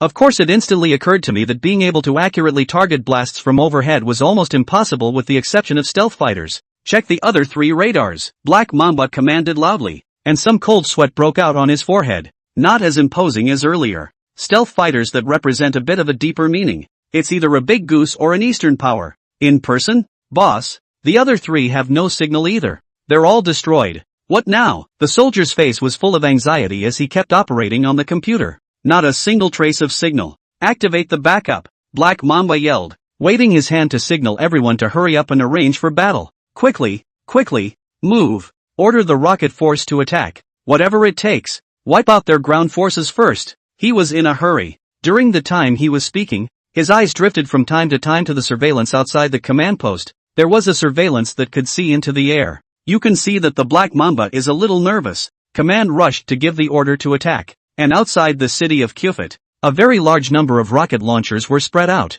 all concentrated next to the defense line. Bored Sally militants. They were leaning against the sandbags of the trench chatting and joking. Inside the fort, the machine gunners, sitting crouched on the ground. A few gathered to smoke cigarettes to lighten the mood of the coming war. Receiving the order, a very large number of Sally militants smiled on their faces and didn't care. Hey, did you guys hear that? The top is still in a hurry. There's a hurry for what? The ground troops still have 40 or 50 kilometers to go and don't dare to come over. Okay, let's go over there and shoot a couple rockets. Go. And at this point, in the skies of Crash, countries have been staring at spy satellite footage of dozens and hundreds of missiles that are showering like meteors in the stratosphere above the clouds. Fly towards the city of Kufit, East Country. Intelligence team leader Yang Kuan looked more and more full of fog. Chunhal, Xiaoye, tell me, what are they thinking? The first wave didn't even blow up, this time launching even more. Do they really want to rely on the missiles, so as to forcefully break Kufit's air defense? That hall-level cadre shook his head helplessly.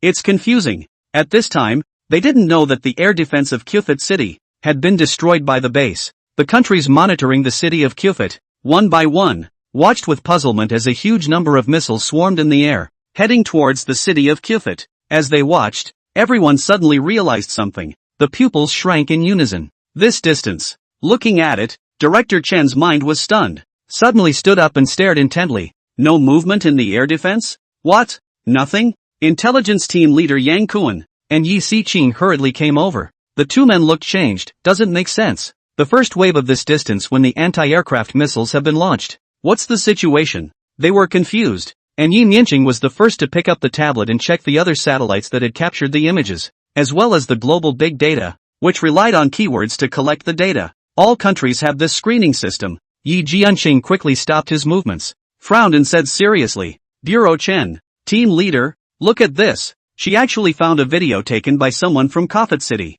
A dozen or so missiles appeared out of thin air directly from the sky, and then struck some of the facilities in Kofit City. It's the radar, Kofit City's radar. It's been destroyed. Yang Kuan recognized it at a glance and jumped to a conclusion. Only his tone seemed shocked. I know, Yang Kuan shouted violently, his eyes glowing with divine light as he analyzed in an organized manner. Those people, the first wave of missiles. In fact, they are looking for the air defense of Kofit City. The fighters have long been waiting on it, and then knocked down the radar at the same time. Launched the second wave of missiles, so that Kofit City wants to enable the new radar. Are too late, is bound to be subjected to this round of bombing. And, it's a stealth fighter. Radar won't pick it up. Director Chen and Yi Jianqing suddenly came to a realization and nodded their heads very agreeably. So that's how it is. In that case, it is indeed like this. Having said that, Director Chen revealed a frank smile and glanced at the two men. It seems that for the first wave of missiles, we all guessed wrong. Young Gon was a bit embarrassed. Yeah, he was questioning it then too. Why consume air defense with missiles? Turns out people aren't expendable. Rather, it is to be completely destroyed. He wasn't even on the same level as what people thought. As long as he could destroy the air defense of Kofit City and lose some missiles. So what? While they were talking, the base's V-3 missiles, as if arriving over the city of Kofit, were about to fire rockets at Alpha's Sally militants. Immediately, one looked up at the sky, froze. Countless flames, one by one, were falling sharply in the sky. A scene so spectacular that someone soon woke up violently. Where's our air defense? He panicked beyond belief, shouting in horror. The rest of the group reacted then. Air raid! Air raid! Hysterical shouts rang out across the entire defense line of Kofit City, and all the Sally militants rushed to find cover in a panic. Who's going to care about firing rockets? Each one of them wants to grow 8 legs and run inside the bunker. And the Sally militants are like dumplings, jumping into the trenches one after another, hiding behind sandbags clinging to the cold ground, inwardly scared and praying, never blow yourself up. In the middle of the command center, Black Mamba's two palms were tightly squeezed together, looking at the screen in shock as a missile fell from the sky. Bang! Boom! Just after touching the ground, the missile produced a violent explosion, a pile of mushroom clouds, with thick black smoke, mixed with hot flames, rising from the ground. Put! The ground was blown out of a large crater as dirt was spilled all over the place. Dozens of missiles, like blossoms all over the place, directly blew up a section of the sturdy fortifications outside Kofit City. The terrifying power and shockwave lifted countless people off the ground. There are limbs everywhere now. There was a lot of screaming. Spread out! Spread out! Someone yelled through the chaotic, dark scene, sounding like an officer. They're so arrogant, not taking the air attack on the base seriously. In the trenches, with the various fire points, the men were all gathered together. The casualties were extremely heavy. Outside of Kofit, there are a number of 3 or 4 story buildings of this type of fire point, blown down several times. Hundreds of lives were buried in an instant. The Sally militants were blindsided by the bombing. The command was far away, in the middle of the city, and they were some distance away from the city of Kofit. Nobody puts up fortifications. It's located on the edge of town. Rather, in this direction, a factory, a building, a ravine, could all be part of the defense. So, some people had seen flames streaking across the sky over the city just now, but hadn't even thought about the air defenses they'd had a field day with just a moment ago. Destroyed by someone.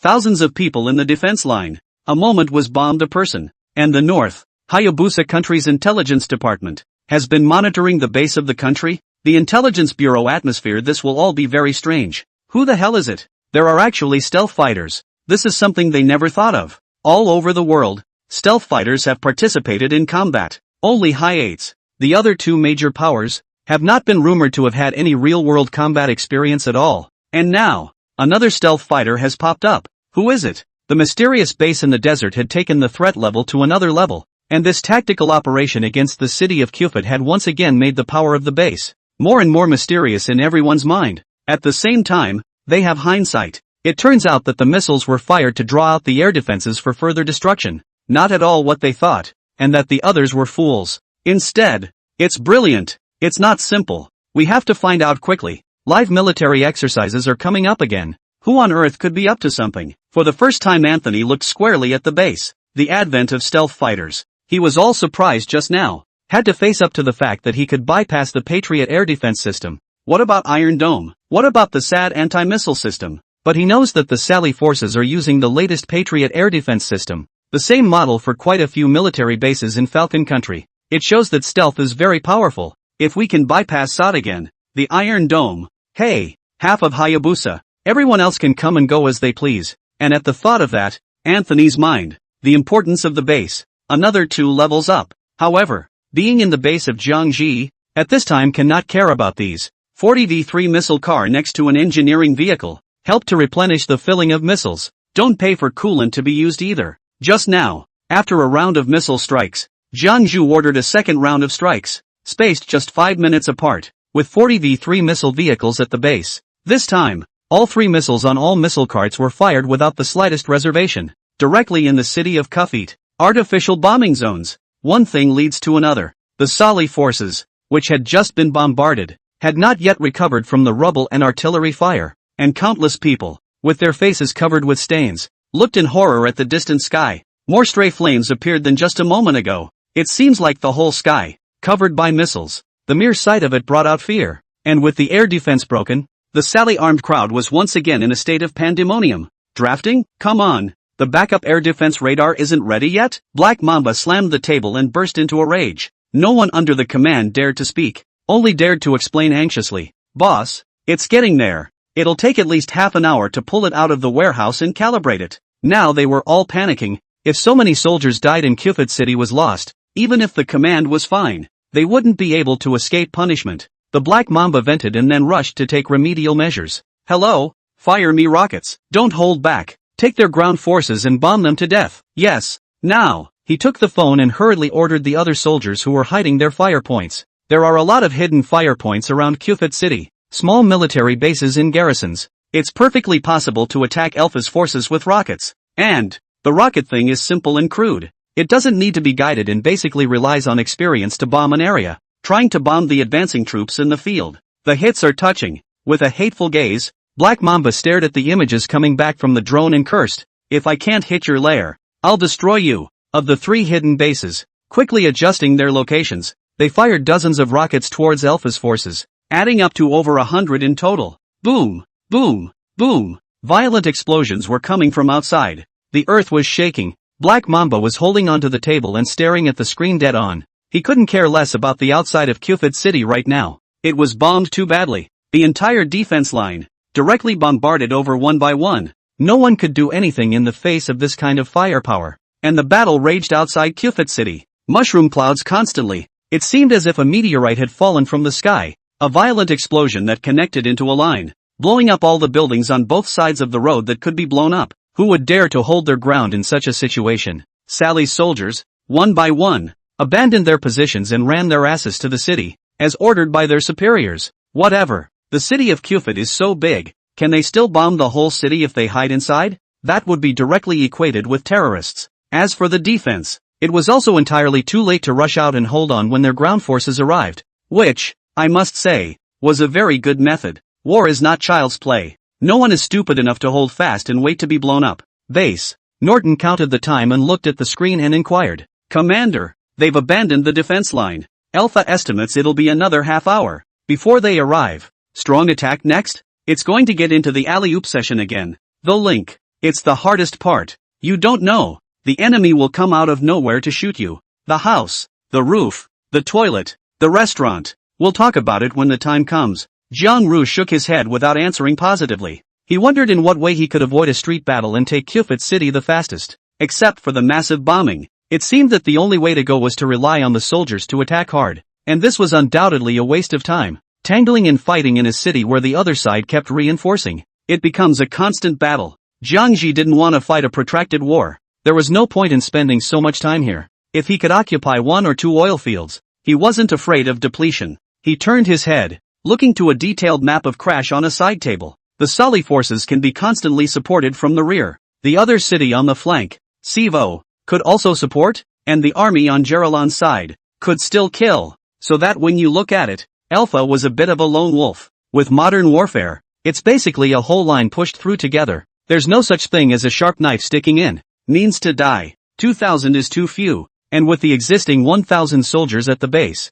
it's just over 3,000 at full strength. How can we fight? Zhang Ji kept looking at the map, his gaze deep, his mind pondering any feasible method. Suddenly, he froze for a moment. Then his eyes lit up violently. There it is. He'd almost forgotten that the base had an alleyway battle mass murderer that could kill units in seconds against a single soldier. At the same time, another crazy idea kept popping up in Jiang Ru's mind. Bombardment. Bombardment. Bombardment by any means necessary. Anyway, no matter what, one is surely going to be labeled a terrorist. And that doesn't do anything about being a terrorist. Isn't that a sorry bunch of moralizing? Norton, pass on my order. Continue bombing. Target. Zhang Rui Lin to the mouth. Face struggled for a moment, or gritted his teeth. Cufit City. He thought of the obnoxious stick, with the poorly rooted ghosts. What are terrorists? Scratching an itch when they might be labeled as genocidaires themselves? Besides, history will only be written by the victors. The diehard base enlisted officer layer doesn't care if it's too cruel.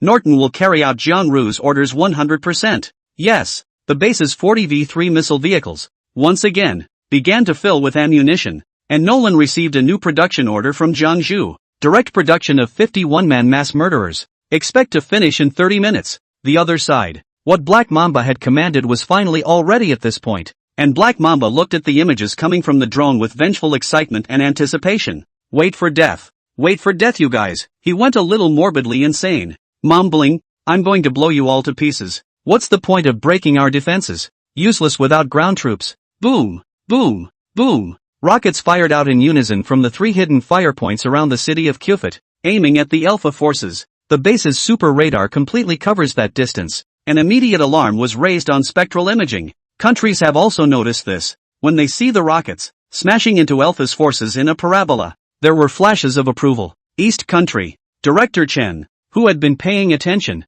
silently said, the Sali armed forces were smart enough not to sit back and wait for death. As long as they were covered with large rockets, once these people were dead, the bombardment of the mysterious bases wouldn't be able to do any good. Yang Cohen was actually on Mystic Base's side at heart, because you just have to play Falcon Country. We are friends. Alas, these people are finished. Except for the tanks, the rest are going to be blown away. Yang Cohen helplessly shook his head inside. The armor of the armored car could not carry the rockets. Tanks are fine, but how can we fight when we're blown up like this? Hama City didn't come to support us. Falcon Country. The CIA. Anthony, who was also watching, flashed a grin. Good, time to turn these damn nothing back. Everyone knows that behind the Sali forces is the Falcon State. The people of the Falcon Country, especially those who are officials, still love their country and are very proud of it, and naturally they are not used to seeing the forces that undermine their country's interests. P.S. This chapter is all speculation. No sensitive review, big brother. You give over it. Have reviewed 3 times. First over the other chapters marked out, I then change.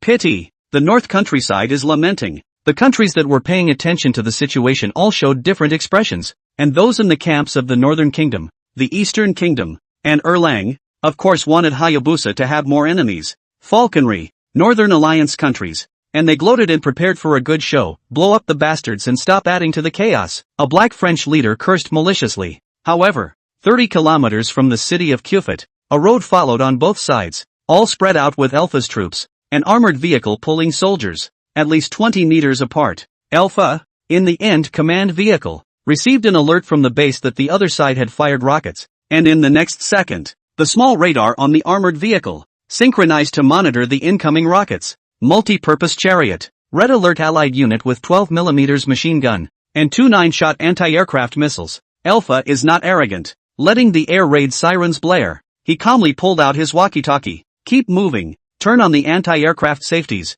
and keep an eye out for replenished ammo. The original 45 armored cars. Jiang drove back 5, there are still 40 vehicles. A 18-round, at least all have 720 anti-aircraft missiles, intercepting the consumption of counting a double. Both can stop him for 360 rounds. Panic about what? Cufit City. The Black Mamba's eyes were glowing as he stared dead center at the screen coming back from the drone, clenching his fists and seeming to gamble on his head as he kept swinging heavily. Blow them up! Blow them up! Night sky. Dozens of rockets came in, and Black Mamba let out an oozing laugh at the sight. Hey, Yeah, blow it up. Suddenly, whoosh, whoosh, in the middle of the wilderness, inside a missile launcher mounted on an armored vehicle, a missile trailing a flaming tail rose into the air. There, boom! The rockets that rained down from the sky were all hit in the air and set off into fireworks, which were brilliant. Black Mamba's swing stopped. His eyes were about to glaze over and he felt a mouthful of teeth crunching. Why was this happening? Damn it, he was about to be furious. It's too much. Holding his breath and ending up punching cotton, the Black Mamba felt himself explode with anger. A fury in his chest that had nowhere to be vented. Fuck! What the hell kind of armored car is this? And why does it have anti-aircraft missiles? Who can tell me? This. Haven't seen such a small anti-aircraft missile. The deputy commander of Qufit City, too, was a bit dumbfounded. Shit, the more Black Mamba thought about it, the more angry he became. His eyes reddened a bit, and he was not satisfied until he killed this troop today. As soon as he yanked over the comm, he roared, "Keep firing for me, hit as many as you can." Air defense missiles due to reach the speed of sound. Basically, they're not small enough for the propellant to accelerate to the speed of sound. But the anti-missile system on this armored vehicle at the base looks like a missile, only RPG size. To know the single very advanced Stinger anti-aircraft missile, that the length of the body, but also at least an arm, this directly cut in half, only small arm length. So, everyone, up there, assumed that the two launchers were for rockets, ground-to-ground fire output. No one expected that. It's actually an anti-aircraft missile. Ha! People observing in countries around the globe. At this moment, one face was all painted with confusion, wide-eyed, and Anthony had collected the gloating smile from earlier. Seriously, sit up straight, zoom in on me, quick, zoom in again, he ordered the technician gravely. The two missile launchers mounted on the base's multi-purpose armor are enlarged. That's one like the East Country fireworks. 3 holes in 3 rows side by side. The whole thing wasn't even as big as a faceplate. Anthony was confused. Their intelligence system hadn't even been informed of any country that had developed such a convenient air defense system. He froze and slumped in his chair. From the moment this mysterious force came out, Hayabusa's proudest intelligence system was as if it had been done in vain. In the beginning, once wherever there is going to be a war, people are quickly withdrawn. This shows that Hayabusa's intelligence has penetrated almost every country, and very precise. But now, in front of the bases, getting hit so often, Anthony felt incredulous and his self-confidence was battered. Tanks, fighters and not much else. Many countries have this technology. He returned to the top of the account of the past, but such a small air defense system, and for the first time in his own responsibility in Central Europe. He's panicking now. East Country. Director Chen's expression, which had always been ancient and unchanging, fluctuated for the first time, as he watched closely at the footage synchronized over from the government forces side. The tone was solemn. Xiao Yang. Xiao Yi, is there such a small anti-aircraft missile? Yang Kuan and Yip Si Ching, actually shocked now. The two moved in unison, eyes wide open, and shook their heads. No, never heard of it. Not only is it small, but it's also so easy to carry and fire. This technology is so ahead of its time. Hayabusa Kingdom doesn't have it either? Director Chen continued to inquire. This matter is of great importance. What others have, the Eastern Kingdom must have. Yang Kuan thought for a moment, answering with certainty. Our intelligence, at least up to this point, has not reported Hayabusa's development of such a small anti-aircraft missile. That, Director Chen had just said one word when he was stunned. What do you mean? The Falcon country doesn't even have it. So the Northern country can have it? Are you kidding me? The Northern Kingdom has, in the past few years, long since fallen, and although it's stronger than the Eastern Kingdom, it definitely can't beat the Falcon Kingdom. Expenditures for the military. There is simply no support for them to develop an air defense missile that advanced, because it's not necessary. That means, our guesses were all wrong. This power is not the North country, nor the Falcon country, but who else has this ability? Director Chen said it all this time, only he frowned deeply as one country after another crossed his mind. Hengoku-san? No way. Sunset. It doesn't make sense. 2 little brothers, and they have the nerve to get a base and go against Big Brother? It goes without saying that Sakurakuni doesn't have the guts either. Chariots of Will? Forget it. It's not the old days. Who else could it be? Director Chen dead tangled with his eyebrows, feeling a confusion in his head, looking at anyone and everyone. What is going on here? Director, I don't know who has this ability. Anyway, at the moment, the world, as far as our intelligence is concerned, is now developing anti-stealth radars, and there are even fewer countries developing air defense missiles. Yang Kuan was actually namely shocked and puzzled. It was obvious what he meant. No one had such a small anti-aircraft missile, and it was surprising how bizarrely things developed when summarized like that. Who is Crash's mystery base? At once, it became very much in the minds of the people, especially the next day, when the papers of the night were reported, and instantly attracted a great deal of attention. Director Chan's eyes looked at the screen without blinking, seized his eyebrows and said, "Xiao Yang,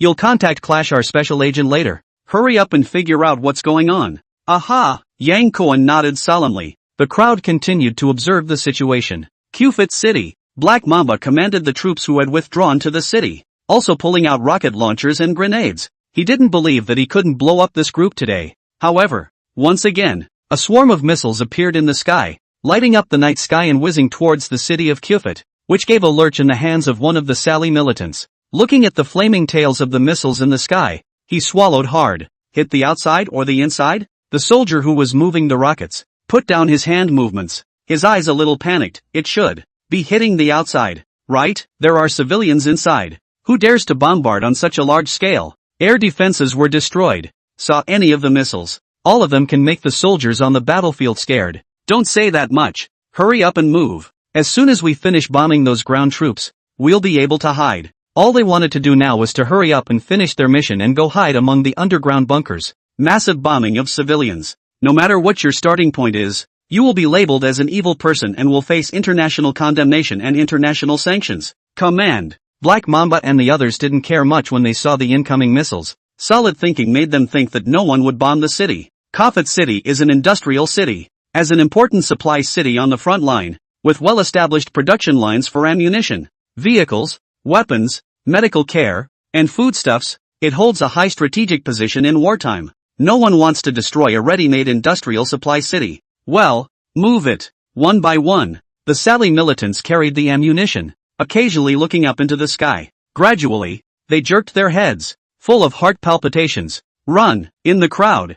I don't know who yelled out, and there was instant chaos as the others looked up again and their pupils shrank. The missiles are coming straight for the city. Wow! The entire city of Qufit was in a state of pandemonium, with Sally militants, including civilians, all looking on in horror at an incoming missile. Boom! A missile blew up a chemical plant, directly triggering an extremely violent chain of explosions that shook the buildings 3 blocks away. Click, click, click. The violent shockwave shattered the glass windows of the residential building directly. The earth trembles. The Sally militants, their eyes full of terror and their legs weak, looked up and around as explosions were being generated all around them, as if they were in the midst of a sea of fire. One missile in the sky, falling with a whistling sound. The fire, the cries, the invective, the sounds of explosions, intertwined. The spectacle of war, once again, swept over them. It directly evokes the memories of some of the older people in Qufit City. It's like going back decades. Those 3 months of continuous bombing. Aside from the fortified defense command where Black Mamba was located,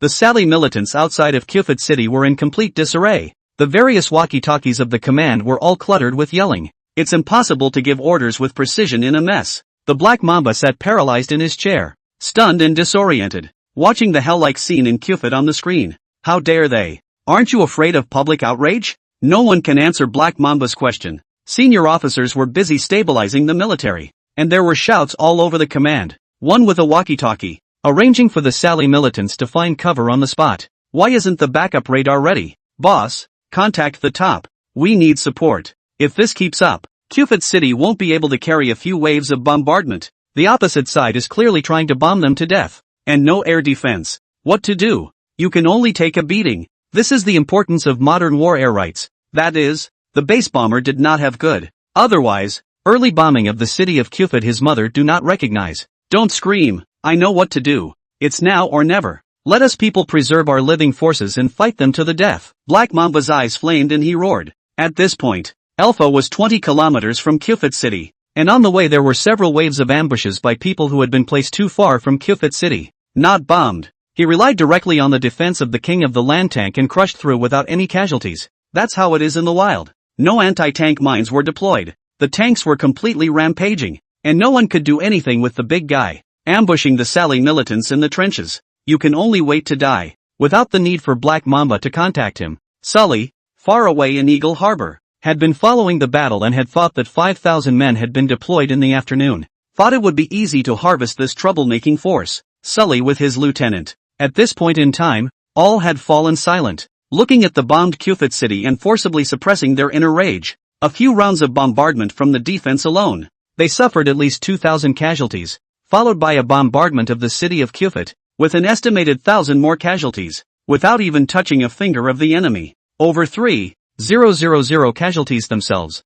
Sally was getting more and more angry as he watched. The rage that was raging and erupting within him was about to be suppressed. Wastes. All of them are wastes. I think they've been comfortable for too long. Kufit and Sevco are two important ones. The important supply city of the front line, for Sally's armed forces, should never be lost, but Sally has never yet encountered that his own people were beaten by others so badly. Sally took a deep breath and said to the adjutant general, "You contact Black Mamba, tell the people in the city to spread out. Just fight them in an alleyway. Fight a protracted battle. Keep a strict watch on the borders. How long can this point of the people hold out without reinforcements? Send another 2,000 men over from Sivo City and 1,000 from Jerrylang Canyon to Hama City to block their retreat." He was so angry that it was difficult to vent his anger without killing these people. Yes, the Vice Admiral began to contact Black Mamba. Needless to say, the Sally militants of Kufit were no fools on Black Mamba's side, directing everyone, in small groups, to spread out and set up defenses in the city. Base. Zhang also ordered to stop the bombardment of Kufit City. The enemy dispersed. Further bombardment would not be worth it. A dozen missiles, maybe only a little bit of people were killed. Just a wry smile at the corner of his mouth. An alley fight? You can. Zhang Ji picked up the walkie-talkie. Nolan, how's the production going? Back to the commander. 10 more minutes. Good. Outside of Kufit, Alpha was only 10 kilometers away, a distance at which he had sporadically encountered a number of enemies. Luckily, it's in the wilderness and there are no buildings. Tanks can push across. The Sally forces didn't seem to have anti-tank mines, and the RPG hit the tank without pain as he advanced quickly. 10 minutes later, officially in the middle of the defense line that had just been violently bombarded, with blackened corpses all over the place, and the crumbling and blazing city of Kufit burning in front of them, Alpha took the walkie-talkie and shouted, "The entire army is in formation. Armored vehicles and tanks as a unit, equipped with infantry. Infantry tank coordination.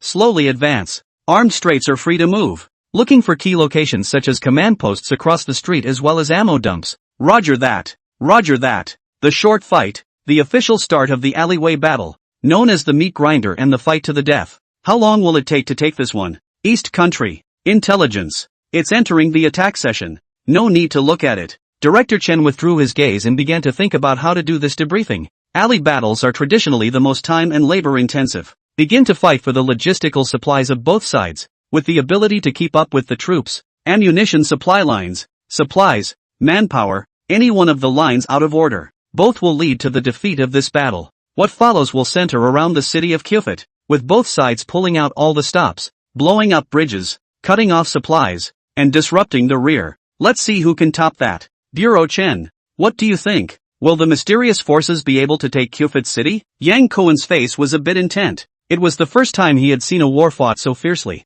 Goose, along with Ermac, has never bombed on such a scale either. Leto Israel did drop white phosphorus bombs on Gaza refugees, but that was a one-sided massacre. Nothing to do with war, and the intel was all there. There's no live feed to watch. Definitely defeated. Director Chen gave 4 words with conviction and began to analyze. Now that the borders are strictly controlled, no matter which country the mysterious forces are from, it's basically impossible to reinforce them anymore. And relying on a Hama city, where are the supplies and logistics? This. Yang Cohen froze for a moment. He was actually quite on the side of the Mystic base, and had wanted to calculate whether he could take Kufit City in a month. Listen. Indeed, it's hopeless, unless, of course, the bombing continues, but without ammunition supplies, sooner or later we'll run out of ammunition. He was slightly regretful. Yi Jianxing glanced at Yang Cohen. You're good, so hurry up and do your debriefing and find the information. Let's go. Yang Cohen smashed his mouth, walked to the door of the monitoring room with Director Chen, Yi Jianxing, and turned back to the technicians. So what? You guys continue to monitor, and if there's any intelligence, remember to report it to me in time. Okay, Team Leader Yang. Intelligence executives from various countries who had observed the battle had left the monitoring station with a basic idea of the mysterious base, going to do the debriefing. Also because there really isn't much to see in an alleyway battle, and the Sally forces still have nearly 10,000 men, and it's not certain that they'll take the city of Kufit in less than a couple of months, years and years. They can watch it for another year. Ha! None of them felt that the mysterious forces could take Kufit City anytime soon, because it was simply impossible, or else the Sally armed forces could really run headlong into the ground, dropping 2 cities in one day? What else do you play? Take the next hand early. Intelligence departments of various countries are doing intense reporting work, focusing on stealth fighters and miniature anti-aircraft missiles. Of course, it's important these 2 points. Meanwhile, the exploration of the mysterious base didn't stop. Anthony, on the other hand, had been thinking, why are spy satellites photographed in black? And what is this technology? Crash. On the edge of the desert in the city of Hama, a vehicle rattles up to continue the work that wasn't done during the day, as government forces, the Sali forces, all use drones to scout out bases in the desert. Kufit City. The battle on Alpha's side has also officially begun. Without any frills, it's the simplest infantry tank coordinated advance of World War II. He commanded his troops and entered the city from the entire east side, 1,000 meters deep. Retract again. In order to encircle and exhaust a part of the real war is not on paper, and the difficulty of alley fighting can only be known by first-hand experience. Whether it's Sally militants, still the warriors of the base, in the ruined city of Kufit, all mentally tense. Who knows? The enemy will put a bullet in you from where? Bang bang bang. Bang bang bang. Sharp intervals of gunfire all around made every man on high alert, and it was only in the beginning stages that everyone was feeling their way in clearing out a patch of quarters. Then comes the long-lasting depletion. At the back, Alpha was on the phone with Jiang Ji, and when he heard Jiang Ji's words, his eyes instantly lit up with a thief's glare. Fine, Commander. I know. Hanging up the phone, Alpha couldn't help himself, his sandbagged iron fist slamming down on one of his minions in excitement. Thud. General? Ha ha, it's fine.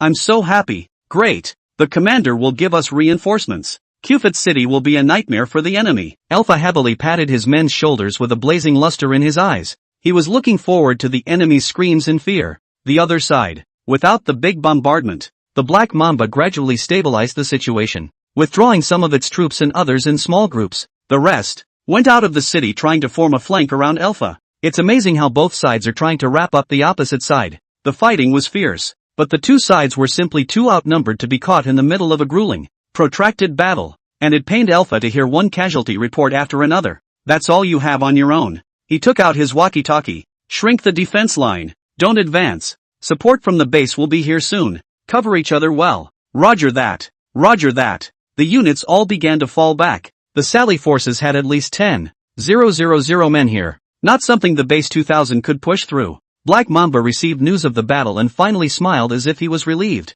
If you can't beat them with heavy weapons, I still don't believe that you can't beat them with people. Hurry up and surround them for me. Don't let any of them go. Defeated. He finally found a place to take his anger. No matter what, trap them for 4 hours. The reinforcements from Cebu City will block their retreat. And this time, don't even think about running away even if you put your wings on. And in the meantime, in the middle of the base, plus the latest production, 3 Phantom Light Fighters temporarily acted as one-time transports, ammo bins with airdrops, and took off from Air Command. Jiang Ji, along with Norton Nolan, and the 2 bodyguards behind him, watched the fighter jet leave. He turned to Nolan and asked, Nolan, how long before the bombers are on the production line with the rocket launchers? 2 hours. How much funding is left? 422,000. Okay, I know. Jiang Ji slightly rubbed his brow. The financial pressure had to be resolved in a hurry. Otherwise there would always be something binding him. 20,000 taken out to build 40 more terrorbots. Yes. Jiang Ji exhaled a breath and looked into the night sky. 90 units. There should be no problem taking down Kufit City, right? At that moment, a voice came from the walkie-talkie Norton carried at all times. Commander, General, Sentinel Eagle reports that a disturbance has been detected in Thermalang Canyon. A garrison has departed, and by the direction, it's toward us. Norton blanched, tensing up. He looked at Jiang Ji while asking, how many people? 1,000. Norton. He rolled his eyes at once, thinking that the entire 50,000 to 60,000 regular troops of the Sally Armed Forces of the Thermopolis Canyon had come. Jiang Ji smiled in the sun. 1,000 people? Who are you looking down on? He froze with a grin. Hot Lilang Canyon? Wait, wasn't there gold there? And the terrain was flat and there were no anti-aircraft bunkers. Crap. Jiang Ji's 2 eyes suddenly glowed with a thieving brightness. His grandmother. This is not sleepy to send a pillow. Jiang Ji remembered the report he read in China. $2 billion worth of gold mines. Supplemental base funding is just over $100,000. The equivalent of 26th generation fighters. or 20 carriers. And that's just the added value. The bottom line is that he was able to hit both the government forces and the Sali forces hard in one fell swoop. Norton, come with me. Have the topographic map of the Thermalang Canyon, as well as the intelligence we currently have, all sent to the command headquarters. Zhang Rui's mouth went dry for a while, and he couldn't wait to call on someone to leave the airport at a fast pace. The unknown Norton still didn't know what Zhang Ji was thinking, nor did he think much about it, and when he came to the command headquarters with Zhang Ji, he drew a rough map of the terrain and the deployment of the two houses' forces, then spread it out on the table. Zhang Ru gestured over it with his hands, his eyes engaged, looking at the government forces and then at the Sali forces. There are no big cities next to Thermopolis Canyon. The forces, on both sides, were entrenched in the small towns around them, as well as in their respective camps set up on the front lines around the two rubble-strewn mountains. Empty. It's too empty. Zhang Ru's eyes were getting brighter and brighter. He couldn't help but get excited. There was a river between the two mountains, and the gold mine was on the river bank. Their two armies faced each other. No one is allowed. Commander, you don't have to worry. A team of 1,000 people can't cause any impact on our base. Norton thought that Zhang Ji was worried about this and comforted at the side. Zhang Ru was surprised and amused. What am I worried about that for? I'm trying to make a move on this place. What? Norton looked straight at the map, amazement in his eyes. Making a move on Ziliang, where there were nearly 100,000 men, was not a small number. As he watched, his pupils suddenly shrank. This place, so empty? I know, Commander. I'm going to calculate how much ammo was needed to hit them hard, Norton exclaimed in delight. To airstrike a place? The first wave when the enemy doesn't react causes the most battle, so it's best to blow up the first wave. Of course, you have to calculate where the missiles and rockets are going to land and how they are going to be distributed. Okay, go. Zhang Ji tapped Norton on the shoulder and picked up the walkie-talkie from the table. Nolan, when the bomber is ready with the rocket launcher production line, start production straight away. We've got a big move tonight. Understood, Commander. Put down the walkie-talkie. Zhang Ji let out a long breath as if relieved, took out the cigarette case from his pocket, looked at only the last one left, and snapped to light it for himself. Start swallowing clouds. Now that everything was set up, it was just a matter of waiting for the bullets to fly a little longer, and in just under 5 days, he was able to do this on his own. It's been great. Kafet City. The Black Mamba is having the time of his life at this point. General, Manlang Street and Manj Avenue. Our per capita rendezvous has been completed, and the outer ones have managed to get out of the city and are now encircling. He grinned a full grin as he listened to his men's reports. Ruthlessness was in his eyes. Okay, this time no one will escape. Once the encirclement is complete, don't save the rockets. Give me a hard shot inside. Yes, Black Mamba sneered and grunted. Bombing me? Why don't you bomb me now? After holding it in for so long, it's time for the old man to get out of breath. If only Alpha knew what he was thinking. Absolutely laughed out loud. The base's Rhino tanks, along with the Grizzly tanks, were still rampaging through Kufit City, only he had given way to some of the streets he had just occupied. Tanks are not at all polite in town. Fire when it's time to fire. Seemingly surrounded, the base is at a disadvantage, yet the Sali militants who surround the base are careful and wary one by one. Instead, stubborn base fighters, full of fight. Alpha waited quietly in the armored car, his fingers tapping in rhythm against the iron plate carriage, making a thump sound, his round, angry eyes looking at the clock the whole time. Click. His movements stopped suddenly, showing a silent smile. Then, a serious, full of seriousness. It's almost time. The support from the base should have arrived. Pass on my order. Launch a counterattack. Now everyone has only one task.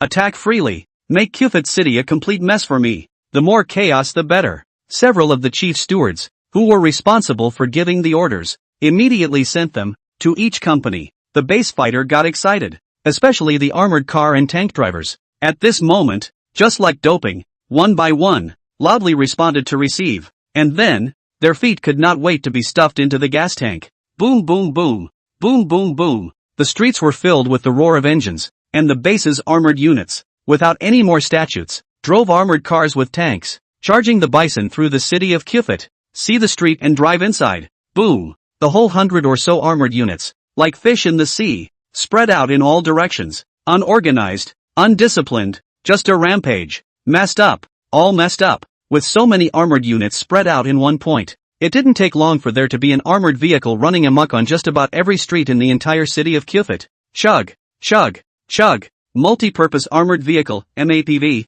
see Sally militants and hit them with machine guns. Boom. Tanks too. The only way to fire a gun with impunity is to have a man with a gun upstairs, and that's a shot across the bow. Tanks that are as large as behemoths. It overturned a number of vehicles parked on the street. On the Sally side, of course, there were tanks, and the tanks from both sides went straight down the street and began to face each other, shelling each other. Bang! Bang! A complete test of skill for both drivers. The scene was unimaginable, as if it wasn't reality but had become a big modern urban battlefield game. It's more like coming to Sin City where there is no order. The sounds of fierce gunfire fighting were heard in all directions. Tanks on both sides bombed indiscriminately. The civilians in Kifit City who hadn't run away yet were all trembling in fear. It's horrible. It's horrible. Is this really not a dream? They're about to be scared silly. After living for so many years, I really haven't seen a mess like this. And the people upstairs, taking out their cell phones, trembled and filmed. The streets beneath him were filled with a tank here and a tank there,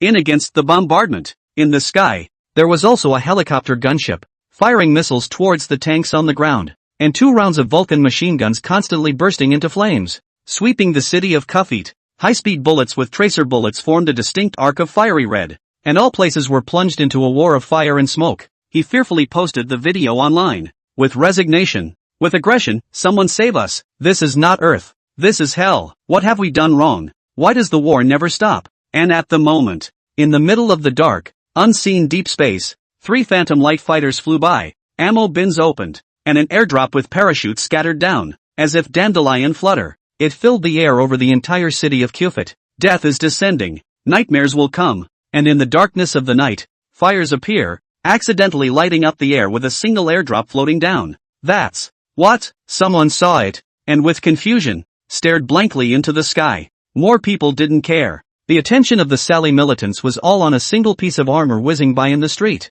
with a very small number of soldiers holding man-portable infrared-guided missiles. Fire at the armored vehicles at the base. Boom! Trailing a long tail of flame, the missile flew towards and cut through the city. However, the terrain was too complex and full of buildings. It's hard to build a war chest. Black Mamba had just been too happy too soon, and now, once again, their command center was in chaos, and one officer was filled with confusion. General, these people are just a bunch of crazies, running through the streets full of people and not manning the streets. There's no telling what they're up to. In all the years of fighting, I've never heard of this kind of fight. A few officers cursed with angry faces. The base is in such a way that they can't find a way to cope with it at all, and they are being led around by the nose. Just like a stirring stick, Alpha had the men stir up the city of Kufit. The Black Mamba was currently composed and imposing. Whatever they play, soldiers come and go. They can't run away. Think of it as their last madness. Hey, the officers sighed helplessly. There was nothing they could do about it. The base wasn't holding a spot.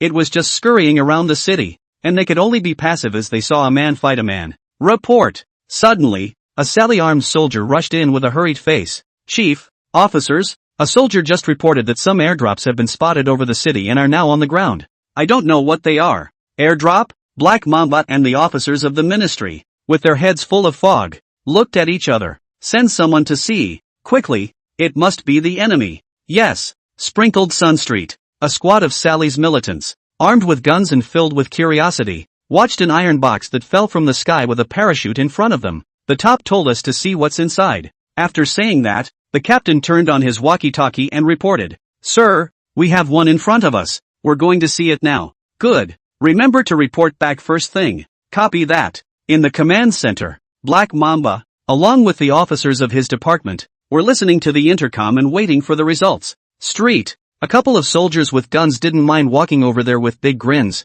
They didn't even think about the fact that this iron box, which was just like a large suitcase, could be dangerous. The enemy wouldn't have gone to such lengths to airdrop it if it was a bomb. Hey, you guys don't think this is the enemy dropping supplies on them, do you? They don't seem to have a logistics team with them? It's possible. Come on, let's open it up. In front of them was a silver-white metal box, shiny and brand new, and the 6 men just crouched down. Didn't get a chance to do it. The iron box clicked and a few people were startled and took 2 steps back. Fuck. What the fuck? With a snapping tower, one side of the metal box opened automatically, and with a little surprise, one of the 6 men rushed to fetch a flashlight from his combat suit. Suddenly, he paused in his movements and stared in bewilderment as a pair of scarlet compound eyes lit up inside the pitch-black metal box and radiated infrared rays outward. He was a little flustered in his mind for a moment. Icy scarlet eyes.